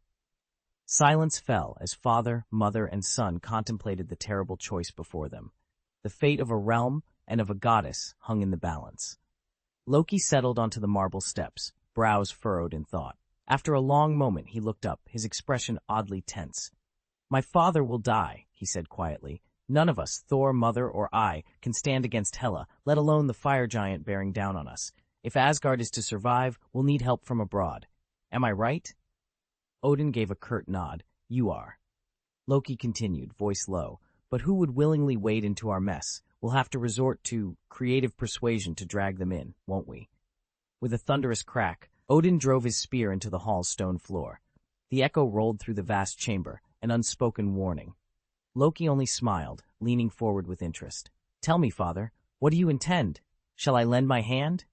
Frigga sighed and shook her head, casting her son a wary look. "Be careful what you offer, Loki." "I'm all ears, mother," he replied, tilting his head. "Are we courting a noble alliance through marriage, honoring some ancient treaty long forgotten?" He laughed softly. "Let's not pretend Thor will accept anything so lofty. He needs a better reason than that." Odin's grip on Gungnir tightened until the spear's runes glowed. "This is unfair to them," he admitted, his voice low with anger. "But for Asgard's sake, I see no better way." Loki leaned forward, eager. "Then what's the plan, father? You said we only need to engineer a few happy coincidences. How do we set it in motion?" Odin allowed himself a small, inscrutable smile. "Nothing too elaborate, my son. Just the right spark at the right moment. But before we go any further..." He swept Gungnir through the air, and lines of pale light formed themselves into a perfect circle. Within its bounds, images shimmered into focus. "Observe Gaius's power," Odin intoned. Loki's eyes widened in surprise. "Father, I never knew you wielded this scrying G-magic." "Few have," Odin replied, amusement dancing in his voice. "Heimdall's sight does indeed span all 9 realms, but as their all-father, I possess the same gift. I rarely draw upon it, but I want you and Frigga to see this for yourselves." Frigga, seated beside him, leaned in, her expression grave. The circle's view changed, revealing the London district of Greenwich beneath a bruised, storm-dark sky. Broken remnants of Asgardian ruins lay scattered among the streets. Yet it was the jagged black spires of dark ether that caught their attention, twisting upward like skeletal fingers. In that ruined courtyard, Malekith the Accursed moved with predatory grace, every gesture crackling with malice. Thor charged him, hammer raised. But Malekith merely flicked a gauntleted hand, and suddenly shards of ether-spiked metal burst from the ground, hurling the Prince of Asgard off his feet. Boom! Thor flew back, crashing into a shattered lamppost. He rolled to his feet just in time to see Malekith already surging forward. Thor swung Mjolnir in a wide arc, summoning thunder and lightning to form a crackling barrier before him. The dark onslaught struck the electric wall with a deafening clash, splintering into sparks of light. Odin's gaze never wavered from the vision. "See how Gaius absorbs and redirects the ambient magic," he murmured to Frigga. "That is the key to our next move. Once we understand his limits, we can ensure everything unfolds exactly as we need." Frigga nodded slowly, her eyes distant as they watched Thor brace against the next wave of dark energy. Loki, at her side, barely dared to breathe, both of them caught in the web of fate the All-Father was weaving, and anxious to see how the final threads would fall. Thor staggered backward, more than 10 meters lost to that explosive force, his boots carving 2 deep gouges into the earth. He spat out a mouthful of blood and straightened, wiping the corner of his mouth with contempt. "I expected more from you," he taunted. "You wield that weapon like a child." In that moment, Thor recalled Odin's warning, never underestimate an enemy. He'd certainly misjudged the Dark Elves' strength. Their cursed warrior had held his own, but their king, Malekith, seemed scarcely more than an equal match. Malekith's brows furrowed in concentration. He raised both hands and drew upon the raw power of the ether. Black and red motes of energy swirled around him, coalescing into a crackling aura. Thor recognized the signs. This would be Malekith's true onslaught, not the mere probe he'd unleashed moments before. Before the Dark Elf could complete his ritual, Thor spun on his heel. In one fluid motion, he launched Mjolnir, his enchanted hammer, at his foe, its arc whistling through the air like a scything blade. The hammer struck Malekith square in the gut. With a roar of agony, the Dark Elf King hurtled backward, crashing through a support pillar and skidding to a halt against a battered vehicle hundreds of meters away. Seizing the moment, Thor soared into the sky and slammed Mjolnir down with all his might. The thunderous impact sent shockwaves rippling through the shattered ground, announcing his victory. The ground split open with a thunderous crack, and a bolt of blue-white electricity hissed through the rift, lancing straight at Malekith. A harsh, sizzling snap echoed, but the assault did nothing to pierce his defenses. The current merely made him tremble. Across the plaza, Daisy and Ian finished planting the last gravity testers. They flattened themselves behind a shattered stone wall, catching their breath. Eric checked his chronometer. The celestial convergence reaches its peak in 7 minutes. Jane tightened her grip on the scanner she'd been calibrating, which means we're stuck duking it out with Malekith for at least 8 more. Get ready, hold on to something. At her words, Eric scrambled and wrapped himself around a nearby column. Aaron, however, simply gazed skyward, eyes alight with curiosity. Above them, the first wormhole had swollen to dozens of times its original size, revealing a faint outline of distant mountain ridges. A second, colder portal appeared just beyond it, its edges tinged with frost. 7 minutes to go. Then, 200 magic points in their hands, and whatever came next. Jane flipped the switch on the gravity controller. In an instant, the detector pulsed with glowing blue ripples, and several dark elves vanished, teleported to some unknown realm. It's incredible. How did you do that? Daisy's voice crackled with excitement over the phone. Jane steadied herself. The gravity field taps into the weak seams between dimensions. Shit! Aaron exploded, cutting her off. Who told you to send them away? Jane's fingers trembled. She'd just burned through at least 30 magic points. Did you expect them to hang around? She shot back. Aaron rubbed his temples. Fine. You made it work, but you have no idea where they ended up. There's no Thor over there. How do you expect our riflemen to stop dark elves in an unknown world? Jane fell silent, uncertainty tightening her chest. Chapter 822, A Fight to the Death. I Have No Choice But to Go Myself, Part 1. Jane stared at Aaron, helpless. So, what do you think we should do? She asked, her voice trembling. Is there really nothing we can do to help? Aaron's eyes flickered with disbelief. He ran a hand through his hair, then rubbed his temples. You're serious? He said. You really think a couple of mortals like us can tip the scales between Thor and Malekith? And these dark elves? He glanced at the dozen ragged figures scuttling just beyond the barricade. Aren't exactly the Avengers. They're more of a nuisance than a threat. Jane's cheeks flushed. She opened her mouth to protest, but before a word could escape, her phone crackled to life with Daisy's urgent voice. Jane, we're surrounded. They're closing in. Aaron spun, already cocking his rifle. The metallic click was followed by a thunderous crack. A golden slug tore through the wall, struck the nearest dark elf in the temple, and sprayed inky ichor across the stone. The creature collapsed, brain matter spattering onto the floor in a grotesque flourish. Aaron snatched the phone from Jane's trembling hand. Daisy, talk to me. You okay? There was a heavy pause. Then Daisy's shaky reply came, laced with adrenaline. We're hanging on. Didn't I tell you to fall back the moment things went sideways? Aaron demanded, urgency vibrating in his tone. We tried. Ian cut in from the speaker, voice cracking. But they came out of nowhere, and then there were so many of them. Aaron's grip tightened around the phone. He took a breath, his eyes cold and determined. Listen, you keep moving. The moment you see any opening, you retreat. Understand? I'll handle things here and catch up with you. Okay, Daisy whispered, though fear still laced every syllable. Just be careful, Aaron. He ended the call and handed the phone back to Jane, whose hand shook so badly she nearly dropped it. Without a word, he set his jaw and prepared for whatever came next. If the Dark Elves, or worse, Malekith's forces, wanted a fight, he'd give them one. And after that, he would go to where Thor and Malekith clashed himself. Because sometimes a gun and a rescue squad weren't enough. Sometimes a brother had to step onto the battlefield. Who would have thought Dark Elves could rain down from the sky?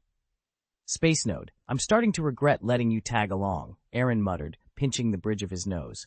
Then, with a half grin, but hey, new experiences can be exciting, right? Now slip into that corner over there, keep Abe by your side, and for Pete's sake, don't wander off.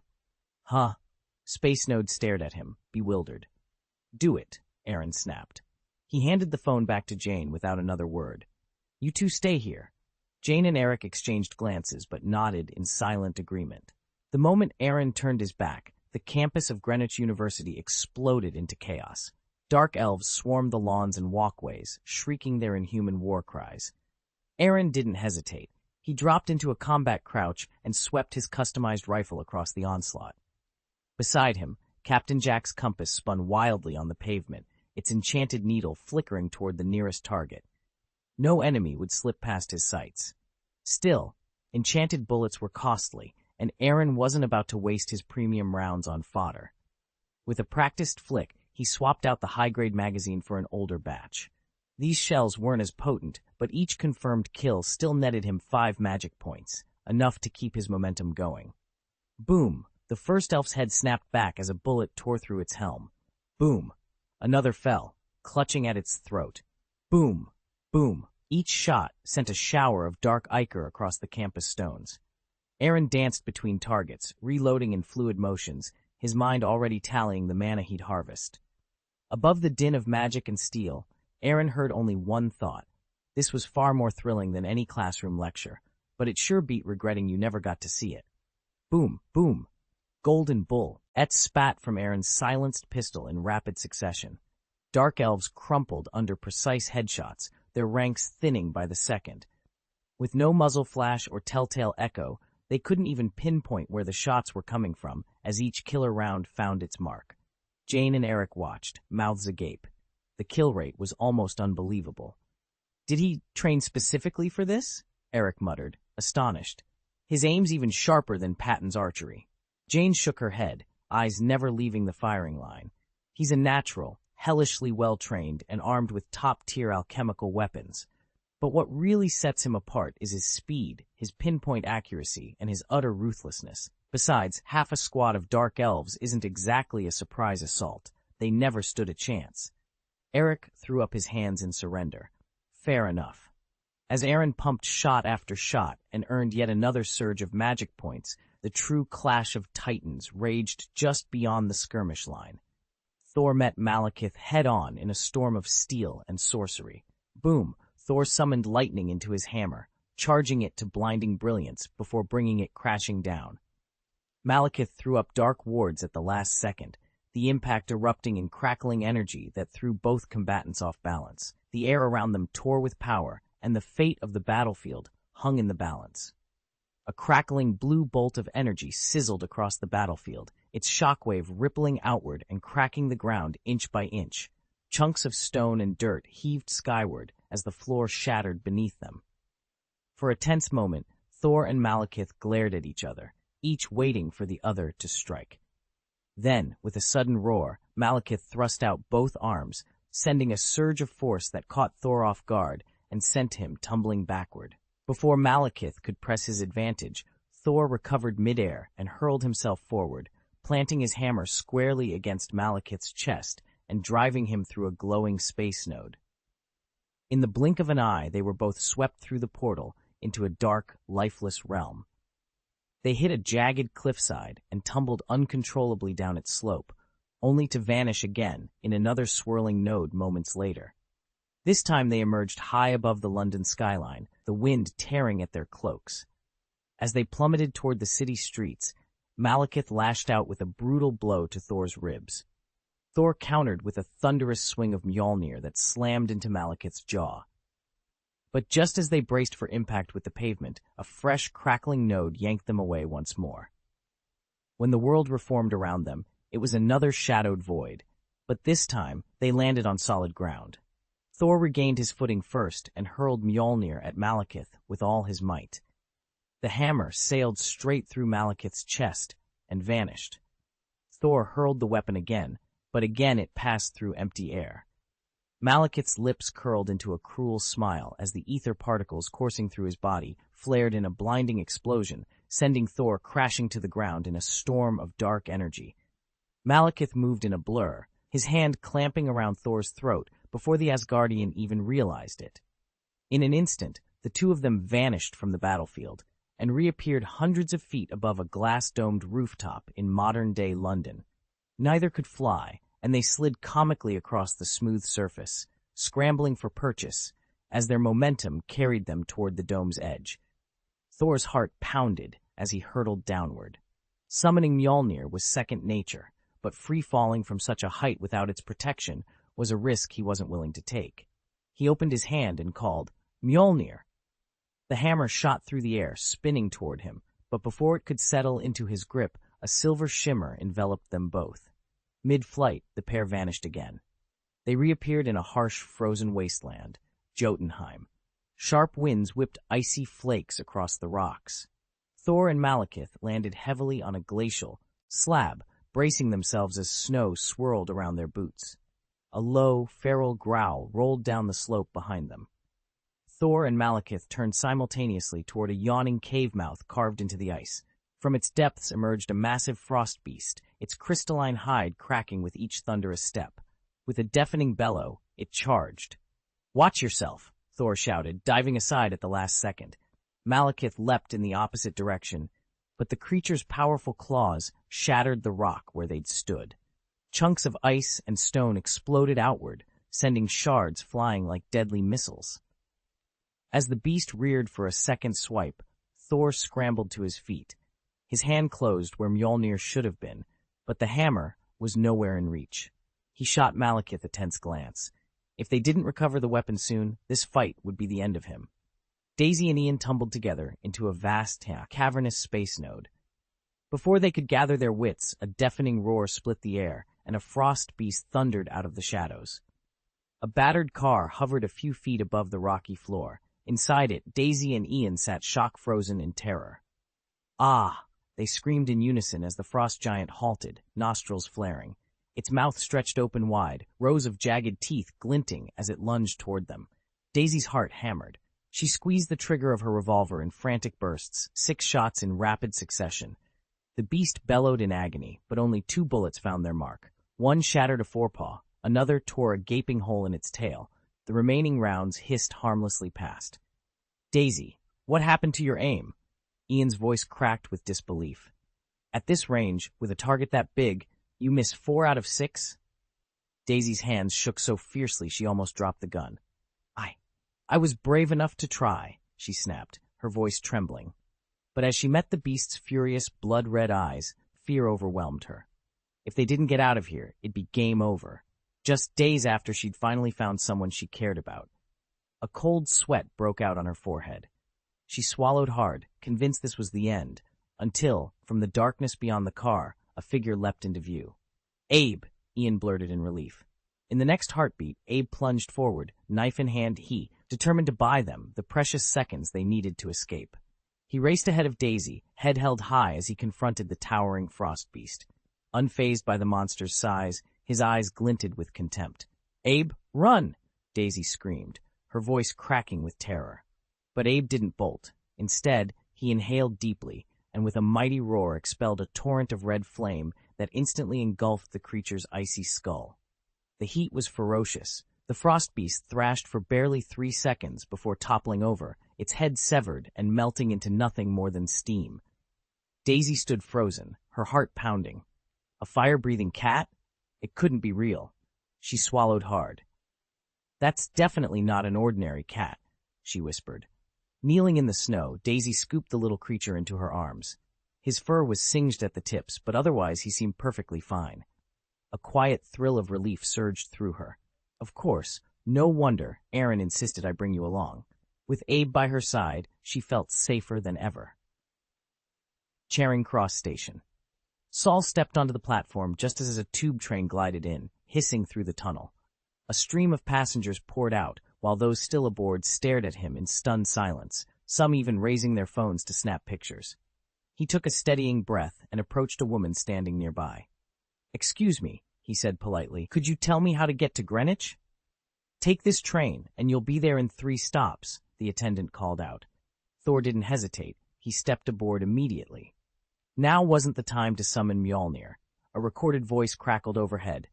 "Please mind the gap between the train and the platform." The doors slid shut and the subway lurched forward. Inertia sent the woman standing next to him stumbling into his chest. She gasped, then stepped back, cheeks flushed. "Sorry." Malekith fared better. When he emerged from the space node, he found himself in Greenwich just as the celestial convergence peaked. He tilted his head to the sky. 4 colossal wormholes arched in a perfect line, marking the frost giant's domain, the fire giant's realm, Vanaheim, and as the final gateway, Asgard. The moment to plunge the universe back into darkness had come. Reining in his excitement, he strode toward his warship. Swirling dark particles coalesced around him into a shadowy vortex. With a sweep of his hands, he unleashed a torrent of ether. Dark red energy spiraled around the vessel, corroding everything in its path. then slithered outward like writhing tentacles reaching for the other realms. "Where is Thor?" Malekith snarled into the gathering gloom.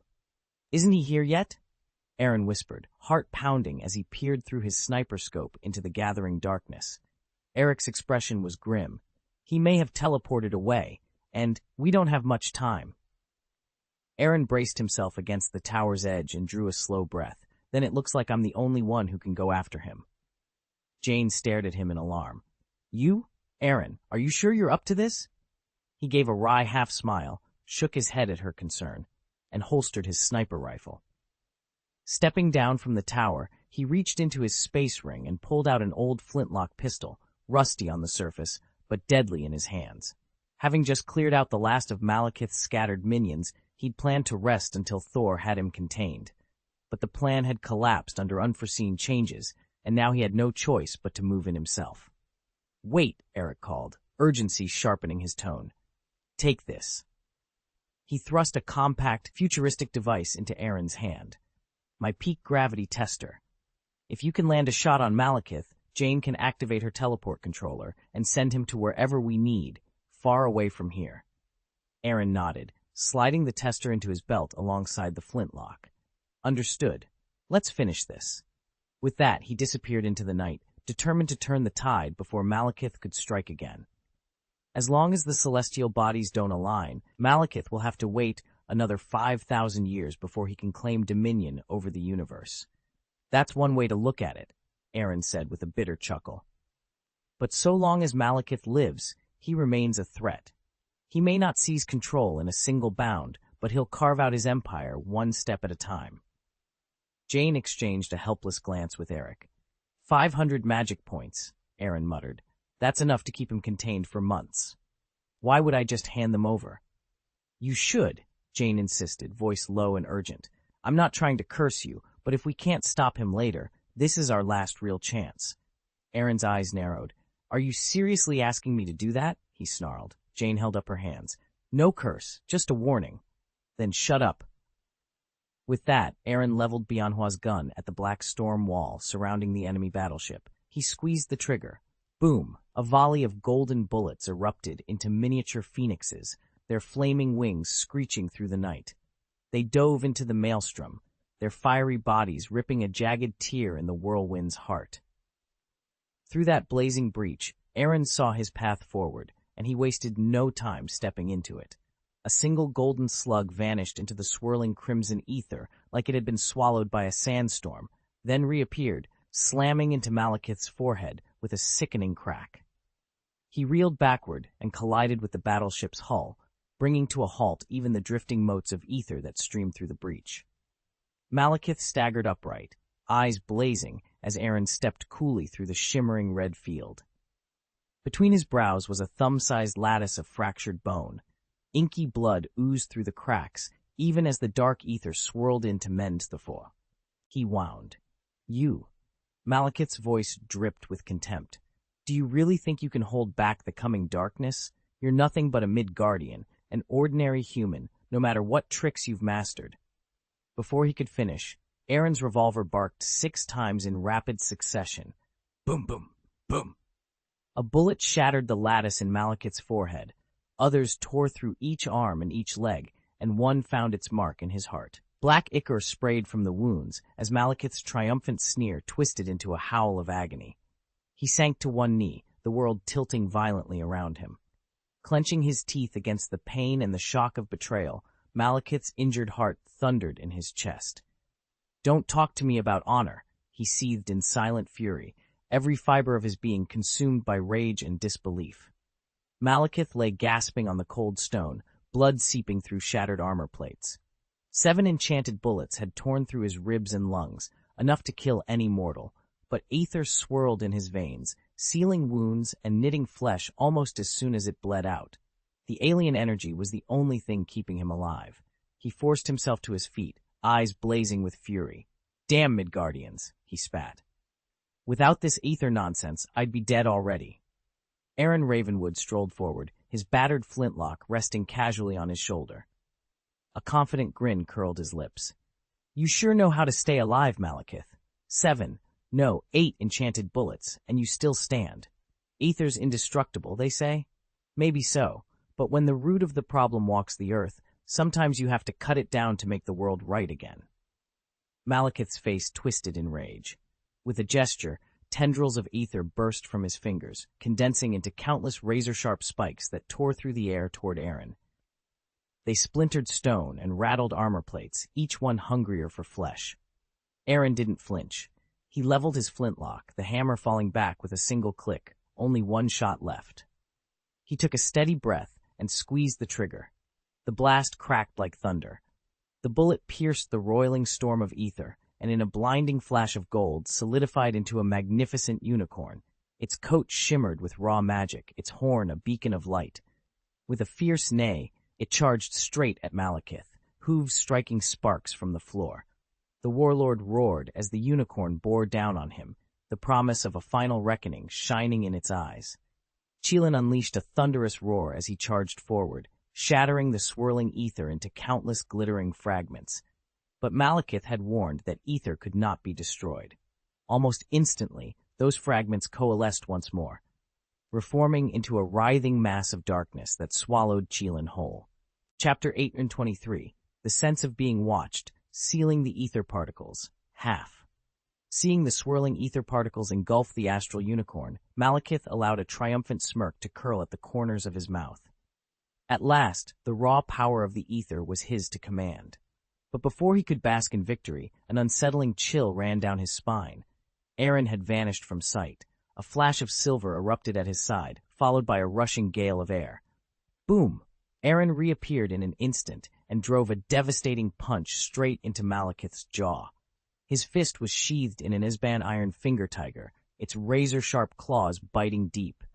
Malekith's head snapped back, and black ichor sprayed from his mouth as half his face twisted in shock and pain.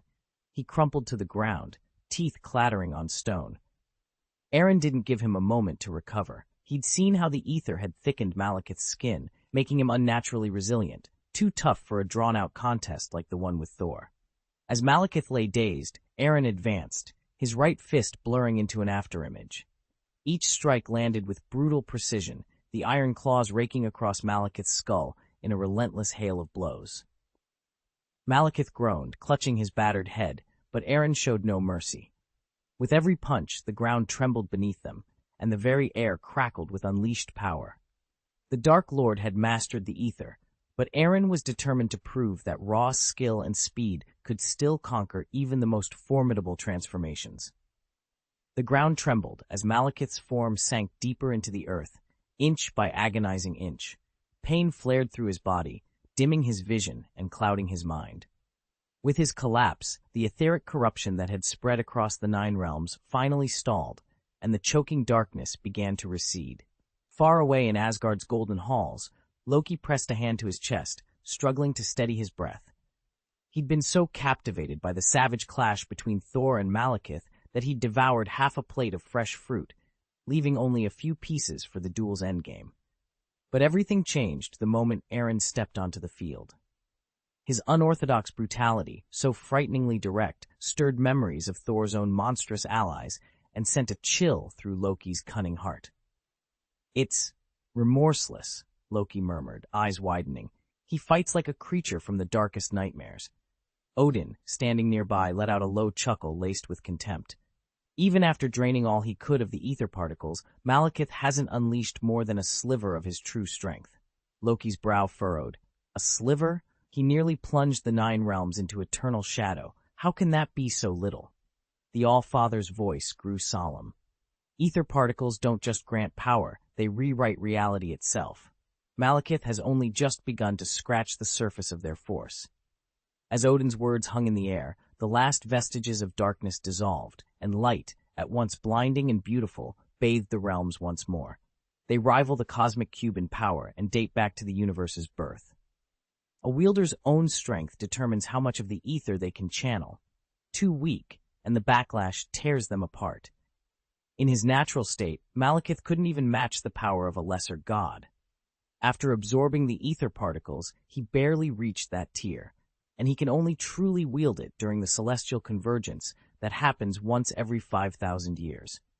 Even then, he can't permanently fuse the ether's might into himself, otherwise Thor would never have held him off for so long.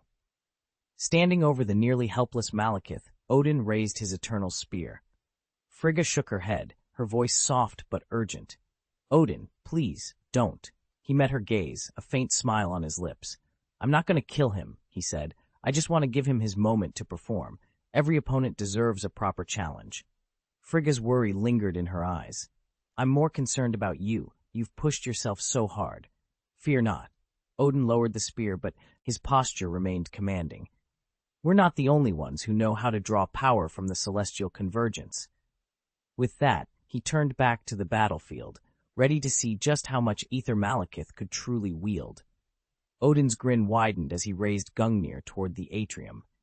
In an instant, a shaft of golden light shot from the spear and struck the battlefield. Aaron, locked in fierce combat with Malekith, stumbled as if legs had been cut from under him. The world around him twisted into a blur of dark peaks and shadowed plains. The dark world, a swirling spatial rift had opened at his feet, pulling both him and the exiled dark elf prince through its void. Meanwhile, high above Greenwich, Thor charged back across the rooftop, just as the blackness in the sky dissolved into calm twilight. He slowed, panting, and watched the last tendrils of shadow vanish. "Is it over?" Sol's voice was cautious, her spear lowered but ready. Thor exchanged a troubled look with Jane. She tapped anxiously at her scanning device. "I don't know," she admitted. A space node opened without warning and swallowed Aaron and Malekith. They could be anywhere in the Nine Kingdoms now. "Malekith's plot has been thwarted," Eric said, his tone hopeful but uncertain. "But Aaron went in with him. Surely Asgard can locate him?" Thor's shoulders slumped. "Heimdall has been imprisoned by Father, and the Bifrost is closed. There's nothing we can do from here." He pressed a hand to his chest as guilt flashed across his face. "If only I'd been stronger. If only I'd protected him instead of sending him off on that foolish adventure." Behind them, the citadel trembled once more, its ancient stones rumbling with the promise of fresh calamity. Boom! Boom! Darkness and uncertainty lay before them, and Aaron's fate hung in the balance. Aaron and Malekith touched down at almost the same instant, as landing several 100 meters apart. Aaron struggled to his feet, just as Malekith finally recovered his senses, and his fury. The flow of ether particles had been severed, and the peak of the celestial convergence had slipped away. Missing this window meant Malekith's grand design to forge a dark universe was now impossible. Aaron's lips curved into a faint, mocking smile. "Lucky you," he said softly. "I had every intention of crushing you outright, but that celestial anomaly saved your life, for now. Of course, your dream of a dark universe is dust." Malekith ground his teeth. "You underestimate me. I still hold the ether crystals, and the dark elves are not yet beaten. We will rebuild." Aaron shook his head, pity glinting in his eyes. "No rebuild is coming. I hunted down every dark elf you left on Earth, and your flagship lies in ruins, corroded by ether radiation. You have no ship, no army, no resources. You're stranded here, destined to die alone. Maybe you can try your plan again in 5,000 years, if you live that long," Aaron taunted. Malekith's eyes flared with dark fire. He longed to burn Aaron to ash on the spot, yet a cruel smile curved his lips. "I'm not eager for this, but I despise the vision you just painted." Aaron cocked his head. "What vision?" "The power of the ether dwarfs your understanding," Malekith said, his voice low and dangerous. "So long as I command its particles, I can warp reality itself. It will drain every drop of my vitality, but I know no other path. First, though, I must sever your head for the sin you've committed." "Let's see you try," Aaron replied coolly. "Then go to hell," Malekith snarled. He swept his hand through the air. Instantly, the aether coalesced into a storm of jagged black spikes that charged toward Aaron like a tidal wave of night. Aaron smirked and snapped his fingers. In an instant, he shot upward, evading the deadly barrage with effortless grace. Malekith hovered in midair, eyes widening in disbelief. "Impossible. Since when did the humans of the atrium learn to fly?" Aaron Gaius offered a wry smile, drifting a few feet off the ground. 5,000 years is more than enough time for explosive progress. True, few have mastered flight, but I happen to be one of them." "Is that so?" Malekith's voice went cold as dark ether began to swirl around his outstretched hand. And you think that makes you safe from me? With a sudden motion, Malekith unleashed a hail of crackling ether particles into the air. Aaron calmly lifted his left hand, and in an instant a massive glowing barrier of orange-red energy sprang up between them. The ether struck it again and again with thunderous force. The shield quivered violently but held firm. Malekith's frown deepened. "You're a wizard?" "Indeed." Aaron shrugged as though he were merely adjusting his jacket, then snapped a precise salute in midair. "Aaron Gaius, Grand Mage, my power may not rival a true patriarch's, but I doubt even someone of your standing can pierce my defenses so easily."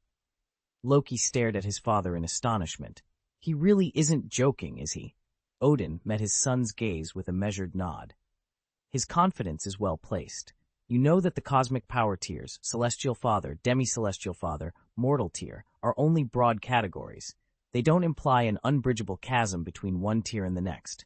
If even one aspect of your being, magic, divine power, strength, speed, body, or soul, reaches a given threshold, you qualify for that tier.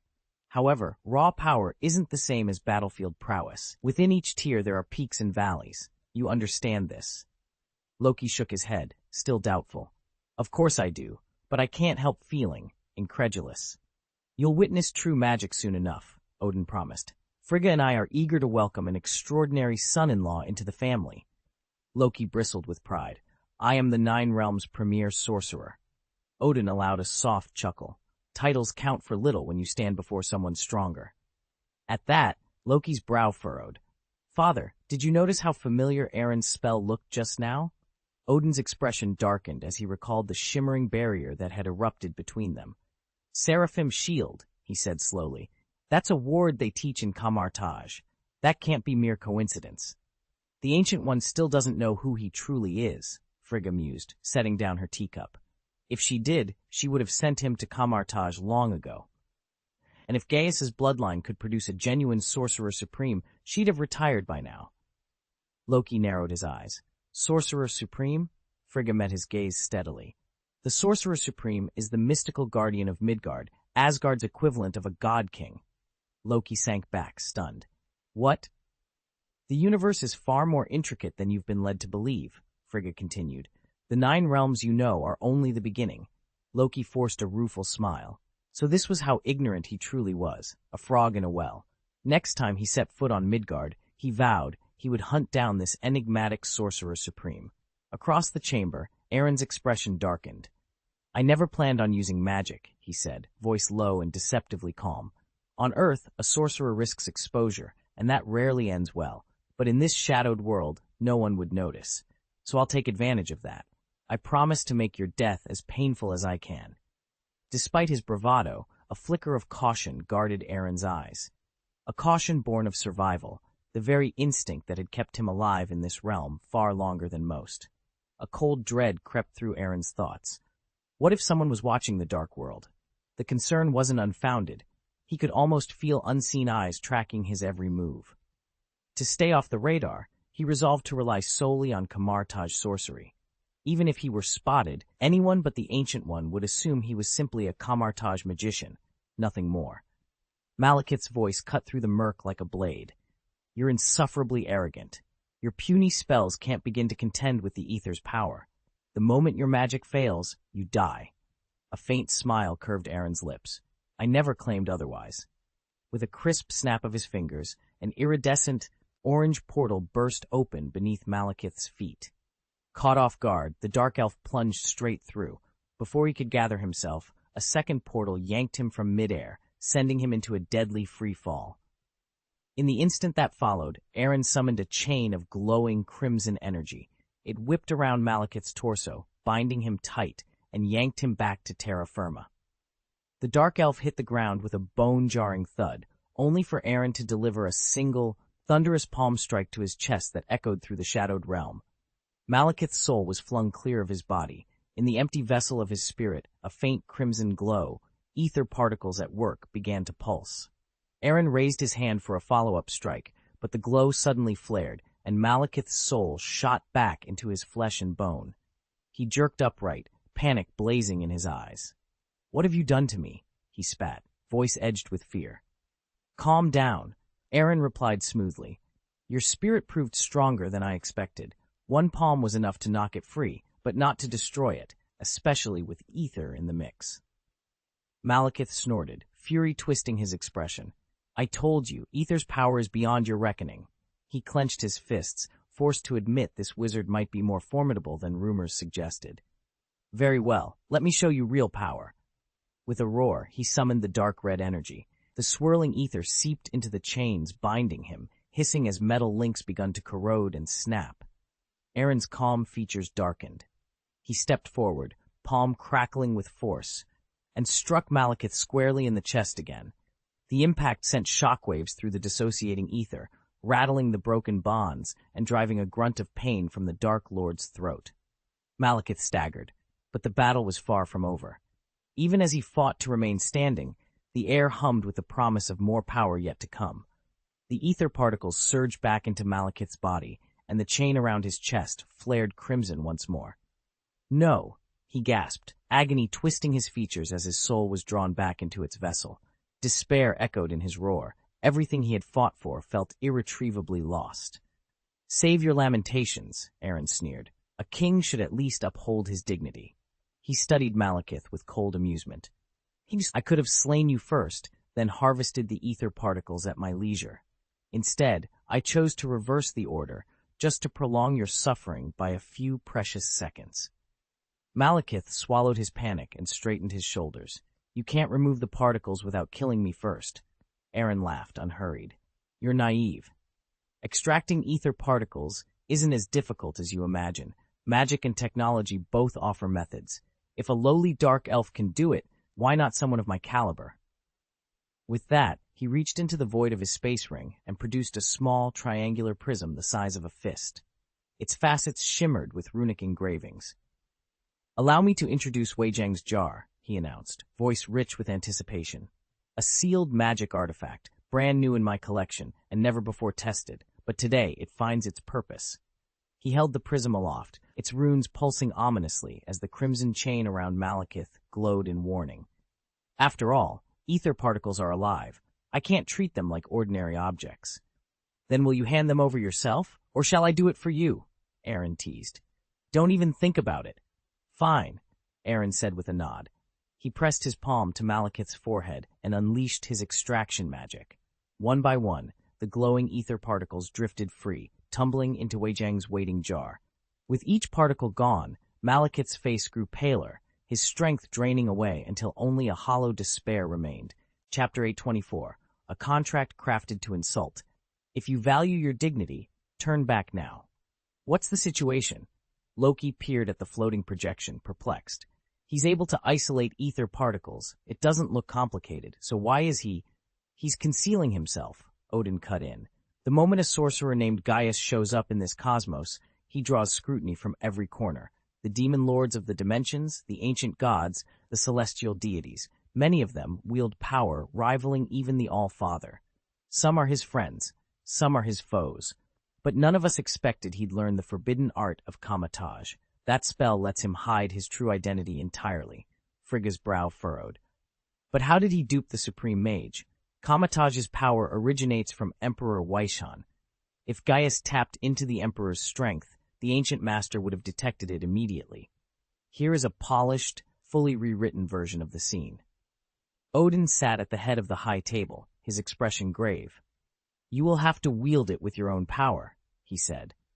Once you've mastered the principles of camouflage sorcery, you must channel those spells through your own divine energy, no borrowing from another source. Queen Frigga leaned forward, her brow furrowed. But how did he acquire all that knowledge in the first place? I'm certain the Ancient One never instructed him. Loki shifted in his seat, flashing a nervous smile. Father, Mother, would it be possible for me to study camouflage magic as well? Odin let out a low chuckle that carried a hint of steel. Oh yes, because if not for your brilliant idea to lead the Chitauri into the sanctum, the Ancient One would have treated me kindly. He shook his head. It's only been a few months since that disaster. Now you're the reason I must send you to Midgard. Do you think that's fitting? Loki opened his mouth, but no words came. There's no sense sacrificing the present for some distant ambition, Loki. Odin continued quietly. You've certainly learned a great many spells, but your godly essence remains too tenuous. You cannot sustain the power these incantations demand. You are, at best, a master of illusion and nothing more." A tense silence followed. Loki bowed his head, chastened, and for the first time, truly aware of the chasm between the magic he craved and the strength he still lacked. As long as you build up enough magical power, you could conjure a full-scale physical illusion of all Asgard with a flick of your wrist, instead of the tiny, flickering projections you're stuck with now. One day, Loki, you'll be the greatest mage in all 9 realms. But first, you must never grow complacent. Loki nodded in silence. He had spent millennia studying every branch of magic and knew exactly what techniques suited him best. Although Karmatage's so-called white magic was undeniably practical, its reliance on borrowing power from higher-dimensional beings felt unsettling, and its allure was only moderate at best. "Excellent," Aaron said, gathering the shimmering ether particles into Wei Zheng's porcelain jar. He snapped the lid shut, slipped the jar into his space ring, and turned to face Malekith. The Dark Elf King's eyes glowed faintly, but his magical reserves were emptied. "Any last words before you die?" Aaron asked coolly. Malekith's voice was hoarse but defiant. "Darkness will fall, one day." Aaron shrugged. "Sure, the universe may end someday, and honestly, what does that have to do with me?" He stepped forward, gaze unwavering. "I've wasted enough time listening to your empty threats. Consider that my final courtesy to you, Dark Elf King." With a casual flick of his fingers, Aaron unleashed a bolt of raw magic. Malekith's defiant glare flickered into shock before he collapsed, darkness swallowing his last breath. Aaron sheathed his power, pocketed the space ring, and strode away, his thoughts already turning to more pressing matters. Aaron's voice was cold as he strode around the bound elf. Cedarak's crimson chains writhed around Malekith's limbs, pinning him to the stone floor like some monstrous caterpillar. "Answer me a few questions," Aaron said softly, "and I'll grant you a merciful death." Malekith laughed, though the sound was brittle. "Go ahead, kill me. You'll learn nothing." "Why rush?" Aaron halted before him. "You saw that jar just now, didn't you? It seals ether and living beings. I could lock you inside and leisurely dissect you. When your body finally gives out, I'll peel your soul away. And I've been experimenting with light magic. Imagine setting a dark elf's soul aflame until it burns away completely." Malekith's defiance flickered. "You may slay me, but you cannot humiliate me. I am the king." Aaron's lips curved into a smile that chilled Malekith's blood. "King or not, you're my prisoner, and luck abandoned you the moment those chains tightened. But if you'd prefer to spare yourself the agony, there is a simpler way." He stepped closer, voice dropping to a whisper. "I can extract your memories directly. I promise you, there won't be so much as a pang of pain." "That's enough," Malekith snapped, his voice heavy with guilt. "What do you want to know?" Aaron blinked, a faint smile tugging at his lips. "I kind of liked you better when you were less restrained. Ready to get back to business?" Malekith bristled, but forced himself to calm down. He cleared his throat. "Business, then." Aaron slid a scroll across the table. "Sign here." Malekith's eyes flicked over the arcane contract. Rage coiled in his chest and his hands trembled.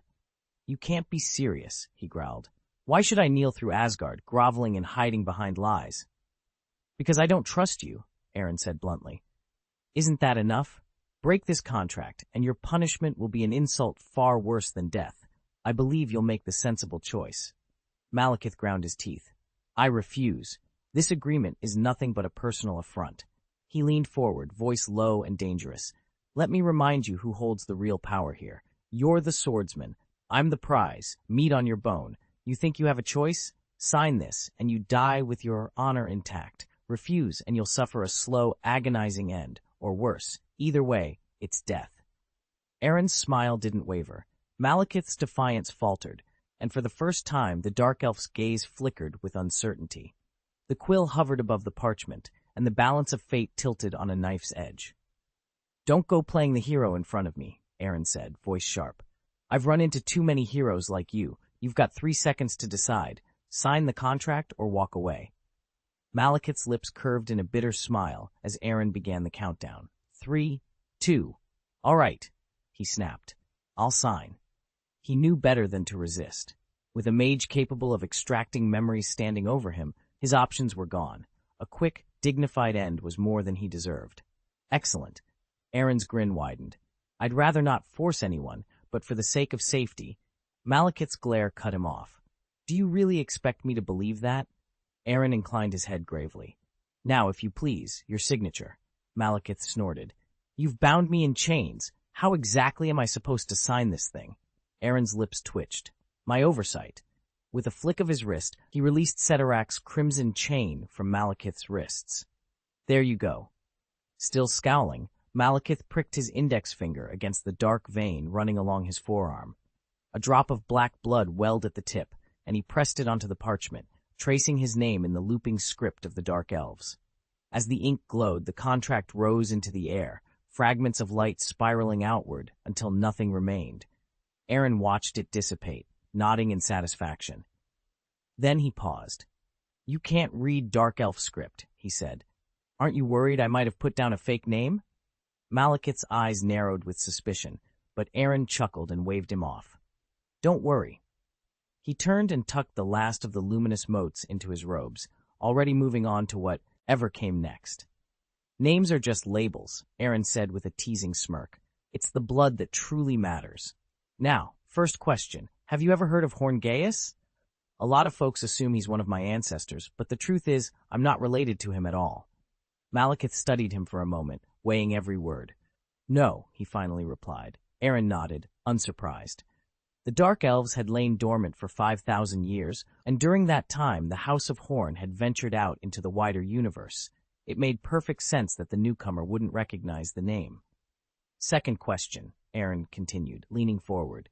Besides Odin, are there any other celestials in the cosmos who rank among the heavenly fathers? Aaron crossed his arms, unimpressed.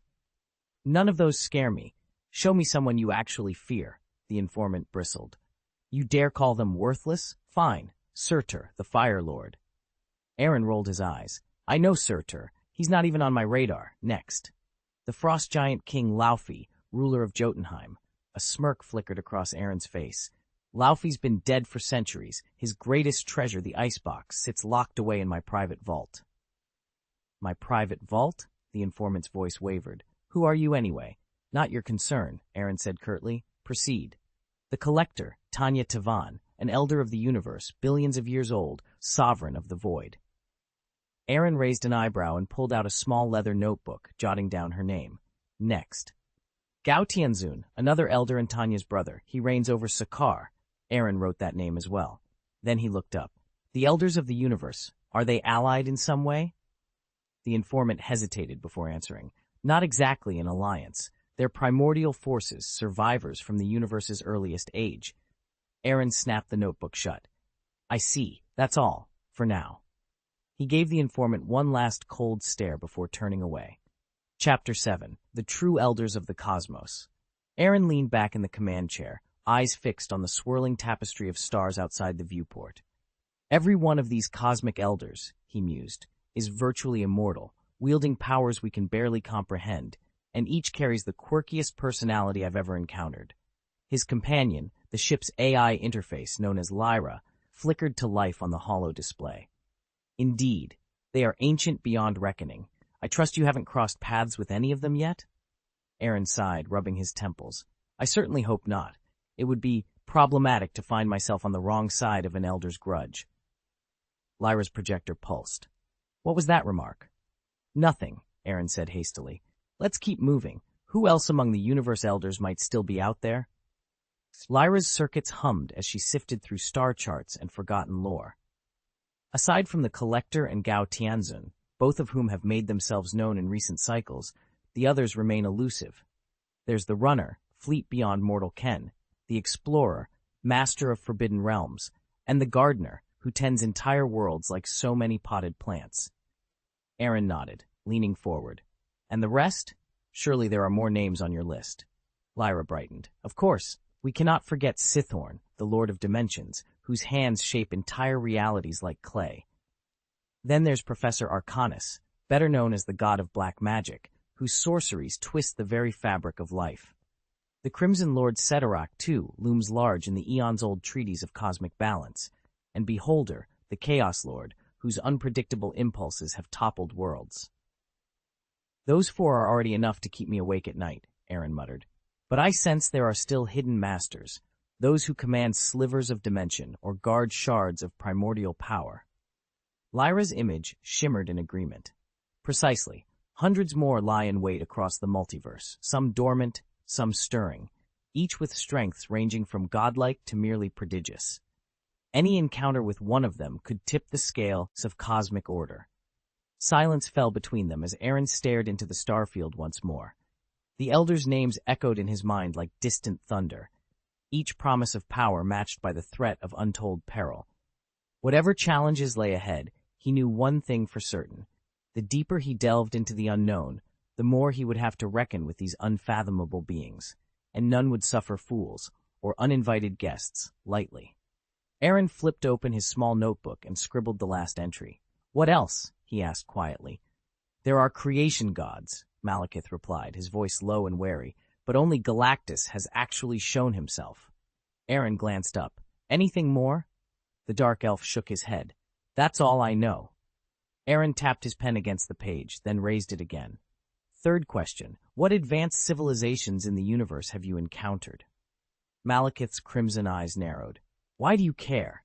A faint smile played at Aaron's lips. "Let's just say I don't plan to stay locked up in the atrium forever. Knowledge never hurts." Malekith studied him for a moment, then sighed. "Very well. The scrolls, they can mimic anyone perfectly, even their memories. The Sovereign, golden skin, cutting-edge technology, insufferable arrogance. The Kree, ferocious warriors, stronger than both Skrulls and Sovereign. And the Xandarians, who oppose the Kree, they're more civilized, but every bit as dangerous." Aaron carefully copied each name into his notebook, then snapped it shut and slid it into his jacket pocket. He stood and met Malekith's gaze head-on. "That's all the information I need. Now it's time to give you a fitting way to die." A dark chuckle echoed through the chamber. "You think that's possible, that I could fall here?"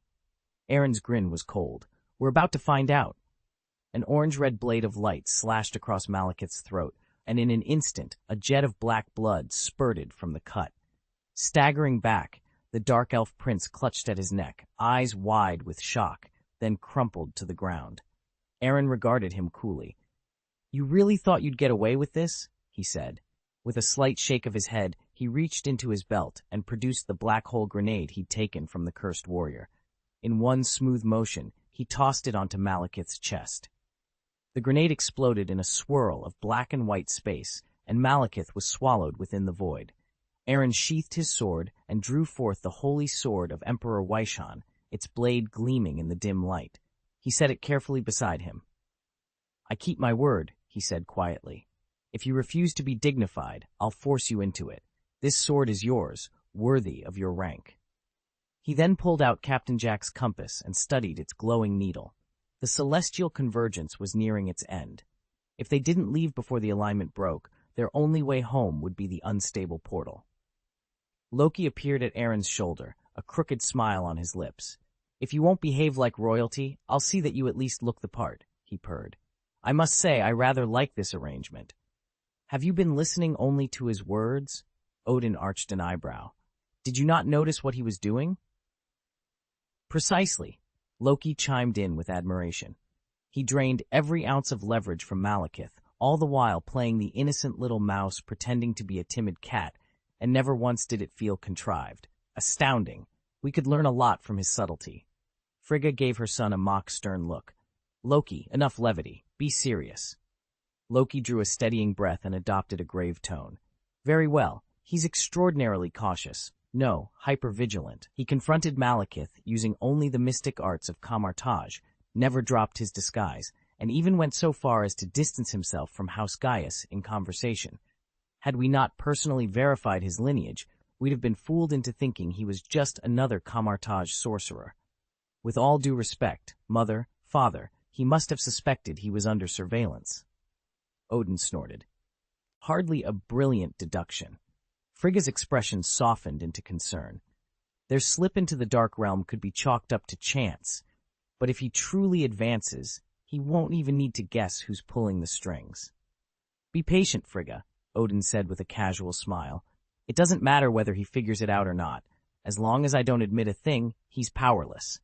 And remember, he's destined to marry Hela. He'll need to show some respect to his future father and mother-in-law. Besides, my time is short. I can't afford any more embarrassments with one foot already in the grave. Frigga opened her mouth, but no words came.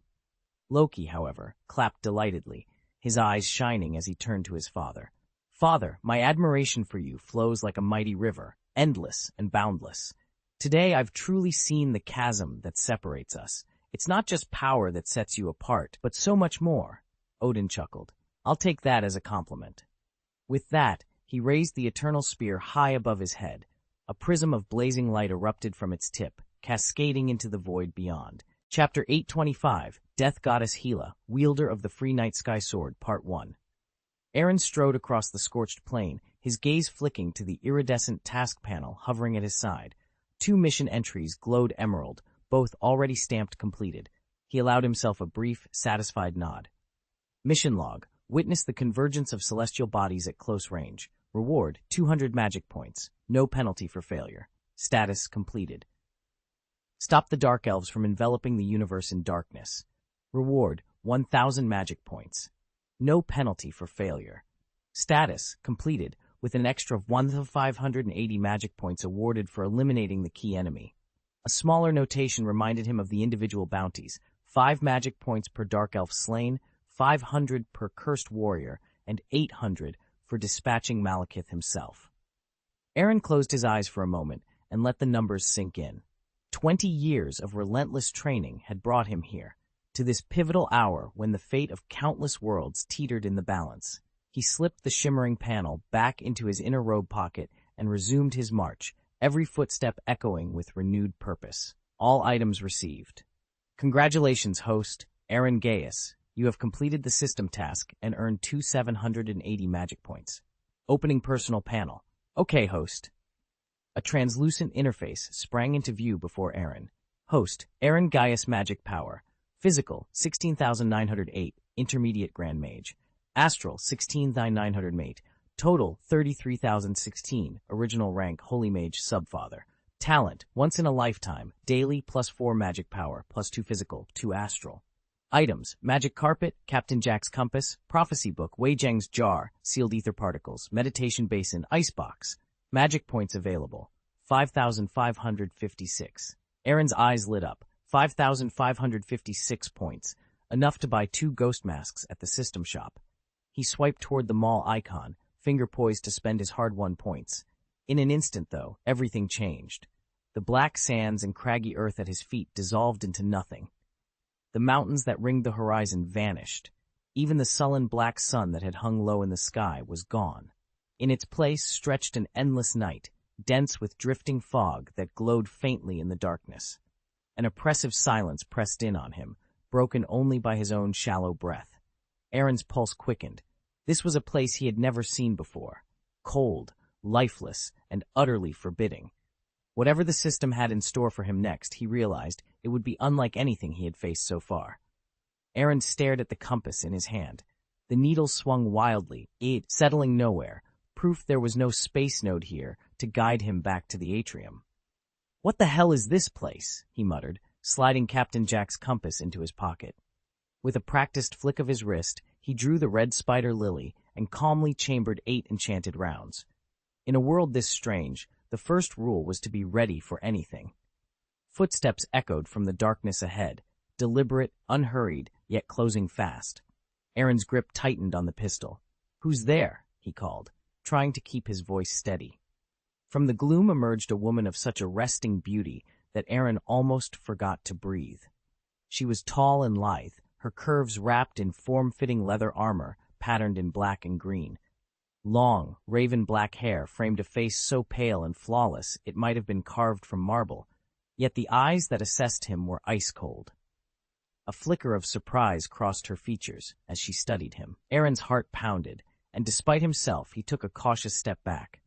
This was no ordinary wandering stranger, but someone who radiated command and danger. Dark clouds of menace seemed to swirl above her head. At that moment, another figure materialized from the swirling mist behind Aaron. Loki halted a few paces away, his pale face taut with disbelief. He swallowed hard, then spoke in a low, almost reverent tone. Hela, my sister. The name hung between them, heavy as a verdict. Frigga offered a wry smile as she spoke, her eyes distant. I pay Hela the occasional visit in Helheim, but she's even more obstinate than you, and just as headstrong as Odin.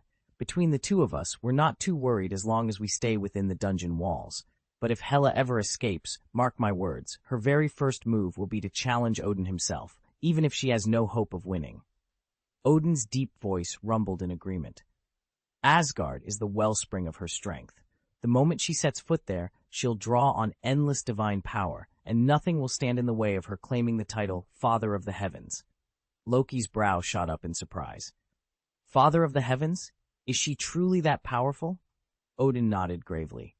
Hela has over 1,000 years on both you and Thor. She's had more time to accumulate divine energy than any of us. A tense silence fell, punctuated only by the distant drip of unseen water. Then a cool, amused voice cut through the gloom.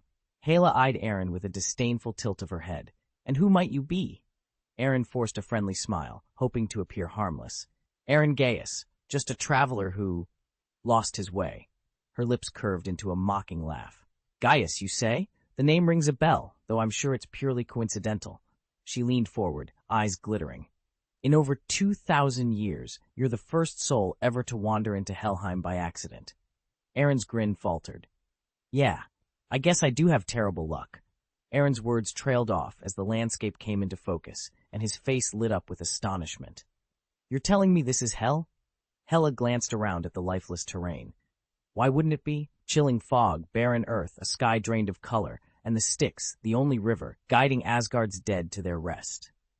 Aaron's brow rose. Then you must be Hela, the goddess of death. A faint smile curved Hela's lips. I'm surprised someone's even heard of me. I don't know all the details, Aaron admitted, but I do know this wasn't chance. He paused, eyes narrowing. Only Odin could have arranged my journey here. After all, you're his eldest daughter. But to what end? He replayed the clash with Malekith in his mind, and a realization struck him. Odin wanted to assess his true power, to shape his plans for Ragnarok accordingly. Aaron's lips twitched in a determined grin. All right, you ancient king, he thought. If this helps you prepare for the end of days, I won't complain about bearing your name. Aaron forced a polite smile, mirroring Coulson's calm demeanor. Honored goddess of death, is there any way for us to leave this place? Hela's lips curved into a mocking grin. Leave. You're fortunate. Odin's seal will lift soon enough. How long until it's gone? Aaron pressed. Less than 10 years. She shrugged, as if discussing the weather.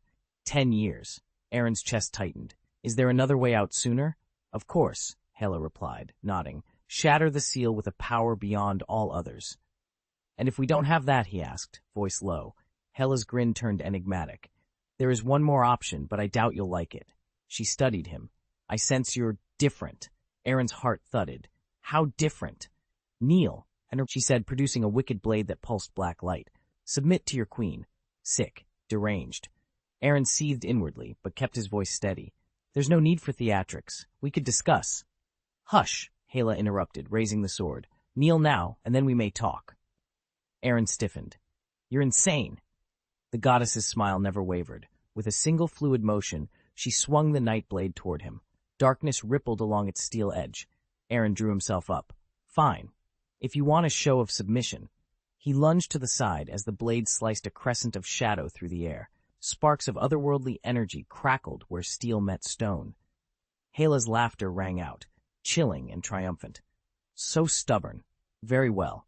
Let us see how long your defiance lasts. She advanced, the blade humming with deadly promise. Aaron braced himself. Whatever came next, he wouldn't yield so easily. A shard of steel sliced through the rolling mist, the rushing wind grazing Aaron's neck like a whip. He snapped his head back and seized the moment to leap away, putting distance between himself and the blade's deadly arc. You have to be reasonable, he called out, trying to catch his breath. Hela's lips curved in an almost amused smirk. Her hand didn't waver as she rested her sword in front of her. I am the goddess of death, she said softly, then raised her blade again. Reason isn't exactly my specialty. Aaron cursed under his breath. In an instant, His hand moved with startling speed. An orange-red glow bloomed around him as he summoned the sword of Emperor Weishan. Its scorching light cut through the gray fog, illuminating Aaron's determined face. Hela's night-black sword collided with Aaron's sacred blade in a thunderous crash. Steel rang against steel as sparks flew, the two combatants locked in a furious exchange. Boom, boom, boom. Their blows came faster and harder with each passing second, the sheer force of their strikes churning the air around them. Hela showed no mercy. Every thrust and parry was precise, aimed for vital points, yet her movements retained an almost balletic grace, a deadly dance of steel and intent. Aaron fought with all his might. At first, his blade held its own against the goddesses, meeting her strikes blow for blow. But soon his guard began to falter. Hela's relentless assault drove him steadily back, forcing him onto the defensive. His arms shook, sweat beading at his brow as he struggled to keep up. A faint, predatory smile tugged at the corners of Hela's mouth. Her eyes glimmered with dark delight as she pressed her advantage, each swing a promise of oblivion.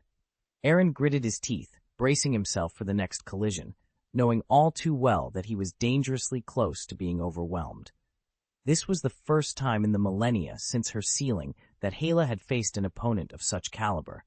A man whose skill with the blade was matched by his mastery of magic. He truly deserved the chance to live. As Hela's right-hand sword descended in a lethal arc, she suddenly opened her left palm. A blade of pure midnight crystallized out of thin air. Aaron barely brought the sacred sword of Weishan up in time to block her main strike when that phantom blade lunged for his chest. Instinctively, Aaron thrust out his free hand and activated the Ring of Ragador. Sparks flew as an orange-red magic circle flared into being, intercepting the blow. The magic held long enough to dull the impact, but not completely. The spectral sword's tip still pierced through Aaron's armor, scratching his flesh. He staggered back, pain flashing across his face, yet he remained on his feet. From the gallery, Frigga let out a sharp gasp. He was nearly killed. Is she trying to finish him off? Watch closely, Frigga, Odin said, his voice calm and commanding. His gaze never wavered from the duel below. Trust me, he won't disappoint you. Then, turning to Loki, who stood wide-eyed, he added, See for yourself the power of your sister and the strength of your future brother-in-law. Future brother-in-law? Loki asked dryly. Surely Hela wouldn't kill you, right? She won't, Aaron replied, voice steady. Hela gave a slow, approving nod. Impressive magic. Kneel and surrender now, and I'll spare your life. When I reclaim the throne, I'll make you my chancellor. Aaron simply shook his head. Thanks, but I'll pass. Her smile turned razor-sharp. With a sudden surge of power, she drew the night sky sword across the air. The blade cleaved through the defenses of Aaron's Ring of Ragador, inching relentlessly toward his chest. Then, in the space of a heartbeat, two golden beams blazed from Aaron's eyes. A mental alarm flared inside Hela's mind, and she instinctively threw back her head, just in time. The beams carved two deep ravines into the barren earth where hers had been, the impact echoing like thunder. Exploiting the momentary opening, Aaron sprang backward, putting clear distance between himself and the encroaching sword. Hela discarded her blade with a flick of her wrist and studied him with a knowing smile. Only a handful of races in the universe can channel laser-like blasts through their eyes, she conceded. You're certainly more formidable than I expected. Mild praise, but I'll take it, Aaron replied coolly. Her grin widened, yet not nearly enough. He drew in a steadying breath. As relief and resolve washed over him, his body lifted gently from the ground and hovered in midair. We'll see about that. Goodbye, dear goddess of death. Aaron's farewell was calm as he shot upward into the night sky. He had no wish to clash with Hela directly. He wasn't confident of victory, and honestly, even a win wouldn't change much. Hela's lips curled into a sneer. You think you can just walk away? With a sudden thrust, she launched herself off the ground, caught Aaron's ankle in midair, and slammed him down with a vicious backhand. Aaron tumbled toward the earth, barely regaining control in the nick of time, only to feel Hela's boot driving into his spine. Boom! A spiderweb of fractures fanned out across the stone below. Dust and debris rained over her as she stood poised, eyes flicking coldly to Aaron, who struggled to his feet. Tell me, teleportation gate, do you even know how to use it? She taunted. Aaron shot her a steady look. I'd say it's the greatest magic of camouflage. At his words, a shimmering portal tore open high above him.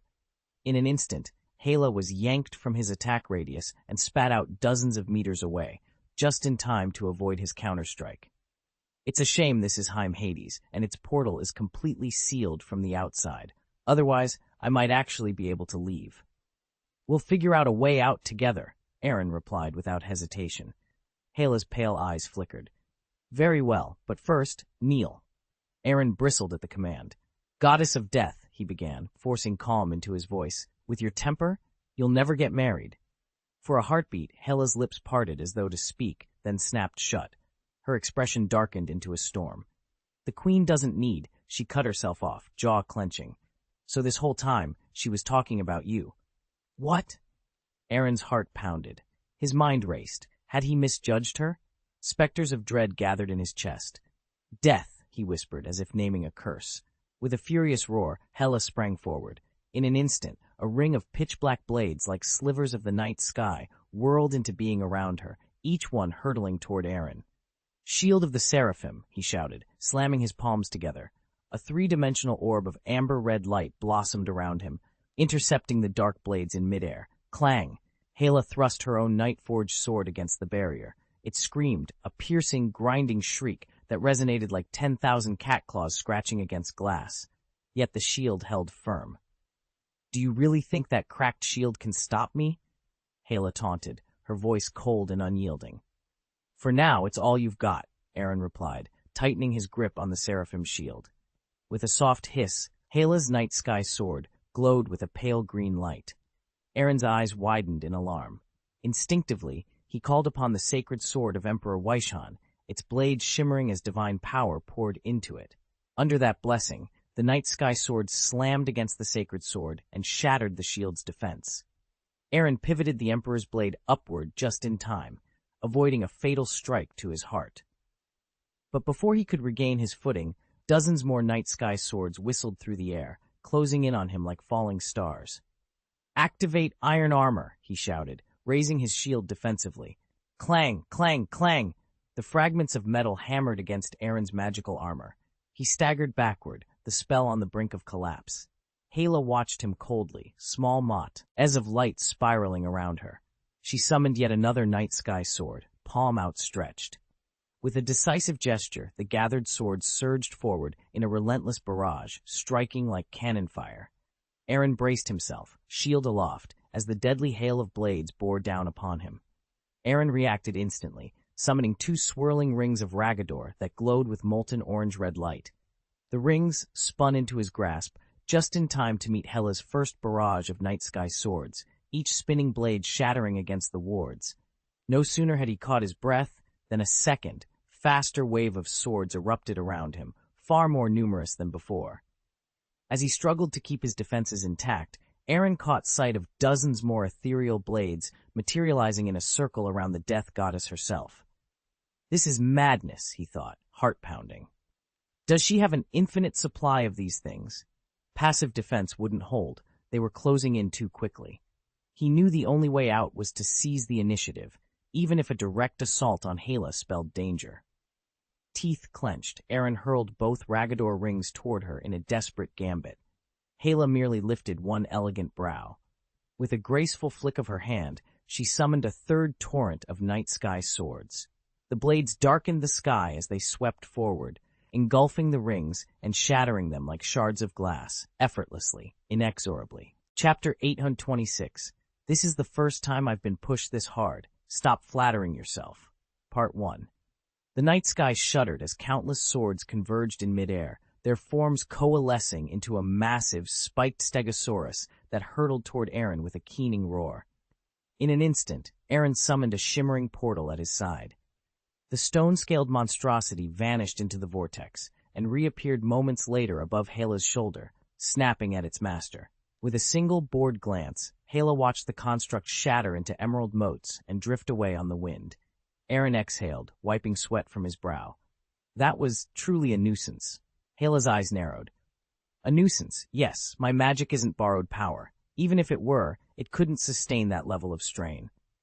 Aaron offered a wry half-smile and shifted the topic. Tell me, Hela, do you really intend to kill me simply because I refuse to kneel? That seems a little excessive. If you're going to murder someone, at least do it with genuine disdain, with the cold intent of a true executioner. Yet the moment I suggested you'd struggle to find a husband, your barely concealed contempt flared into outright rage. Hela drew herself up, as if Aaron's taunt were a fresh insult rather than a day-old joke. Around them, the charged air crackled. Ecosystems of swordlight and sorcery poised on the brink. Neither showed any sign of yielding. Care to explain why? A sardonic smirk curled Hela's lips. I simply wanted to prove that their eyesight isn't as sharp as they fancy. Aaron's eyes narrowed. What are you hinting at? If you're not planning to kill me outright, you'd better speak up. Before she could reply, a sphere of emerald fire ignited in Hela's palm. With a thunderous slap, she smashed it to the ground. Green arcane energy roared outward in a widening dome. Aaron bristled. He swept his hand through the air. Orange-red sparks danced briefly before vanishing. A spatial binding spell? You really don't intend to give me a moment's respite. Hela lifted the night sky sword, its blade shimmering with dark light. Ready to die? Honestly, not even close. Pathetic, she muttered, and surged forward. Her form blurred into afterimages, the sword gouging scorched grooves in the earth with each swift step. Aaron slammed his fist onto the ground. Immediately, an orange-red magic circle flared to life beneath him, its runes pulsing as he braced for her attack. 2 bucket-thick bolts of orange-red lightning shot from Aaron's palms, slamming into the oncoming figure and shattering the earth beneath their flight. Unfazed, Hela darted aside with superhuman speed, her lithe form dancing across the ruptured ground. Snap! A coiling whip of the same fiery energy snaked around her right wrist and flung her 100 meters into the air. Lightning crackled at her heels, bombarding her as she soared, her black leather armor smoking and charred where the arcs struck. Aaron pressed his advantage. He soared above her as she fell and brought his palm crashing into her abdomen. Hela plummeted, agony ripping half her spirit free from her body. Then a mad warning screamed in Aaron's mind. Hela's eyes snapped open. With a guttural cry, she yanked her fractured soul back and lashed out, her hand closing on his shoulder. Got you, she snarled. In a blink, a blade forged from the night sky, its edge veined with emerald light, impaled Aaron through the gut. He gasped, blood hot in his throat, but managed to summon one last weapon. From the glowing magic circle on the ground, he drew a blood-red blade, the red spider lily, and trained it on the stunned Hela. They hung poised in the shattered arena, 2 warriors locked by pain and fury, each blade aimed at the other's heart. That's called not returning the favor, Aaron sneered, raising his enchanted pistol. In one sweeping motion, he fired 8 bullets, each imbued with 8 layers of magic. The night sky fractured with crackling energy as the rounds found their mark on Hela, hurling her into the eye of a roiling storm of arcane power. Ron hovered just beyond the tempest's edge, ascending to higher ground. A sudden chill, however, warned him of immediate danger. Instinct drove him to twist aside, just in time. From below, a blade of pure night shot upward, ripping through his chestplate and lodging mere centimeters from his heart. Before he could recover, the air ignited. A colossal red-gold fireball blossomed overhead, its searing waves rippling outward in every direction. The inferno banished the frost and shadow, bathing the battlefield in fierce, unyielding light. Trapped in its radius, Aaron was swept away in the conflagration. High above, in the war chamber, Frigga clutched Odin's arm, her voice tight with apprehension. It's nearly over, isn't it? Odin's gaze remained fixed on the havoc below. Loki, leaning weakly against a pillar, answered in a low, hoarse voice. Almost everyone's fallen. He exchanged a grim look with his parents. Hela and Aaron took the brunt of that blast. If I were to wager, I wouldn't count on either of them surviving. Not yet, Odin said gravely. They're still alive. Loki stared at him in disbelief. What, father? Isn't this a bit of a cruel joke? Hela, the goddess of death, of course she survives. But Aaron, how can he possibly endure that? Odin's eyes never left the fiery orb. Remarkably, the flames haven't harmed him, or even scorched his clothes. His mastery over fire appears greater than Surtur's, and he tolerates heat that would incinerate most beings. Be patient. I suspect there's more to come. Frigga pressed a hand to her mouth, worry in her eyes. But he still has 2 night sky blades lodged in him.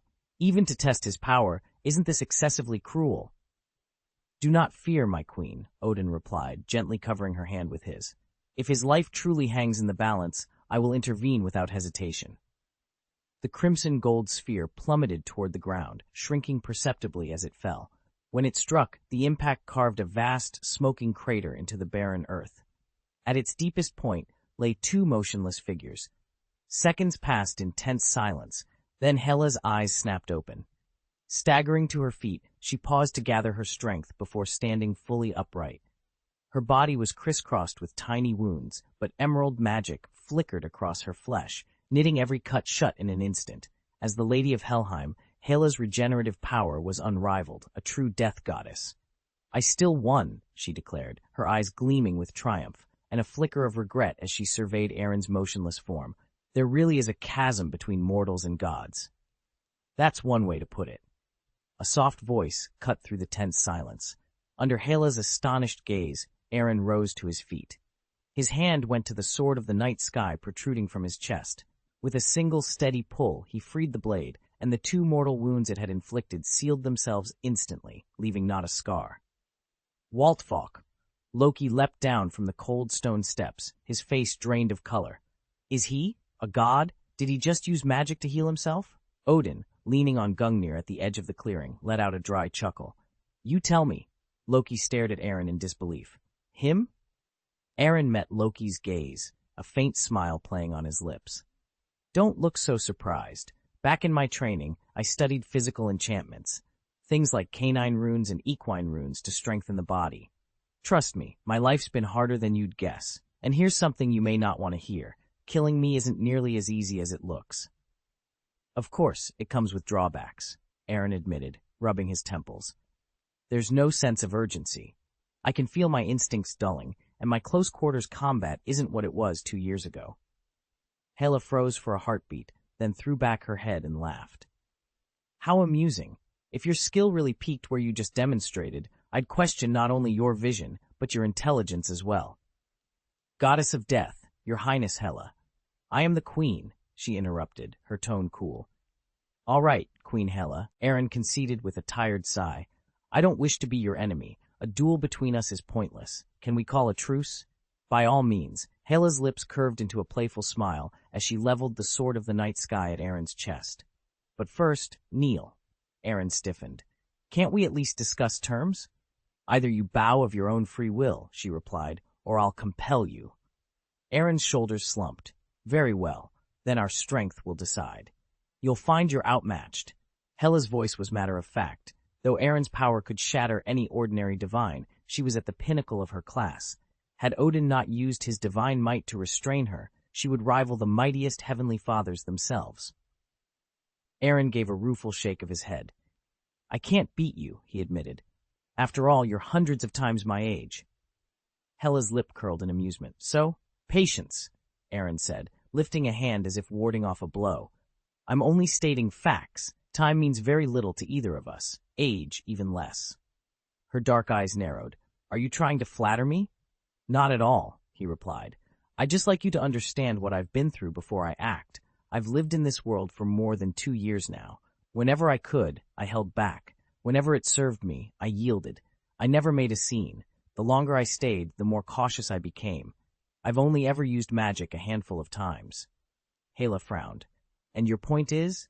Aaron's easy smile vanished, replaced by a solemn expression. This is the first time I've ever been driven into a corner like this. My magical reserves are not limitless. I can't afford to squander them. But you. Again, Hela interrupted, straightening her posture. I am your queen. Aaron's eyes flared. Odin is still alive, your highness. So long as he lives, you remain Princess Hela, nothing more. You are the first and only person who's forced me to tap into my magic. I will give you the greatest respect, Aaron declared. But please, show me no mercy. Pathetic, Hela sneered, rising to her full height. With a sharp cry, she lunged forward, blade flashing. In the same instant, Aaron traced a dark red sigil in the air. A long sword, brimming with silvery radiance, materialized in his hand. Their blades met in a thunderous clash. Hela's weapon, the Star Abyss, unleashed tendrils of sickly green energy that writhed like living shadows. Against it, Aaron's sword of the night sky shone with pure white brilliance. Sparks of light and darkness crackled across the chasm where they stood, each strike carving fresh cracks into the stone beneath them. Hela's eyes glinted with exhilaration as she intensified her assault, every swing of the star abyss crackling with lethal power. Aaron refused to yield. He matched her blow for blow, his swordplay fueled by steely determination. The two warriors became blurs of motion, their ferocious auras tearing the air around them. Above, the overcast sky trembled as white and black beams of energy lanced outward, carving a stark landscape of contrasts across the heavens. With every thunderous impact, the ground shuddered, echoing their relentless struggle. Light met dark, life confronted death, neither side willing to concede an inch. Gulu. A final, deafening roar of power shook the pit as their swords collided once more, the decisive moment hanging between them like a held breath, until fate itself would determine who stood victorious. Loki swallowed hard. Is this too much? No, Odin said slowly, his tone grave. When all father-level power erupts, it can lay waste to an entire world. They're barely scratching the surface. It's frightening, Loki admitted, his voice low. Honestly, Thor wouldn't last 2 moves against Hela. Odin rolled his eyes. Spare me the bravado. You and Thor together wouldn't survive her for an instant. Loki fell silent. In a realm defined by such extremes of power, one misstep could shatter him completely. A moment later, Hela and Aaron broke through to the surface, standing on opposite rims of the collapsed Carrie, Raider. Hela looked unruffled, her leather armor scored by only 2 shallow slashes, while Aaron panted heavily, unharmed but clearly winded. She offered him a respectful nod. Your swordsmanship is impressive, Hela said, her voice sincere. Aaron's eyes widened. You've improved by leaps and bounds since last time. Hela chuckled, tossing her hair over one shoulder. It's not just my swordsmanship. I'm using foresight magic to anticipate your moves. Without it, I couldn't keep up. Aaron glanced at the blade in her hand. No wonder that sword looks so formidable. This, Hela lifted the hilt with a proud smile. It's a family heirloom, an artifact forged by one of my ancestors. Truthfully, I've never wielded it until now. He nodded appreciatively. I admire your confidence, but confidence alone won't win this fight. Very well. Hela closed her eyes for a moment, then brushed her forehead with one hand. In an instant, her long black hair stiffened into a crown of gleaming obsidian spikes. Aaron's lips curved into a wry smile. Going all out, I see. Honestly, I preferred your old look. This one's a bit too dangerous. Prepare to die. With a cry, Hela slammed her palm to the ground. A gargantuan greatsword materialized from the earth, its jagged, night-black form bristling with spikes. She leapt high into the air and unleashed a rain of shadowy barbs, and each blade hundreds of times larger than Aaron's sword of the night sky. Disperse, Aaron intoned, chanting a sharp incantation. The onrushing spikes shattered mid-flight, dissolving into motes of black dust. Hela's eyes flared. Unfazed, she summoned another volley, this time even more relentless. The battle was only just beginning. Earlier it had only been a trial run, but this time it was still a trial. Aaron rocketed into the air, red-hot flames crackling around his palms. As he twisted to avoid an unknown threat, the searing heat coalesced into his fists until, in one explosive motion, he launched a massive sphere of fire that glowed like a molten sunset. Fire Dragon Slayer magic, the Fire Dragon's brilliant flame, he roared. Hela glanced up, her lips curling. With a flick of her wrist, she summoned a cluster of emerald spikes that shot toward the orb. Boom! Flame and green crystal collided midair in a deafening blast. For several heartbeats, the shockwave rattled the earth, then smoke and sparks drifted into the sky. Is that all you've got? Hela called, her tone cool. Aaron's eyes glinted. Consider that a warning. He drew in a slow, steady breath and thrust his arm toward the heavens. True celestial magic, star collapse. High above them, thick fog swirled into a colossal vortex. Thunder rumbled within its spiraling depths, and the very air grew hotter and heavier. The sky darkened to bruised purple as gravity warped around the eye of the storm. Then, with a bone-rattling roar, a crimson meteor shower hurtled downward. The largest, blood-red meteor screamed through the sky, its oppressive heat rippling across the battlefield. Hela's eyes widened in alarm. Even she couldn't evade such raw power. The flaming rock struck her directly, shattering ground and rock in a blinding explosion. Smoke and dust rose in a towering plume as the echo of the impact faded. When the haze cleared, only scorched earth and drifting embers remained, along with the faintest whisper of Aaron's phantom warning. Hela's eyes went wide as she took in the unfolding disaster. Her expression shifted instantly from disbelief to steely resolve.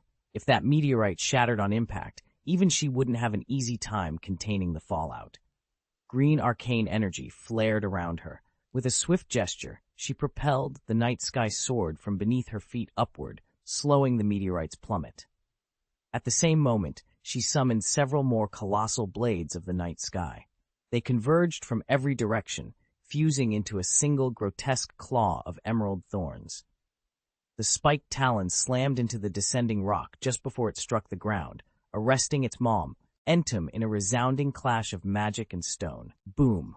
The colossal night sky swords quaked under the meteor's impact, their blades splintering, yet they held fast, stopping the world-shattering rock dead in its tracks. Aaron's face remained unreadable, but inwardly he seethed.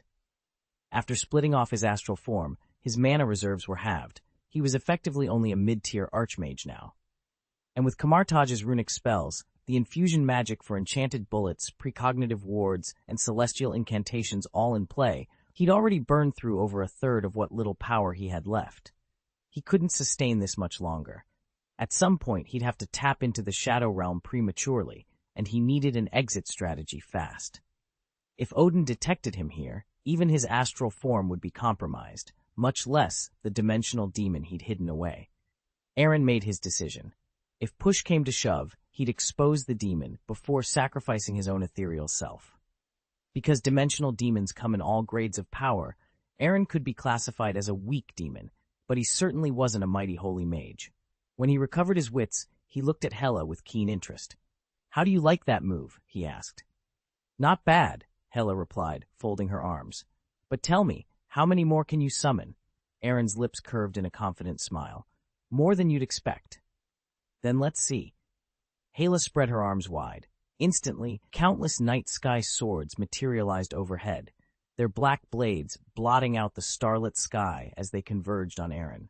With a single sharp clap, she sent every sword hurtling down toward him. Whoosh, whoosh, whoosh! The whistling blades sliced through the air, tearing at Aaron's cloak and rattling his senses. He clenched his jaw and intoned one word: Guardian. A soft white light blossomed around him, rippling outward in concentric circles to intercept the falling swords. For a moment, the blades struck harmlessly against the barrier, until Hela raised her hand again. Divine energy flowed from her fingertips, imbuing each night sky sword with a vivid green glow. Under the weight of her enchantment, the blades shattered the white shield and shot forward with renewed ferocity. Aaron's form became encased in a shrinking emerald sphere as the enchanted swords closed in on him. Roar! A deafening roar tore through the chamber as the Dragon Guardian burst into blinding white light. Dozens of searing beams shot from the cracks in the magic sphere, rattling the very air.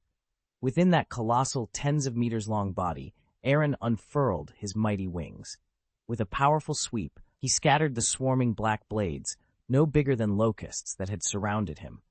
A handful of Hela's night sky swords struck the Guardian's plated scales with metallic clangs, but not one pierced its defenses. "Impressive magic," Hela murmured, her eyes glinting, "far stronger than the wards you used before." Aaron shrugged, feeling the surge of power pulse through his veins. "It does burn through mana like wildfire, definitely not something I'd cast out in the open, far too conspicuous." A slow, calculating smile curved Hela's lips. "Then I'm curious just how long you can sustain it." Raising her right hand, she summoned a night sky sword from the shadows, an enormous blade easily 10 times larger than the Dragon Guardian itself. With a single, crushing motion, she drove it straight for the creature's heart. Inside the dragon, Aaron dove and twisted, but the enchanted sword obeyed Hela's will. It slithered through the air, its dark green edge relentlessly pursuing him. No matter how deftly he maneuvered, the blade stayed locked on his flank. "This is cheating," Aaron growled, and with a roar of defiance, he brought the dragon to an abrupt halt in midair, bracing himself for what came next. Red dragon scales rippled across his cheeks. spreading halfway down his torso as his arms solidified into razor-sharp claws and a pair of crimson wings burst from his back.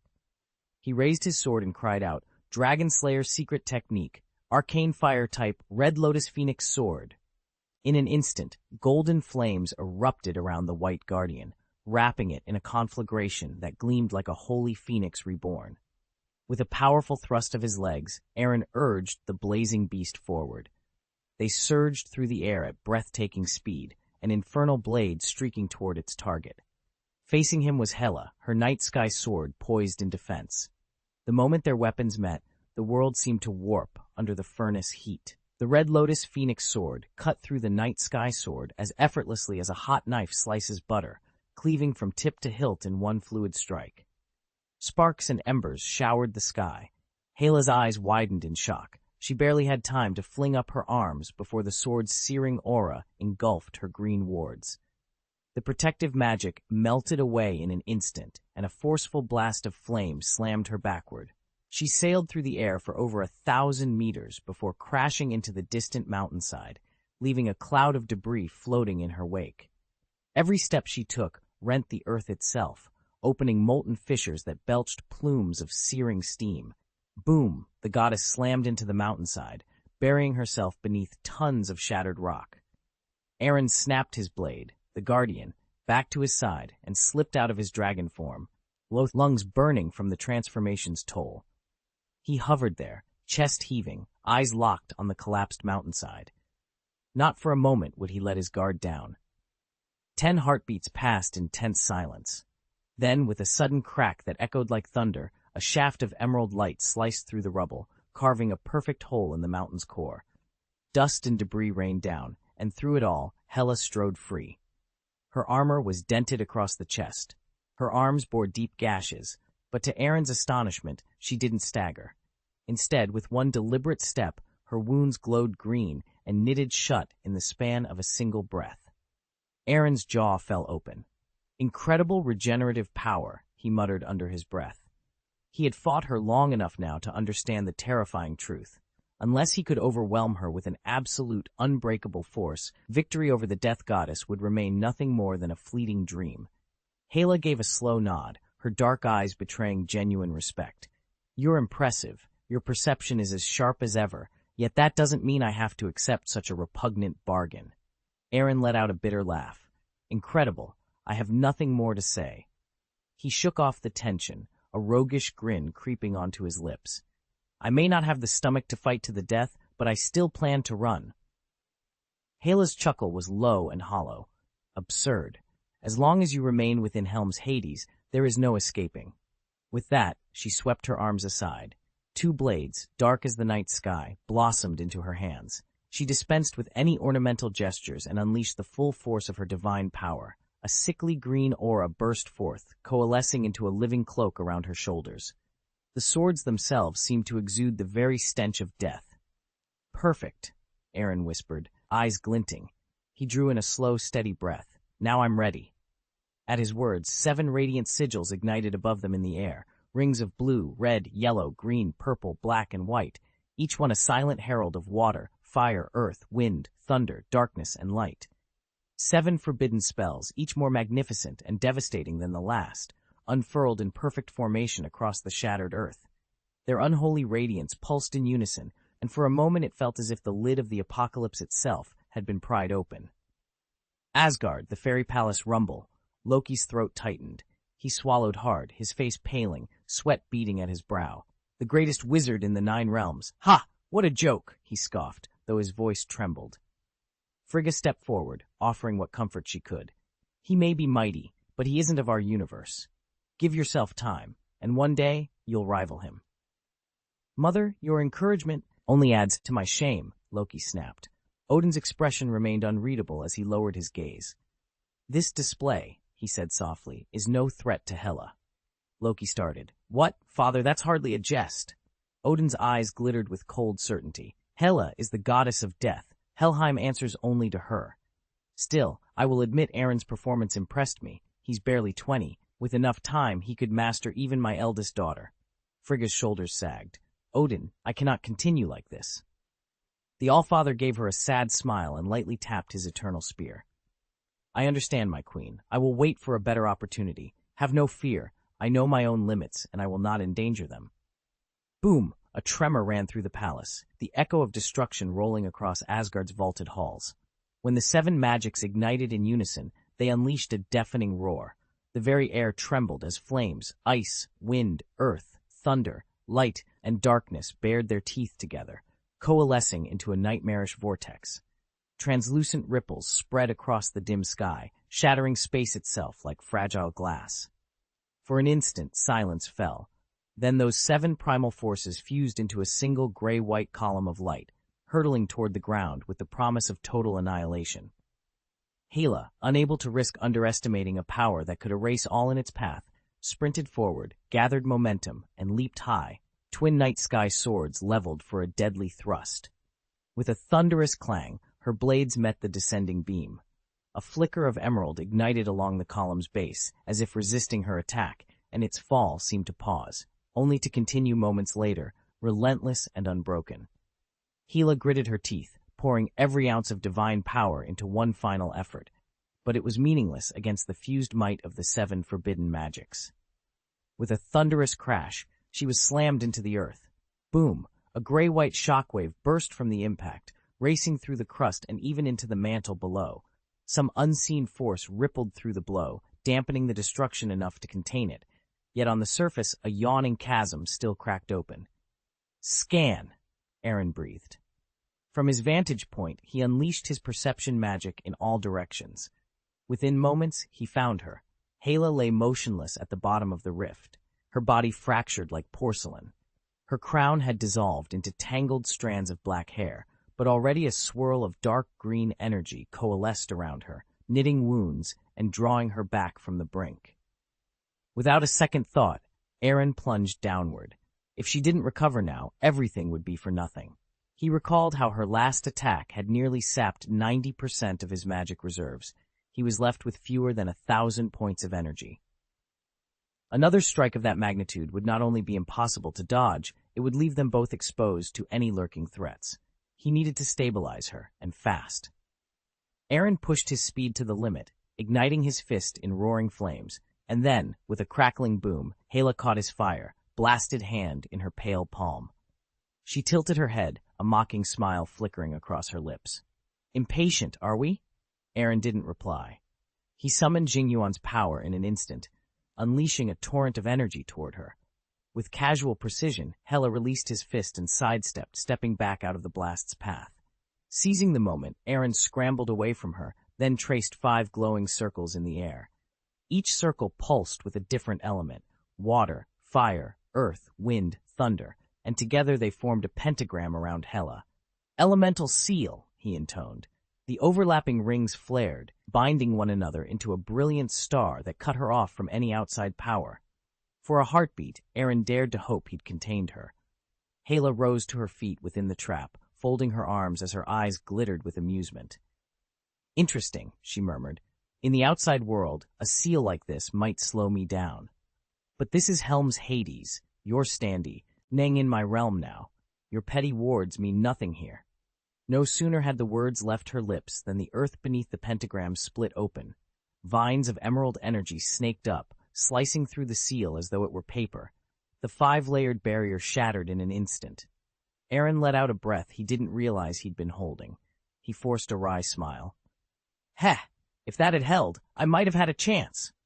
The wind howled across the ice-strewn plateau as Hela stood imperiously atop a shattered stone obelisk. In her hand gleamed the ancient helm of awe, its golden faceplate etched with Odin's sacred runes.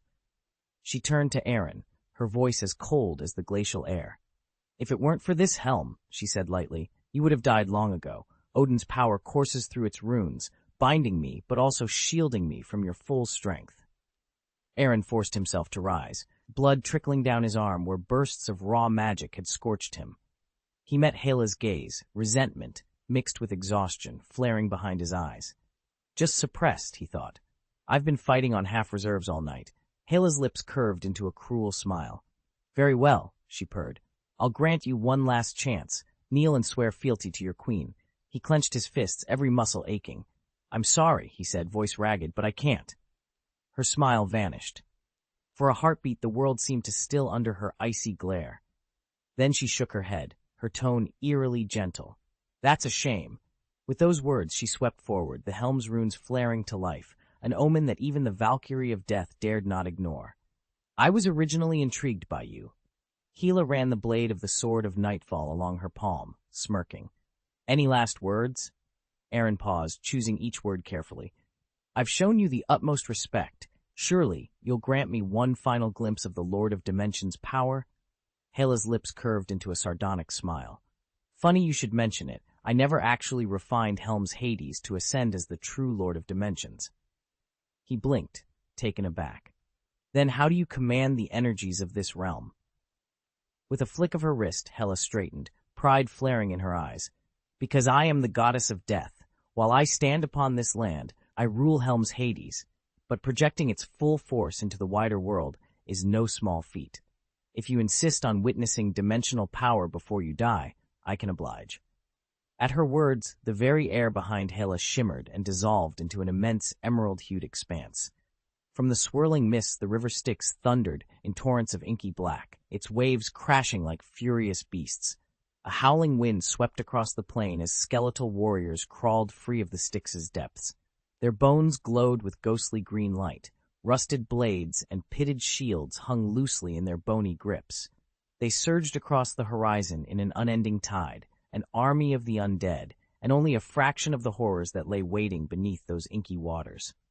Hela's lips curved into a mocking smile. Don't let them claim your soul. Once you're dragged into the Styx, you join the ranks of the damned. Beg for mercy soon enough, and I might just let you live. Aaron's calm reply cut through her taunt. I don't think I'll need that favor. Annoyance flickered across Hela's face. Kill him. At her command, a horde of skeletal warriors surged toward Aaron, their hollow eyes intent on tearing him limb from limb. The sky overhead dimmed as a choking shadow spread across the field. The earth itself seemed to rot, revealing a crimson underlayer that pulsed like fresh blood. Behind Aaron, the air shimmered with a gruesome twilight.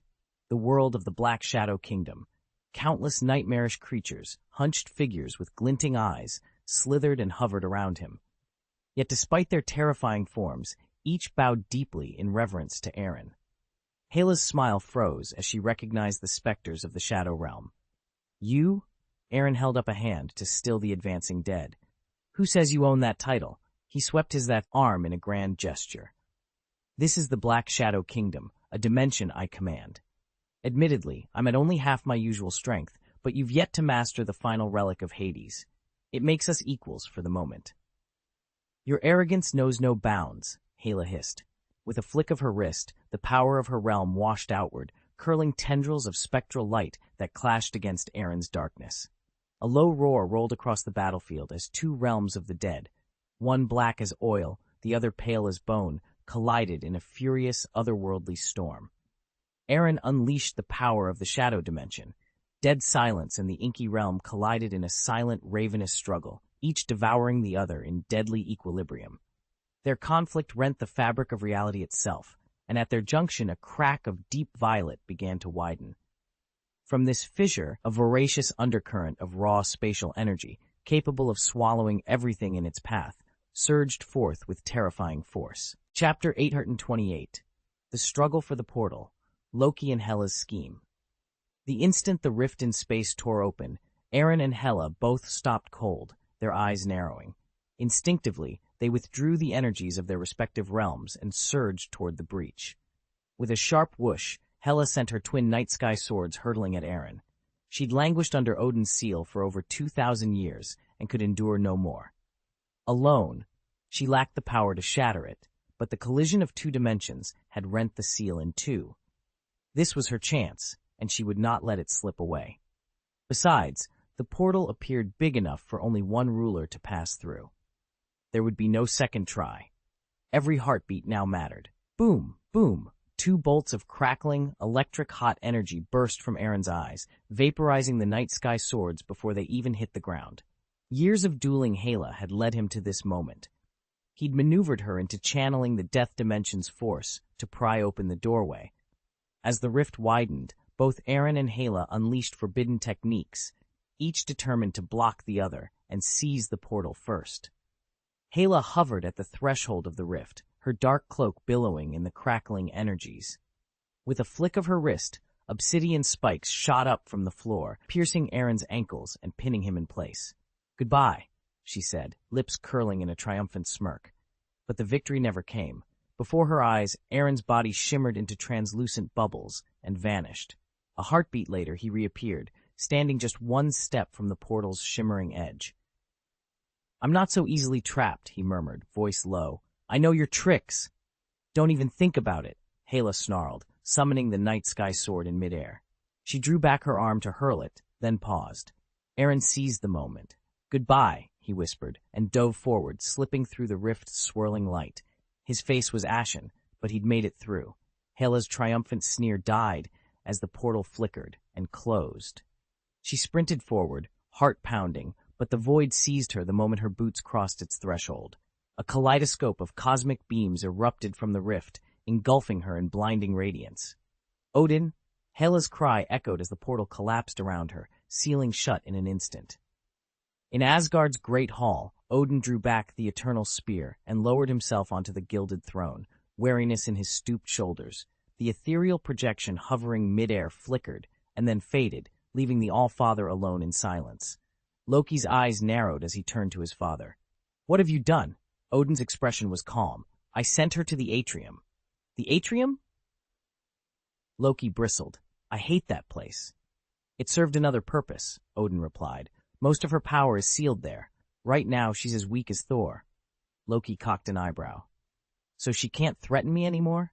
Frigga stepped forward, her voice icy. "Loki, she is your sister." He threw up his hands.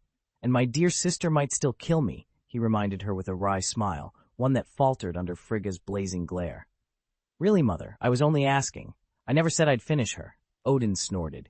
"You should have the means, if not more, than she does. Hela's divine strength will return in time, and in an emergency, the seals can break on their own. She is the goddess of death, after all. A mortal wound only sends her back to hell." Loki forced a shrug. "Always so comforting as ever." He turned away and muttered under his breath, "If she truly can't be killed, there's no sense in stashing her in the atrium to solve future troubles. It'll only blow up in my face, and I've still got far too many schemes left to pull off." "What exactly happened back there?" Frigga asked, her brow furrowed. Hela's reaction was completely off. Odin studied her for a moment, and Gaius nearly burned out his magic, he admitted. "He expended more energy in that clash than I've ever seen." "He stopped time," Odin explained with a faint smile. "But his power is far greater. His reserves were already low, and he managed only an instant of stasis." Loki whistled softly. "Time magic? So that's possible?" "Never underestimate magic," Odin replied. "To be honest, Aaron has outdone my loftiest expectations. His spells are exceptional, his physique augmented, his combat instincts razor-sharp. On top of that, he's half-master of the shadow dimension and carries Gaius's bloodline. Barring a slightly limited mana pool, he's nearly without weakness." Frigga nodded thoughtfully. "He must have traded shadow dimension power to the Ancient One, earning himself training at Kamartaj. She probably stumbled upon him by accident, never guessing she'd find a warlock in her sanctum. That explains why he can call on Kamartaj's magic to veil his true identity whenever he wishes," Odin concluded. Odin leaned back on his throne, a wry smile tugging at his lips. "It was a shrewd move," he said, shaking his head in approval. Her meeting with Hela, and Aaron's cautious response, constituted their first real contact. "I didn't have to lift a finger." Frigga watched him, her eyes bright with both pride and concern. "I just hope Hela seizes the opportunity," she murmured. "Don't worry," Odin replied. "Our eldest daughter is clever, perhaps too clever, and Aaron's watchfulness will shape her just as much as her own ambition." Frigga nodded, but the worry didn't leave her face. "Let's hope you're right." "It will happen," Odin declared confidently. Then he gestured to Loki, who lounged in an ornate chair off to one side. "And you, Loki, after witnessing the duel between your sister and her would-be brother-in-law, what do you make of it?" Loki's lips curled into a sly grin. "What do you think?" he drawled. "If I could get my hands on a stray fragment of an unclaimed dimension, Do you suppose I could become a godfather overnight? Odin's eyes widened. How dare you? Frigga sighed, pinching the bridge of her nose. Loki, every fragment in the cosmos has long since been claimed by ancient deities. Even if you stumbled on one intact shard, you'd still need centuries of magical investment to establish any real power. Besides, there's no guarantee the dimension would suit you. Loki merely chuckled, leaning back as though the question was purely academic. But Odin and Frigga exchanged dreading glances. In their court, even a casual remark from the trickster god carried the weight of prophecy. If you force it to be refined, you may be swallowed by the dimension, Frigga warned softly. Loki sighed, a trace of disappointment in his voice. I only mentioned it in passing, mother. Odin turned his solemn gaze on his second son. I have 2 propositions for you, Loki. First, remain here in Asgard and take the throne.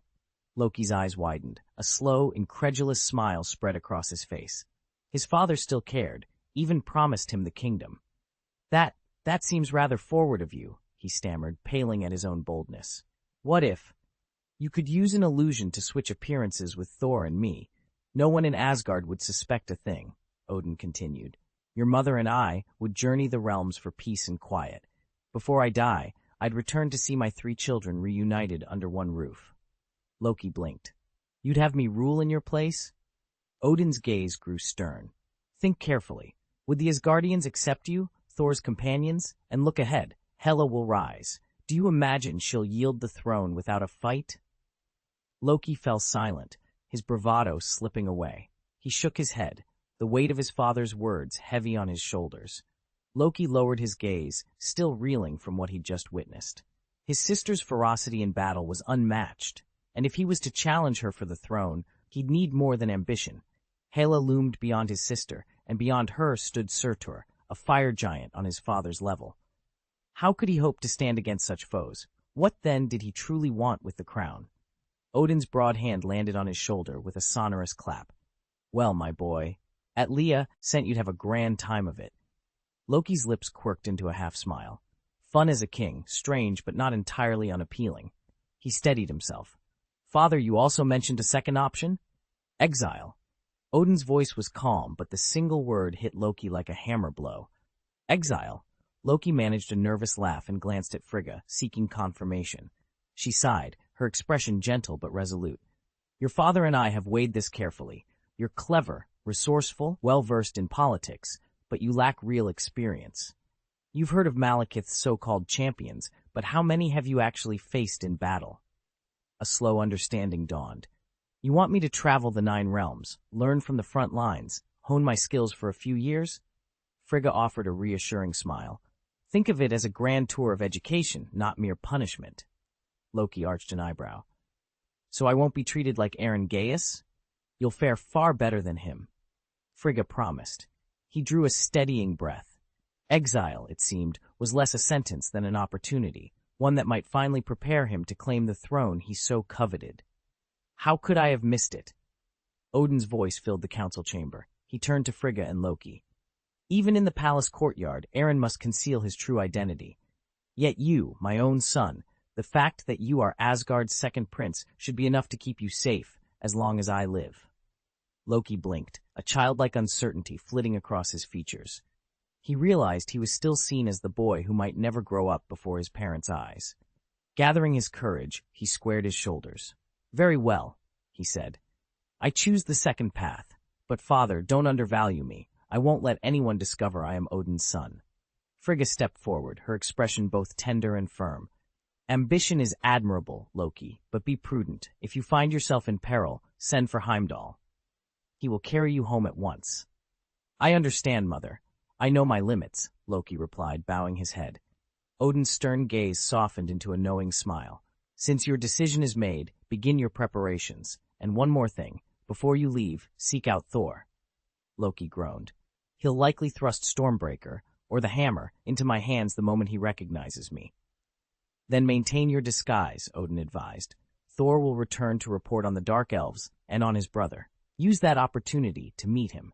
Because once you depart on this mission, the next time I see you, it may be at my funeral bier. I understand, father, Loki said quietly. Far above the battlefield's frozen plains, Aaron plummeted through the night sky. With a thunderous crash, he shattered a floor-to-ceiling window, sending jagged glass tumbling in every direction. His momentum carried him across the polished marble floor for dozens of feet before he slammed against a distant wall and crumpled in a tangle of limbs. Silence followed his impact, broken only by the slow drip of rainwater from the torn window frame. Aaron lay motionless, every breath a ragged gasp, as the echoes of his fall faded into the empty hall. Aaron drew in a lungful of crisp air as he stumbled out of Heim's underworld.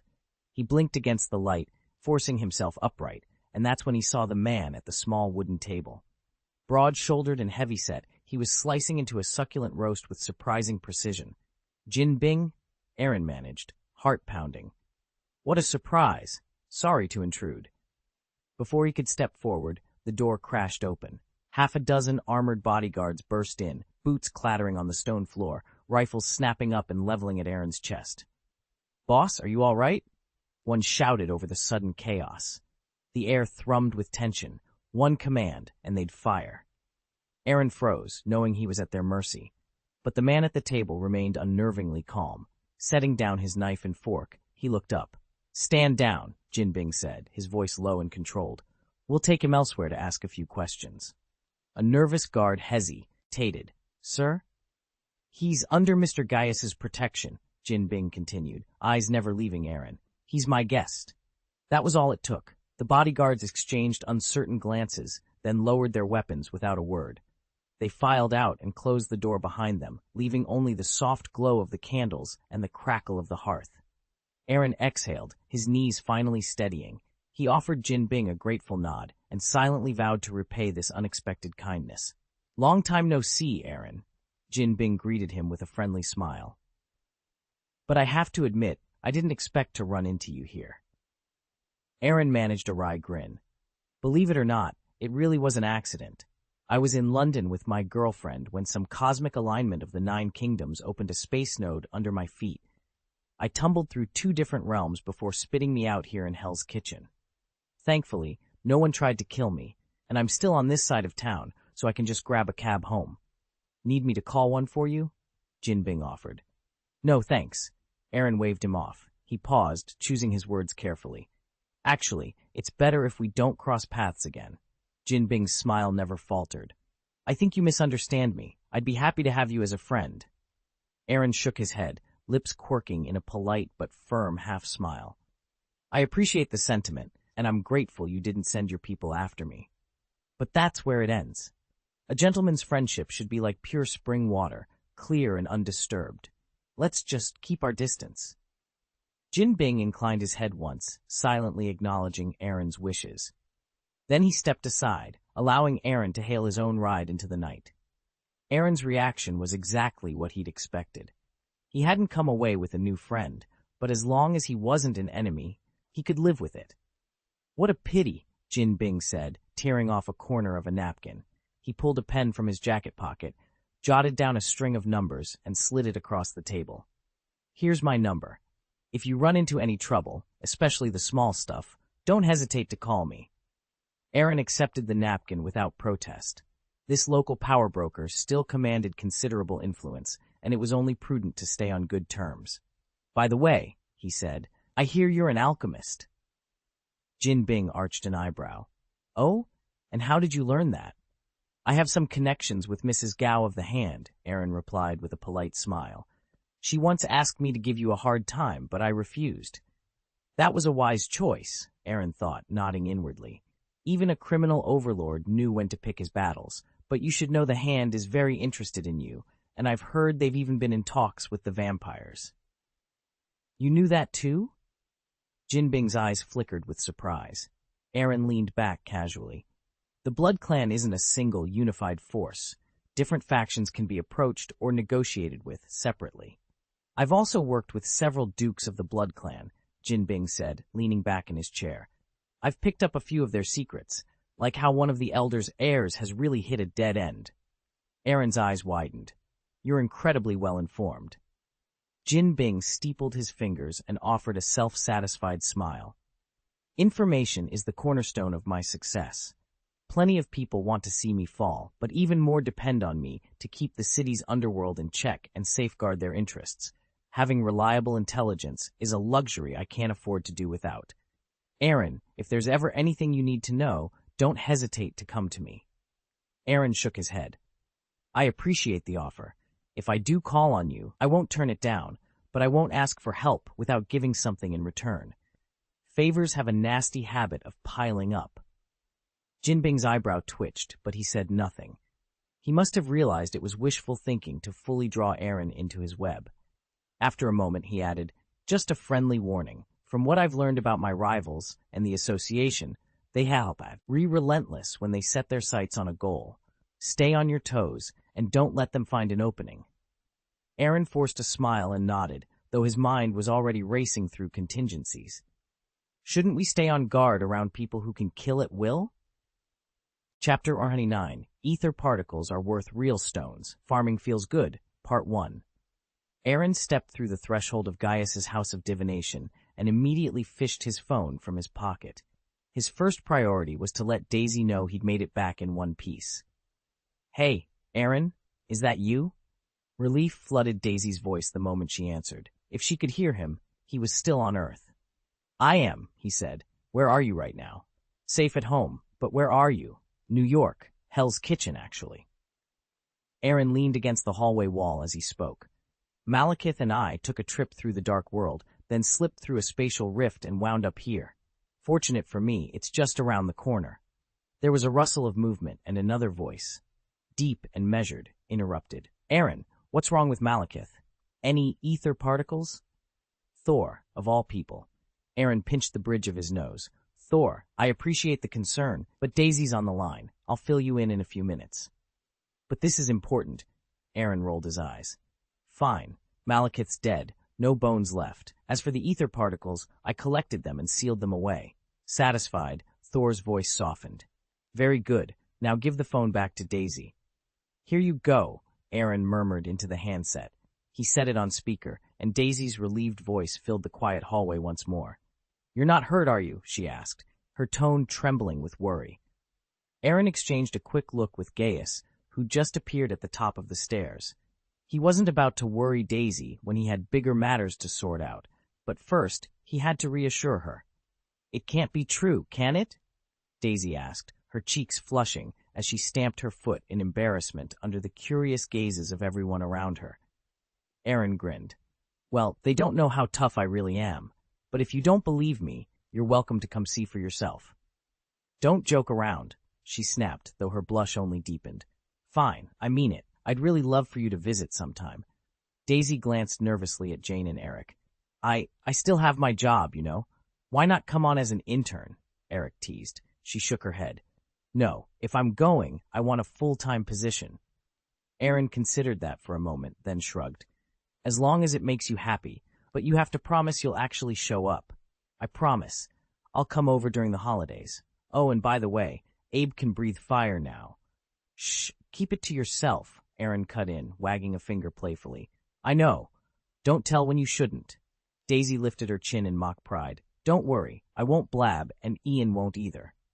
"All right," Aaron said with a smile. "I'll fill you in when the time's right." Daisy hesitated. "What about Abe? Should I send him back to you afterward?" "No need," Aaron replied confidently. "With his speed, he can make it home in less than a night, even if he flies low-key." Thanks to the dragon scent tracker and the invisibility elixir they'd swallowed, no one on the road could spot them. When Daisy finally hung up the phone, she exhaled in relief and gave Abe, who was still crouched on the ground, a reassuring smile. "See? Nothing to worry about anymore." Abe shook his head, amused. "Worry? Hardly. Malekith might be Thor's equal at best, or arguably weaker. There was no way the Dark Elf could threaten his master. Then again, Aaron hadn't read Malekith's mind. If he had, he'd be calling him heartless right now. After all, Aaron's own fight in Heim Hades had been perilous enough that he almost didn't make it back. Abe lifted a hand and spoke coolly. "System, open the marketplace interface. Time to do a little shopping." A translucent interface shimmered into view before Aaron, divided into 3 columns: magic, materials, and artifacts. Each entry glowed with its name, a brief description, and the magic point cost required to acquire or activate it.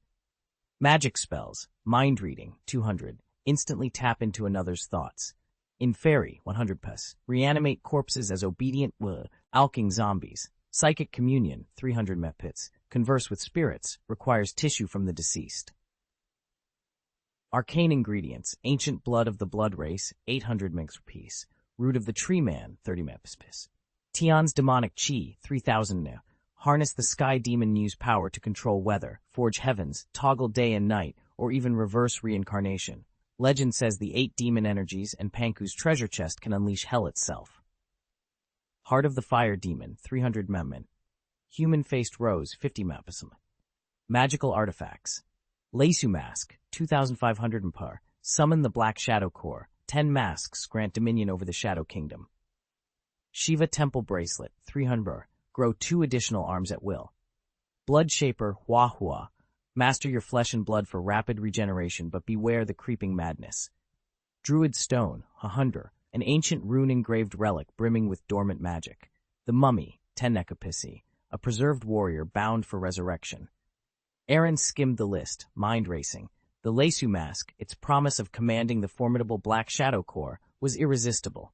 With a decisive tap, he placed his order. Aaron watched as 2,500 magic points vanished from his balance. Almost instantly, an orange-red ghost mask materialized in his palm. He spoke the command, absorb. Black wisps of shadow erupted from Lesu's mask and flowed into Aaron's own. His control over the Shadow Kingdom jumped by 10%. By now it had become second nature. Aaron channeled a sliver of dimensional power into the inert Rizu mask. In an instant, it awakened with the ability to summon 50 alien soldiers. Then, with a few precise keystrokes in his inventory, he refreshed the Ghost Mask series to fill the vacant slot. New item unlocked. Ecam Mask. Cost, 2,500 magic points effect. Summon the Shadow Core Samurai Group. Note, collect all 10 Ghost Masks to seize full control of the Shadow Kingdom. Aaron's eyes drifted to the solitary blue Ghost Mask still waiting in the display. He tapped his fingertips on the tabletop, resisting the familiar itch to spend. With more than half of the Shadow Kingdom already under his dominion, absorbing another mask now offered only marginal gains.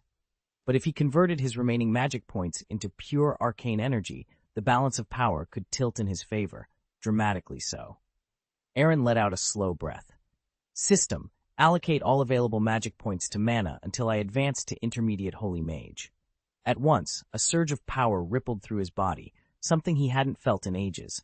The flow of arcane energy intensified until, with a faint crackle, he crossed the threshold. Open personal status panel. A translucent window materialized before him. Host. Aaron Gaius mana. Body. 18,333. Intermediate Great Mage mana. Mind. 18,333. Intermediate Great Mage. Total mana 36,666. Intermediate Holy Mage Subfather. Talent. Once in a lifetime mana +4 per day. Body +2 per day. Mind +2 per day. Items. Magic Carpet. Captain Jack's Compass. Prophecy Book. Wei Zheng's Jar. Sealed Etheric Particles. Meditation Basin. Icebox. Magic points. 205. Aaron clenched his fists, a thrill coursing through his veins. Intermediate Holy Mage. He was that much closer to godhood. If only he'd had this level of power back in Heim. Even then, he might still have fallen short of defeating him. But today was different. Today, Aaron Gaius would only grow stronger. Aaron stared at his magic gauge, enough to qualify as a mid-level Holy Mage, but halved between his physical self and his astral form. It was still nowhere near the threshold for a true breakthrough. He rubbed his temples, glanced at the remaining 205 mana points, then sighed and shut both his character panel and the in-game shop window.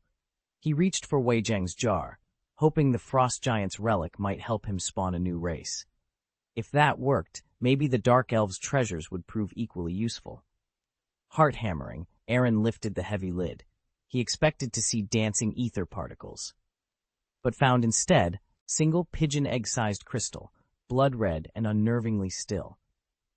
"What is this?" he whispered, plucking the gem from its velvet lining. The moment his fingers closed around it, the crystal flared with a scarlet glow.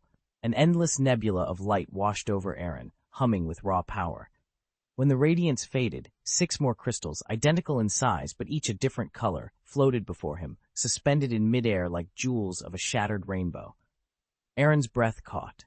Whatever this was, it had just become far more extraordinary than he ever could have imagined. The 6 infinity stones each wield unimaginable power. The blue crystal commands space, the green crystal governs time's flow, the yellow crystal controls thought and enkindles wisdom, the orange crystal manipulates souls, the purple crystal amplifies energy, and the red crystal warps reality itself. Aaron stared at the glowing red gem in his palm and whispered, "Space, time, mind, soul, power, reality." Recognition washed over him, the reality stone. He turned it over, watching its surface ripple like liquid rubies. A priceless treasure, but hardly practical, too hot to handle. He thought of the other stones. The time stone sealed within Camartage, the mind stone locked away by Hydra, 3 infinity stones on Earth now, including the one in his grasp. He couldn't leave the reality stone here.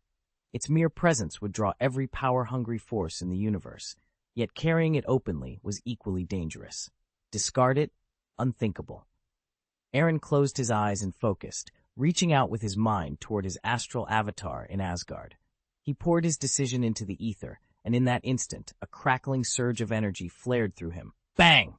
Chapter X of Farms and Folds in Space. The astral form set down his hoe and ran a hand through his hair, exhaling in frustration. "Stop dumping every chore on me," he said, voice tight with irritation. His companion, leaning casually against a boulder at the field's edge, gave a wry grin. "Come on, you've been roaming Asgard for ages. It's about time someone settled in." "That's not the point," the astral form retorted. He gestured toward the neatly plowed rows of earth, the faint shimmer of warding sigils dancing along the furrowed soil. "Every spell I've invented over the past months, space distortion, interdimensional transmission, spatial blockade, the devouring void, took me weeks of trial and error to perfect. This isn't Hogwarts' Chamber of Secrets, where you stumble onto a spell book, and poof, you're a master mage." He paused, leaning on the hose handle. "Studying under Odin's watchful glare is exhausting. I still have elemental glyphs to refine, fusion rites to rehearse, and white magic from Camartage to master. Otherwise, you'd be up a creek fighting Hela with nothing but a rusty knife. Do you realize how hard I've worked? And now you want me to oversee, what? Your laundry and your lunches?" His companion laughed, rolling his shoulders. "Hard work? You're telling me. You even carved out an entire farmstead and started sending me fresh vegetables. Let's grow our own food," you said. Next thing I knew, I was knee-deep in turnips. The astral form's shoulders slumped. "Hey, farming has its merits. It's peaceful. It grounds me. No floating fireballs, no cosmic portals, just soil under my nails and the slow miracle of seeds turning into sustenance." "Well, it's certainly a change of pace from bending space on a whim," the other replied, pushing off the rock. "But maybe next time you invent a planet-swallowing spell, you can let me handle the compost heap?" They shared a brief, weary smile. Around them, the field stretched under a pale sky. Invisible runes hummed with power, turning the humble crops into something far more resilient than ordinary produce. In Asgard, even a farm could become an enchantment if you had the right kind of magic tending it. "It's not a bad idea," the thought body said with a shy smile. "Send word to Yak and the others. Tell them to carve out a small world of their own, separate fro, the main realm of the spiritual space." Aaron blinked, taken aback. "Wait, are you suggesting we build a food world?" The thought body beamed. "Exactly. The spiritual space is essentially a dream dimension. If its only attraction is the peerless beauties roaming its landscapes, it's bound to feel monotonous. We can't invent new cuisine out of thin air. We only have our memories of what we've tasted, but that's enough to get started." Aaron frowned.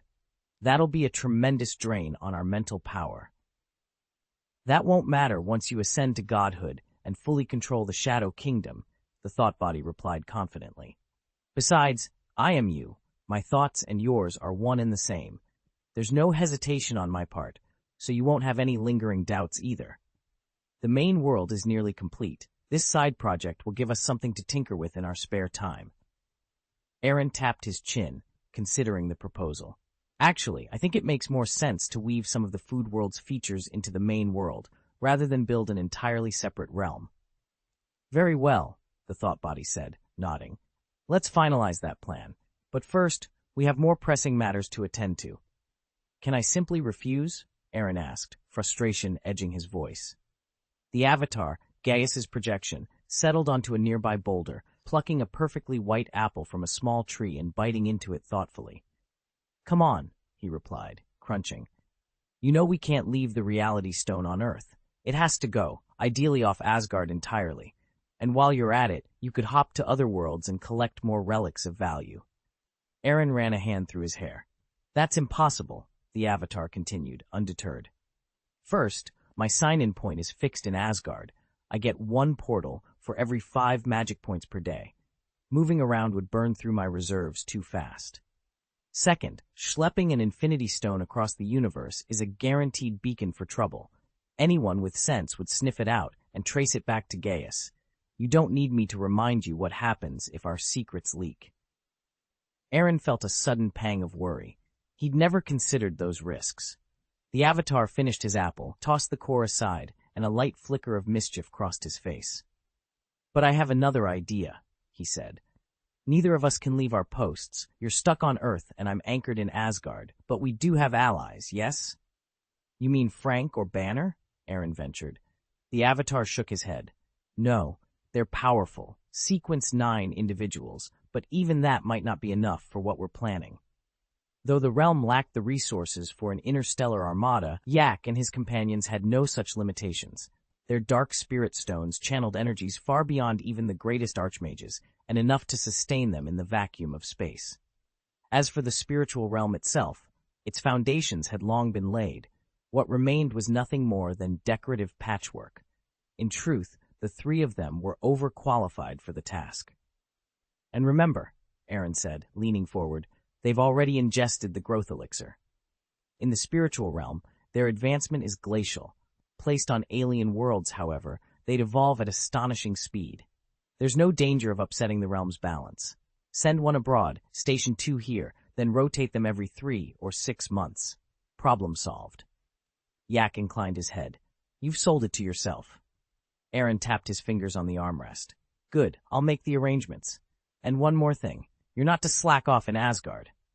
The slim figure smirked. I'm only a clone. If I decide to slack off, are you going to summon the original for permission? Besides, if the original is lazy, there's no way the clone can prod it back to work. Aaron stared at him.